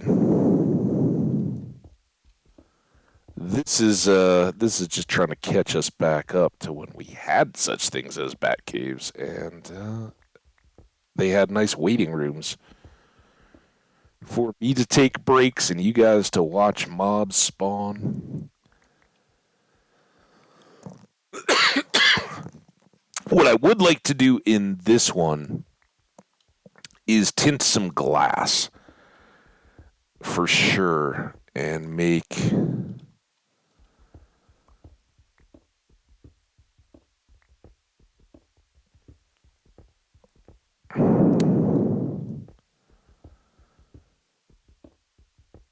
the room itself visible. So we'll have to crack open an amethyst geode at some point.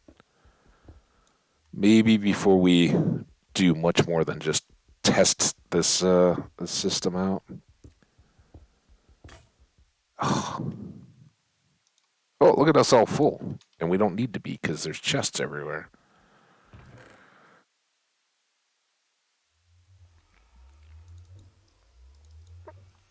Look how much dirt we pulled out of there. Over a stack. Ridiculous. I may regret this. I may be replacing them anyway, but let's get this down to actual size.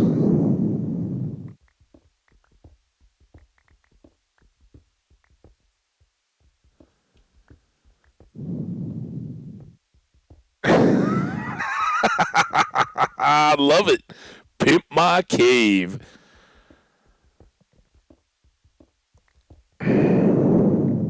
Now, I think. Ooh, those are not torches. Maybe up here?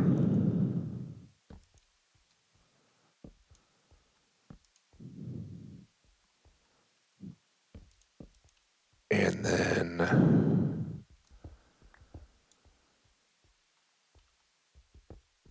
These are going to be the me spots.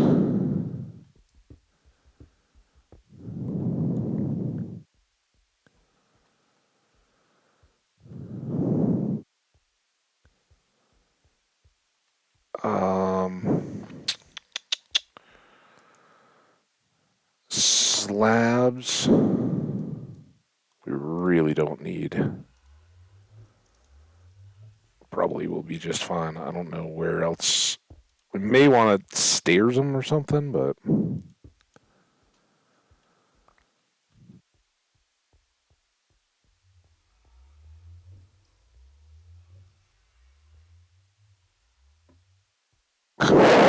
Off the ladder.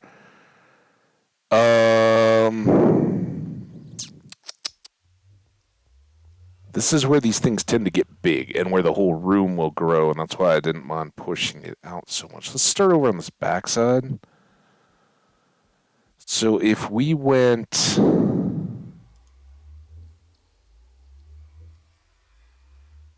Get a couple of test stairs.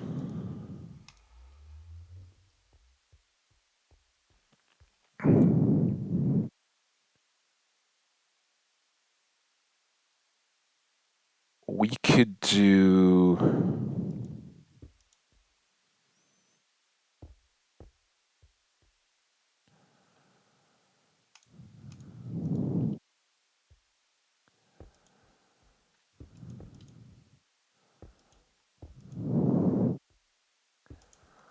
something like that on each side, and then we gotta do the little squeeze to get in there, but that would keep it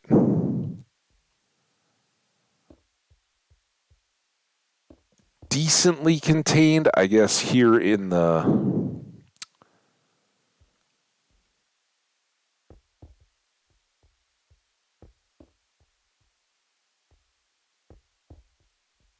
edges.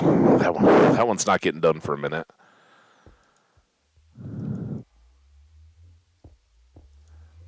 It would mean kicking this out or just dealing with it. I guess it's not that invasive.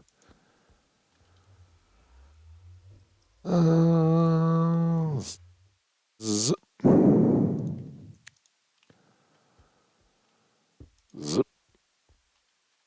Zip. And then I end up needing more slabs. That was kind of perfect, though. There. So we can eventually do the same thing, take out this whole wall and back it up, right? But they can't see me. They'll be falling from up there. We've tried to limit the light down to just very low, and then when we seal off that room, all of that should be darkness.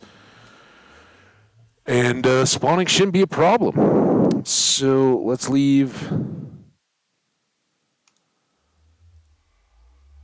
back some steps and a thing. We've got to do that other side. We won't necessarily have Silk Touch yet.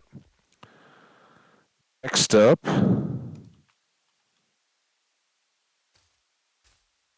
I hope moss carpet works as well as any other carpet. The whole idea there is that the XP stay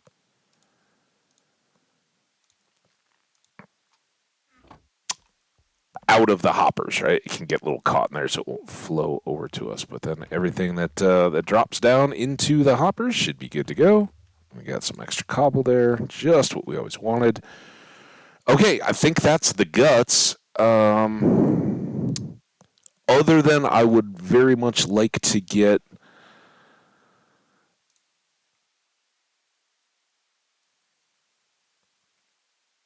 what am I?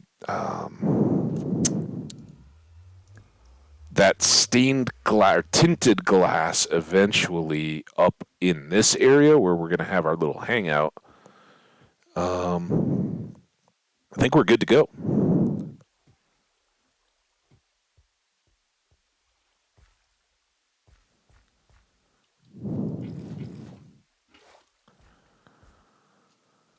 So this could get very interesting and messy.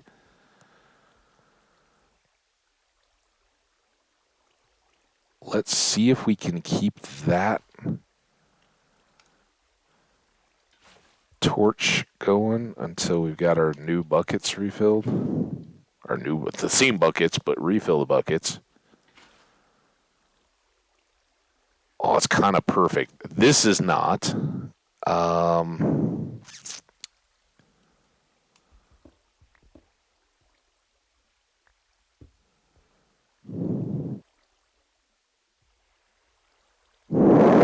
Let's make it very destructive before it gets finished. Let's go get our water. Wonk.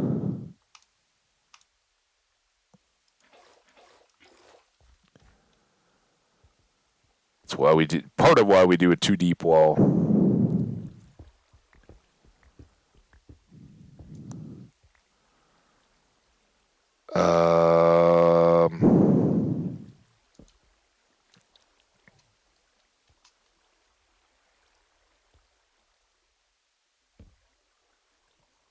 That one gone. I think this is gonna be okay.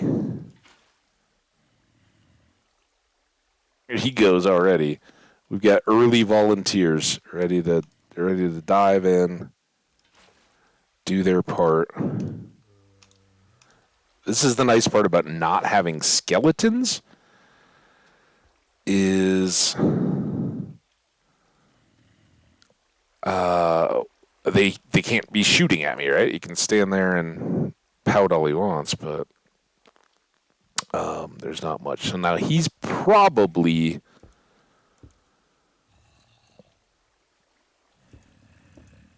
hanging a little bit because they're all turning and yearning for me, right? That's a little audacious to say, I think. But all right, too thick should keep that torchlight from being anywhere close to that.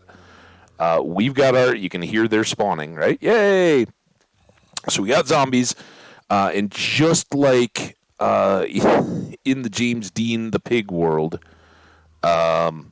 we can hang out here if I'm taking a break, starting or stopping or whatever, and we can let zombies spawn there. And now we got a real test at the bottom. So far, at least some of them have not died. That is good. I see the one guy in armor. I don't see the others. And if you, we do have the seed out there. If you gotta go check the VODs if you want it, but it is out there. And if you were to play along and put this like on a server, say, you could have a friend up there chilling, generating the zombies, and they would thump, thump, thump, thump, thump, thump, and you could stand down here and watch it. I don't know that we can get down the ladder quick enough to actively watching them fall, but that's kind of the look and idea we were going for there. And again, that's the very real problem with this particular mob type farm these days. It's AFK, right? You gotta be just like the cats and the creepers in the darkroom spawner that we had back in Necrophagia Taco. We got nothing there. But the good news is there's light up there, right? But there's zip as far as bleed through into that room. We can look up there and see that there's zero light. There's nothing. We've got light way down here lighting up the glass. But there's absolutely nothing bleeding into that room that we can just see up into the corner of. So, there we go. The main mission of having the linked portals and the farm basically set up is fantastically good. I know we went just over 5 hours. We said, hey, can we get it in done 5? Well, let's remember, I took a couple breaks along the way, so I think we technically made it. Now the rest of the day, it's just a party. We're just hanging out, doing the good stuff. We got level 33, I guess just from that XP bit of farm, right? Typically, I wouldn't use the diamond sword. We would use iron swords. When we come back out here, which I do need to show off, we will definitely cook up iron, right? That will be a big part of it, or gold or whatever. And if they drop swords, awesome. We can make use of whatever they're kind enough to leave us. Ooh, let's get those torches back. That would be great. Wood, you stay here. I want to take all the rest of this cookstone back. Is there other stuff? I guess the gunpowder, the bones, and the copper we can take home with us. Some orange terracotta, why not? The tools we might as well leave here, right? We got lots of iron at home. We'll see what becomes a bigger source. But here's the part of the world we are in right now. We'll just take a peek, and then we'll come back from our awesome portal because it's so much faster.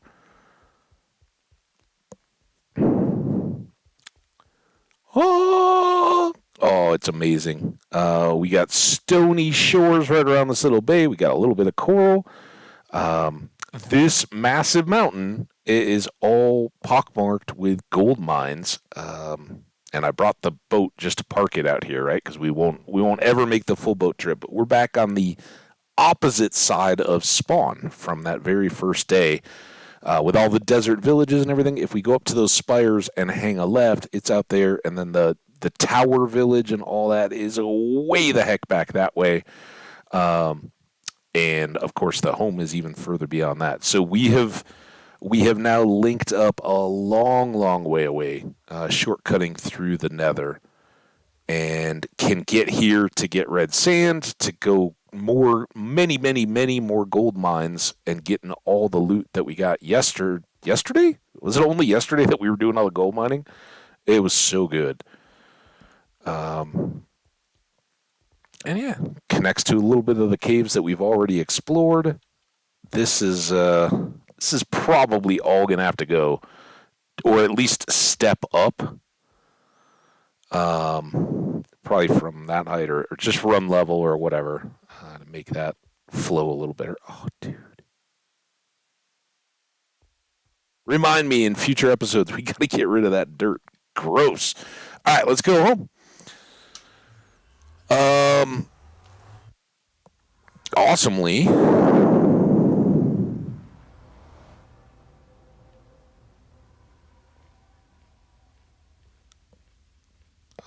this doesn't take too terribly long, right? We're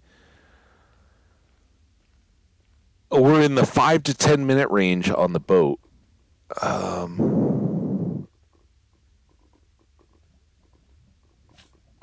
Ooh, I hear you, but we're moving. We're ignoring you, lava slime. Which, by the way, I call them lava slimes. I have for years. They're magma cubes. That's what the mob actually is. But if you were wondering if I knew, or like watching other people play, and they're like, no, they aren't called lava slimes. Yeah, they're the lava version of our green slimes. So to me, they are and will always be lava slimes. Incorrectly perpetuating a myth. I'm sorry, but they're wonderful.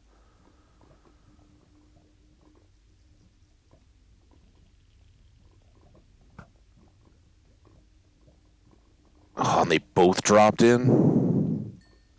Cubes. Magma cubes. Like the big square 3-dimensional squares. Cubes. We call those in the UK. I thought cube was pretty universal.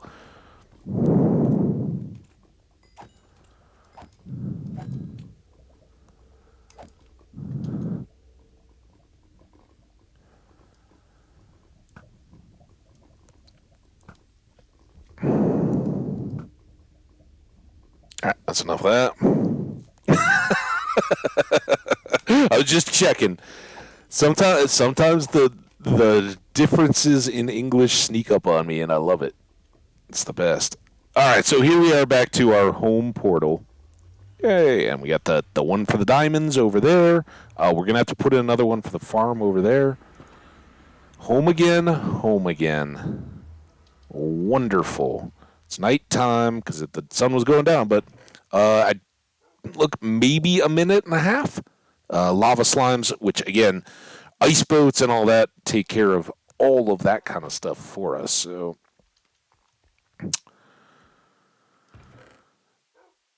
there.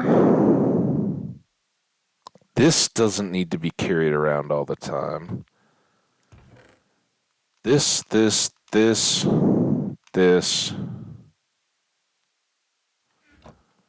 I don't know which way to go first. That's got to go away. This has got to go away. This has got to come back over here.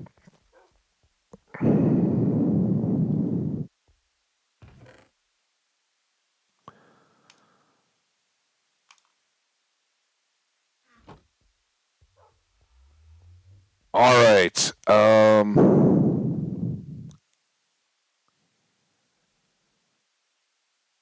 I think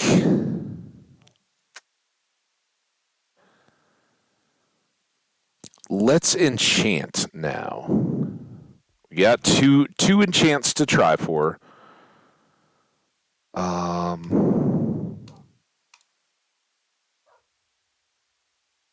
don't know what they might end up being, but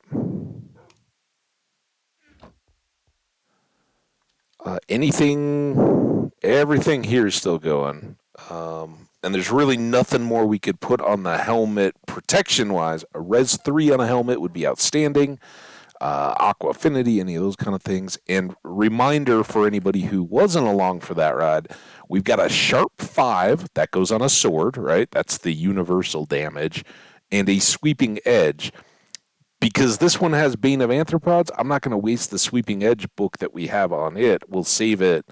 But in looking at a sword enchant, we don't need sharpness necessarily, but unbreaking or some other side attribute would actually be pretty good there. Power 4 on a bow, that's certainly worthy of consideration. Let's see what the sword's got. Unbreaking, we just talked about it. So, like an unbreaking and a looting would be out of this world. A sharp or no weapon effect would be just fine. Well, we'll see what else we have. Unbreaking on a helm. Aqua Affinity there. We're really, really looking for Res 3. Unbreaking on the shovel, and that's then going to be the same for wherever this pick is. Unbreaking. We could start building up this and see if we get anything else on the pick. Did we look at a book yet? Let's just check a book. We could make it Bane of Anthropods 5. We're not messing around with that until we really need to mess around. There's obviously stuff we can use here. Power 4 on our next bow would be fine, but we're still a ways off on that. We have another bow, Flame, I think, to even use to continue to improve and build up this one before we get to it, before we get to a full replacement. So the question really is, do we want to unbreak on the sword and start trying to build up that? Or do we want to unbreak on a pick, see if we get anything else good, and start building up towards those?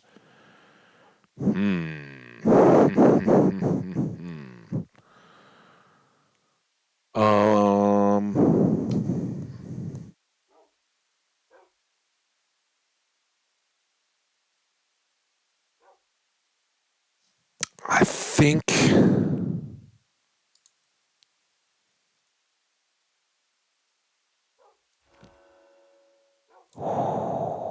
so good. So good. Because now that can be efficiency 5 on breaking. Sure, it doesn't have silk touch on it yet, but it's almost better because we can wait for a book for that now. And just have a great obsidian or, whatever, if we get to the point where we can just wear it down before we have mending, cool. But those two together will work very well. Now, one more shot. Flame. Like I said, we already got one of those.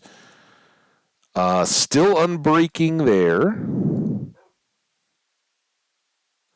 No Res 3. Unbreaking on the shovel. So do we do the same there? Power on a book. On a book is decent. But I don't know that it beats out anything. And then this is such it's never going to be Thorns, but it's such an afterthought with that gold one until we've got everything else kind of set up. I don't, or everything else is trash and that's good. I don't think we need to roll the dice. The question now is, do I want a pick? Oh, we had another efficiency 4? Look at us. Well, if that's the case,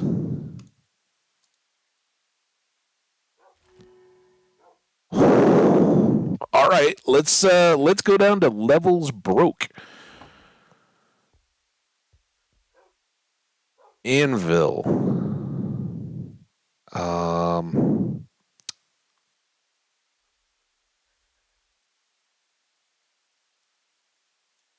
I don't know if this is, so that's 13.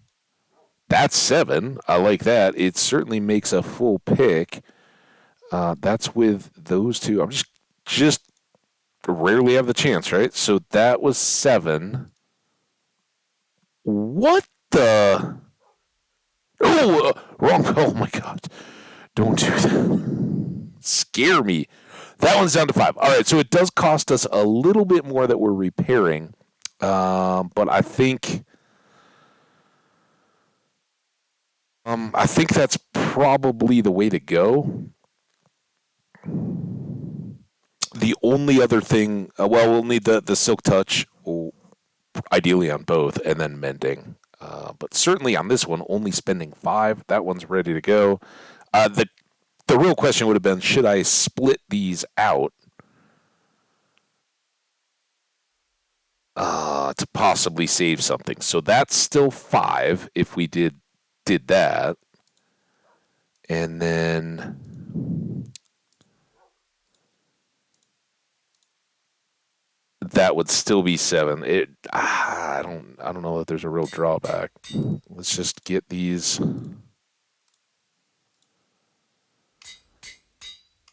Get those good. Efficiency 5, Unbreaking 3 on both. They're just waiting for Silk Touch on a book. And then, of course, our mending trades. Or men's coming out of loot caves. I don't know. I think what we should do is let's put all this stuff away while we're doing stuff. Let's put one of these in this chest. I don't know that we need to carry it all the time if we're going for obsidian, right? Like the farm portals and all that, we're going to need more obsidian. That'll definitely help. Fish for my books? Dude, I got a fishing rod, but I remember having to fish for books. I don't know if it was my skill level or what, but I did a lot of book fishing, and it was kind of awful.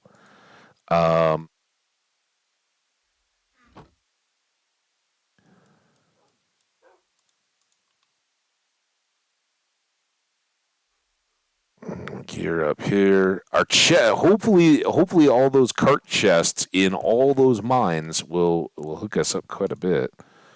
All right, we are getting geared back up here. All set up, good to go.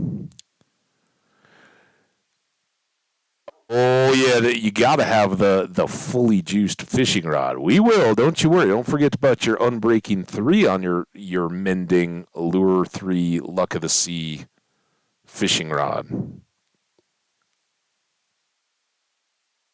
Yeah, tip top rod.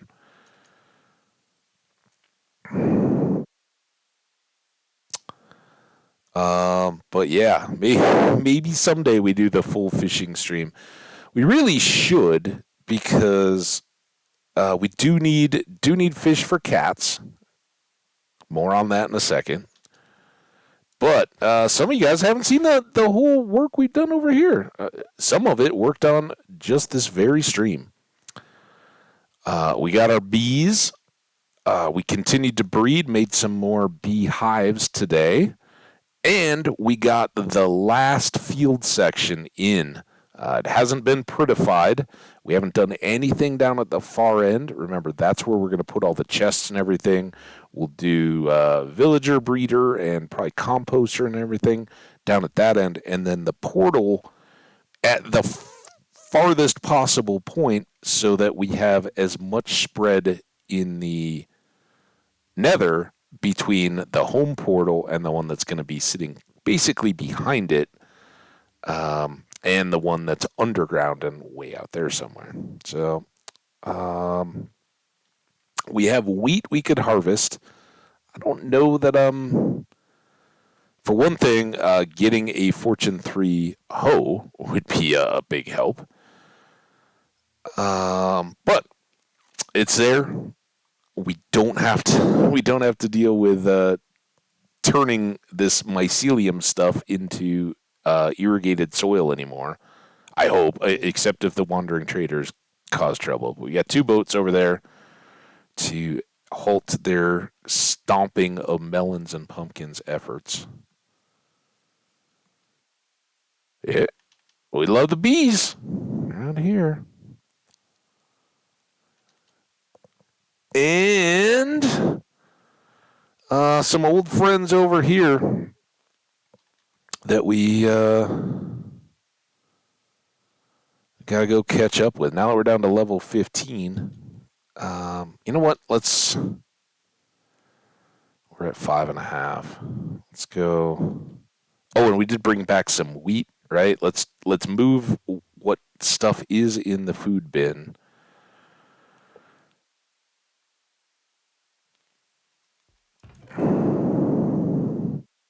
These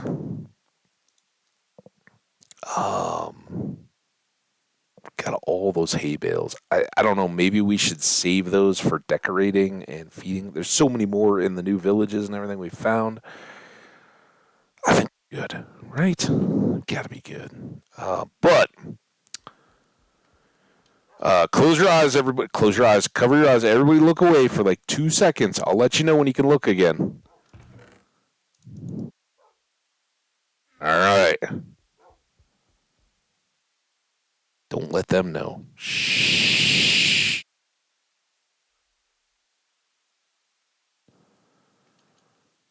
We have got some work to do over here. You know what I need? I need a lead.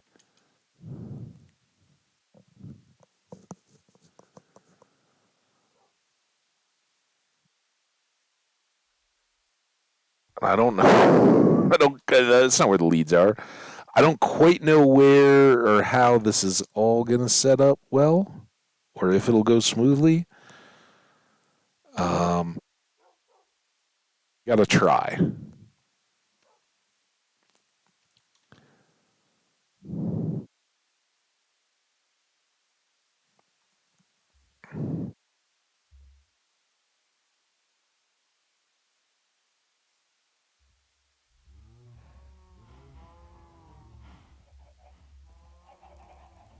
Um,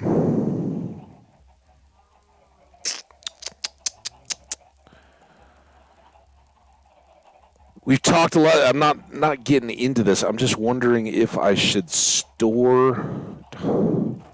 That's that was strategic. I may hate myself forevermore for doing that.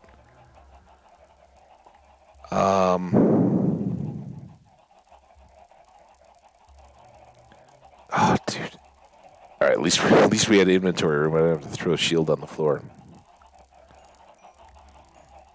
And at moments in this world, I start thinking like we don't need the shield anymore. We're getting good protecting chance on all of our armor and all that, but we are still rocking a piece of gold. And remember the creeper yesterday?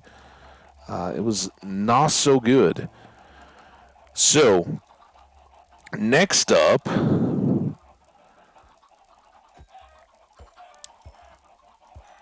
I think we're gonna start with this, which is a full murder lading of all the poor chickens. And remember, earlier today, I recounted the fun and adventures in Fruta, Colorado of the Fruta headless chicken. That's right, it was 100% a real thing. Fruta, Fruita, Colorado. If you look up the Fruta headless chicken, there is old school websites referencing it. And I kind of always think of the Fruta headless chicken when I'm doing this, as should be. But here on U.S. Groundhog's Day, which, by the way, if you're looking for something to watch as a movie tonight, oh my gosh, I don't. I'm hoping it's on Prime or Netflix. I haven't looked yet this year, but I'm so down to watch some Groundhog Days tonight. Although there's a CU basketball game, I'm not going. But yeah, that might make it either early or late. The game is so late. That's why I'm not going. It's like 8 p.m. start time on a school night.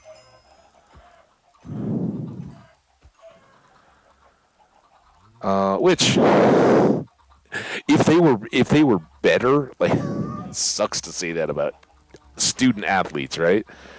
If they hadn't lost so many winnable games early, they would still be contenders, right? And it would be much more exciting to go up to a 8 o'clock Thursday night game and just know Friday's going to be a drag. But it'll be so worth it. When they're not playing for anything except to finish out the schedule, that gets a little tougher to swallow. Good job, Jenny the cow. All right.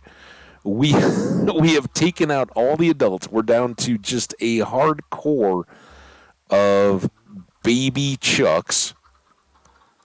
I'm now going to sneak out here. We're doing that because look at them go. Like, out. We know what will happen if we linger here. I'm going to store all these eggs. I'm going to move these feathers because I don't really want to, even though we've got so much of all that stuff, I don't really want to waste it yet. And especially if we do experience a chicken disaster and somehow we have the worst egg luck ever and all these don't produce 2 chickens to restart our operations, we'll be in big trouble.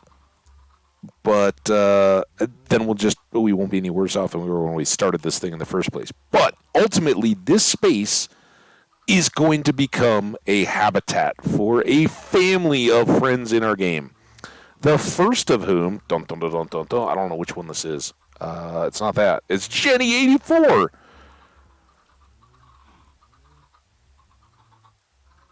Make sure no baby chickens get in the way. There you go. All right. So that is Jenny the cow, the mushroom, the brown one. And then, there you go. Something in the news today about a player in the NFL doing something awful before game. If I type what it was, it'll get flagged. I did hear about that. One of the Philadelphia Eagles. I haven't read any stories. I don't know if it's rumor, speculation, anything like that. But yeah, I did hear or see a story that was popping kind of just before I came online. One of the Philadelphia Eagles violent crimes of a sexual nature against women. Awful. You don't need to say any more. I've been alive and following that kind of stuff in Super Bowl week long enough to know it can be both. Nobody should ever be in a position where those allegations can hold any water, right? They've got consultants that tell them going into these 2 weeks you're going to have more scrutiny and pressure than any time in your life. You've got family coming out of the woodwork trying to get stuff from you and all of a sudden be your best friend and all that. You've got people trying to insert themselves or find you enjoying yourself and then capitalize, blackmail, extortion, all that kind of stuff too. But the same thing goes, right? Like, if you're going out to a club or anything like that, go find the old girlfriend that was kind of off and on again or something, and just be like, hey, you know what's going on this week? You want to come to I think it's it's in Arizona, right? You want to come to Arizona with me and party, and we'll maybe rekindle a few old things, but it will know why, eyes wide open going into it. You do not go to a club and interact with anybody you don't know. And I don't know the circumstances. I know terrible things are done to wives and girlfriends. Whatever the one was over New Year's was ridiculous, right? The UFC guy punching his wife or girlfriend or whatever. It's just insane. And I don't know if this was that kind of a situation or what, but I know I'm not 18, 20 years old. I'm an adult, I've seen a lot of people end up in bad circumstances and situations. So I wouldn't be in that position whatsoever. But you got to be aware, if you're worth millions of dollars, that that's not just a random interaction. That's people with cell phones, right? And you know, it's not just the person you're infatuated with on your night out that looking good, giving you a vibe, all that kind of stuff. It's their friends, right? They're like, oh, did you see who that person is hooking up with? Oh my God, get out the camera, right? You got to at least get a couple pictures for the Instagram and all that. And that doesn't even then count if things get violent or whatever. So I don't know. Booze is a real bad combination. I don't know how young people today ever get past the whole, hey, how's it going, to, hey, do we want this to become something further? There's just so much scariness out there in the world. But the bottom line, and men, if you're my age, or you gotta be a role model for younger people, and you got to tell them how it is. You got to let them know. There's no obligation on any part for it, and it doesn't matter what they're leading, perceived as being into you or not. Their word goes. Any human, right? It doesn't matter who you're into or what your things are. If there's a potential partner out there, it is 100% on you. Oh, I should have left one extra. Dang it.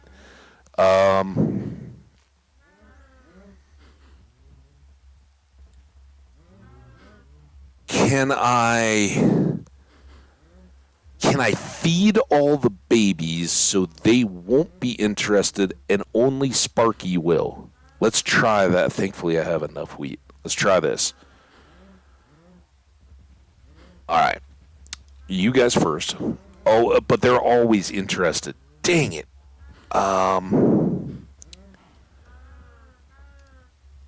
See, the problem is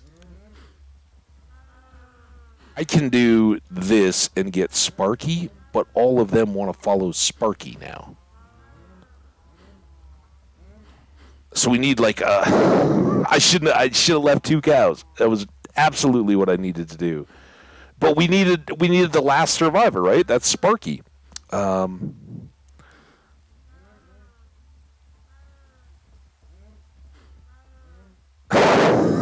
I can put all the baby cows into boats.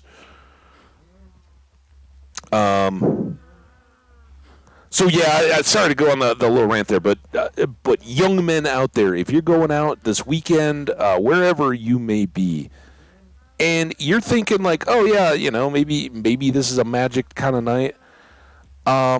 Everything is second place to is the person that you're with comfortable and happy no matter what anything else happens. That's base level humanity.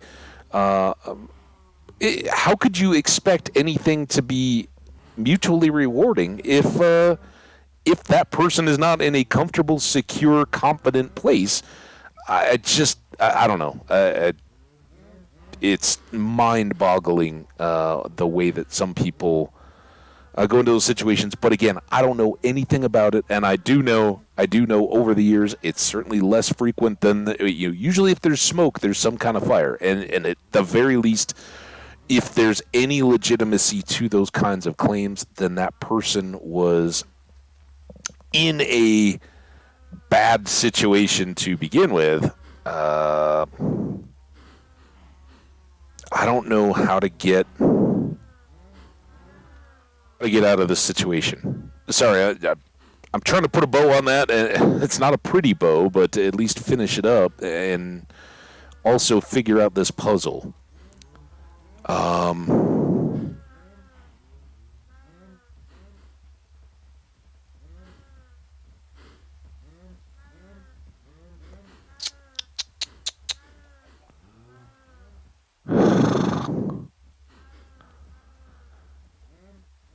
It could punch a lot of baby cows. That would be awful.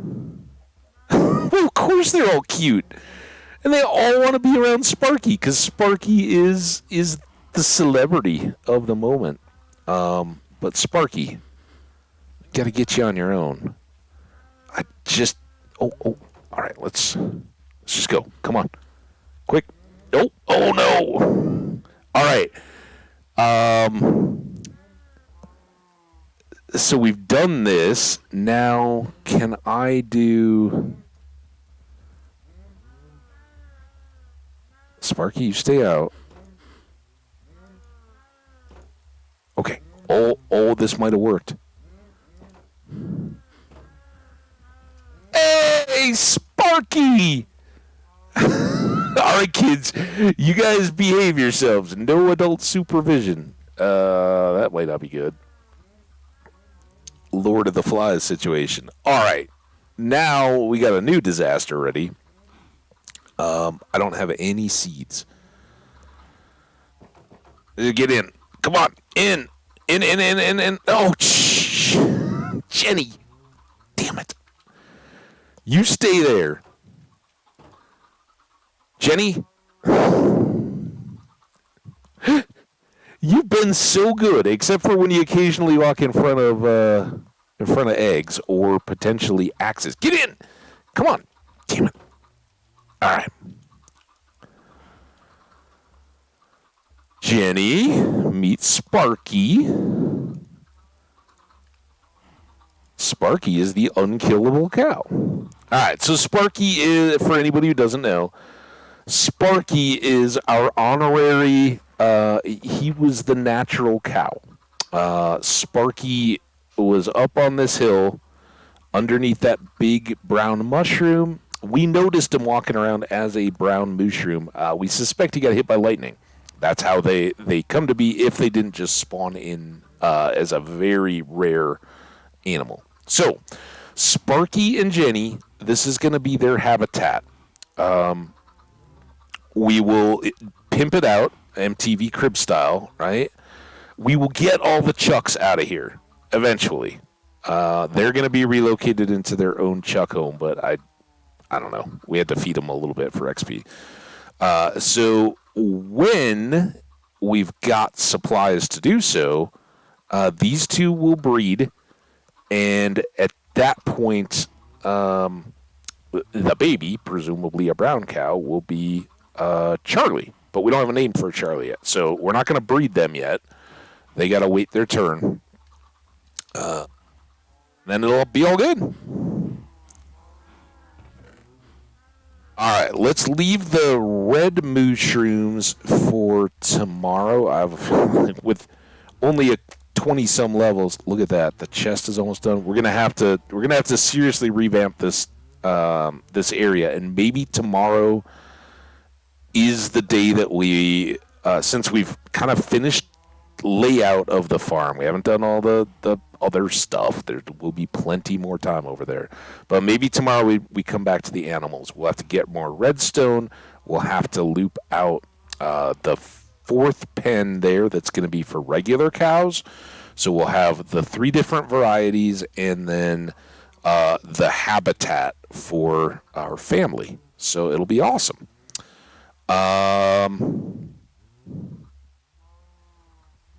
Oh, we got the other names. Hang on. I was like, we're done, are we?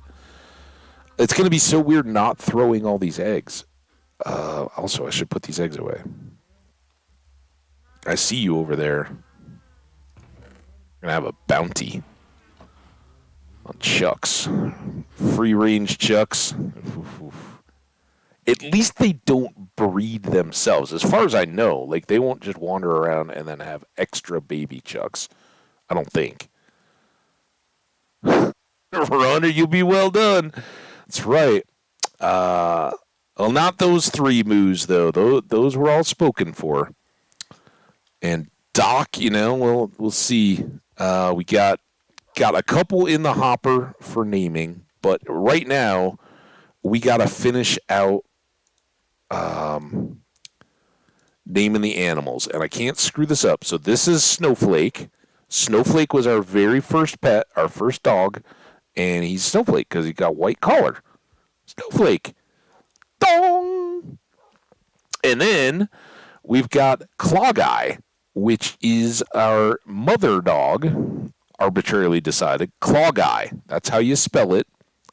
This is Welsh Gold for the golden colored collar. There you go, Claw Guy. Sorry for the delay. And last but not least, their young pup, all grown up, is Oliver, like Oliver Twist, because we left him as an orphan on the side of the beach until we could make our third boat trip over to the Coal and Iron Mountain. There you go, Oliver. All right, 5 name tags from yesterday's mine trips, all allocated out and used up. The only one we haven't found or reconfirmed, we still have not found bunny palm, the red mushroom that is wandering around out here somewhere. If anybody sees bunny palm, call the authorities. Let them know. Yeah, they got a whole continent. I mean, honestly, if they don't survive, if they don't follow Bunny Palm's lead to go to the secret hideout, I don't know what they're gonna do.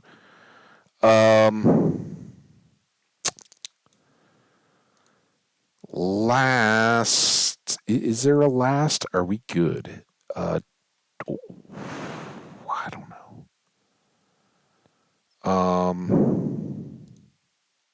And our pants are getting worn down. The mines are gonna be so like I'm thinking like today. Today was a pretty good application of how things can work in a stream to keep it varied and fun. Of course, we went longer, and of course, a lot of the stuff was kind of grindy work anyway. But we did about an hour over on the farms to start things off. Got the crops in and all the soil turned and all that kind of miserable stuff as the coffee was kicking and all that. Then, while there was a lot of mining and kind of mundane digging through the nether to get to it, and then a lot of digging to set up the farm, we did get the monster zombie spawner farm up and operational and portal linked. So we basically got portal there, portal way the heck over there, and close by portal right down there. So 4 active portals all linked up through the nether. Eventually, that's all ice, although we haven't found any ice yet.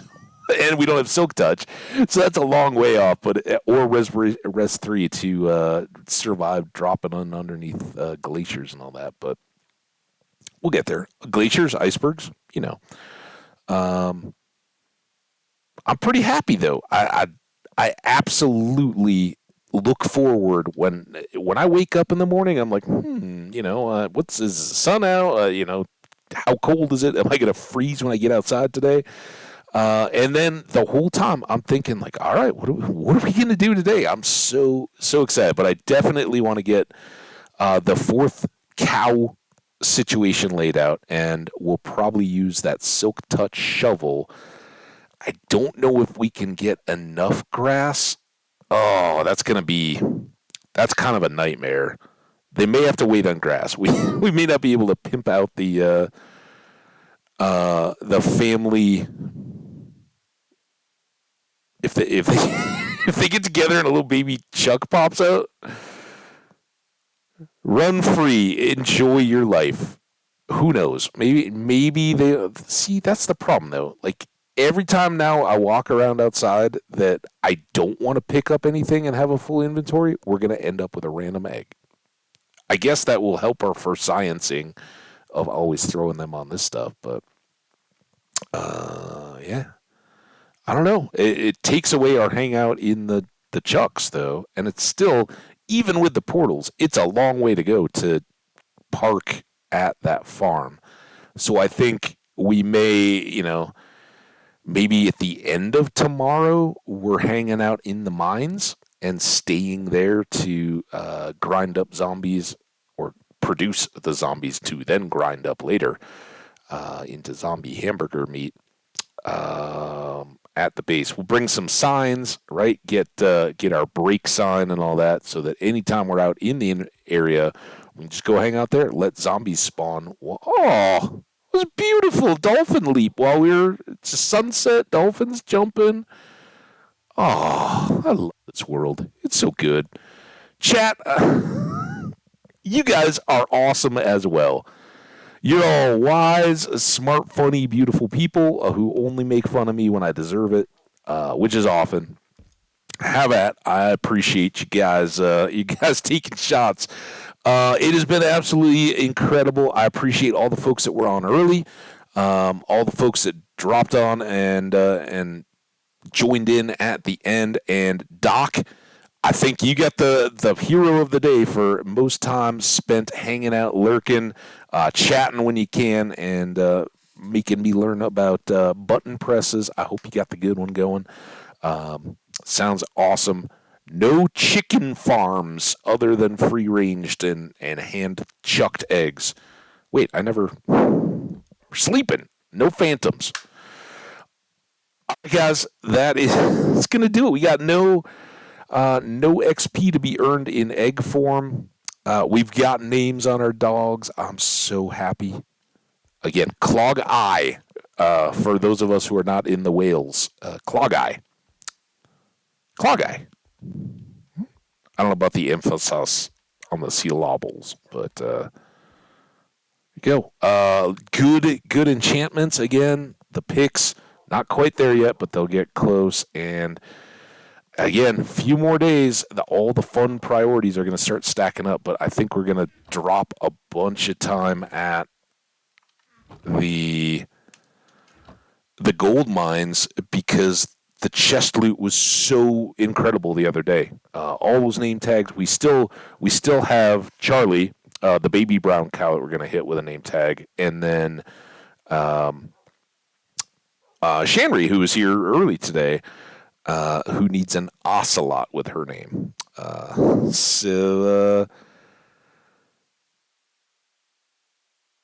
Hey, Jenny, don't sweat it. We got another big one tomorrow. Should be a blast, and then we'll see what the weekend has in store. It's getting nice. I was out early this morning when it was bright and sunny and still a little chilly, but it was supposed to be up into the mid 40s. We'll see. My computer right now says it's 46 Fahrenheit outside. That's pretty darn nice, considering it was highs down near zero over the last weekend. So we'll take it, and I can't wait to do this again tomorrow. Thank you guys so much. Let's save it so we don't have any disasters. What time tomorrow? Let's see what the schedule says right now. Not that really matters, but what? Don't reload. I was just scrolling. It's got 10:30. 10:30 was close. I actually started at 11 today. I don't know. It'll kind of depend if anybody's pushing for anything Friday nighty. Then it moves early. If there's nothing going, then I may start just a little bit later or start early and keep it going. I don't know. I'm almost never is an interesting concept though. The earliest. And very unlikely would be 9 a.m. U.S. Mountain Time, 11 a.m. Eastern.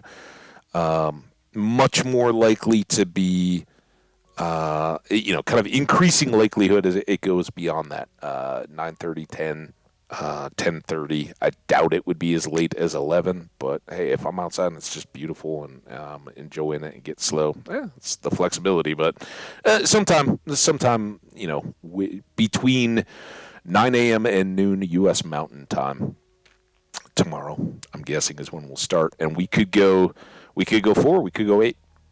I don't know. I'm excited though. So, hey, but we'll try to be here for you guys when it's convenient for you to drop by and watch. I'd love to have you here the whole time though.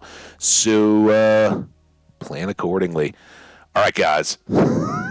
You guys rock. I'm back over to the chat.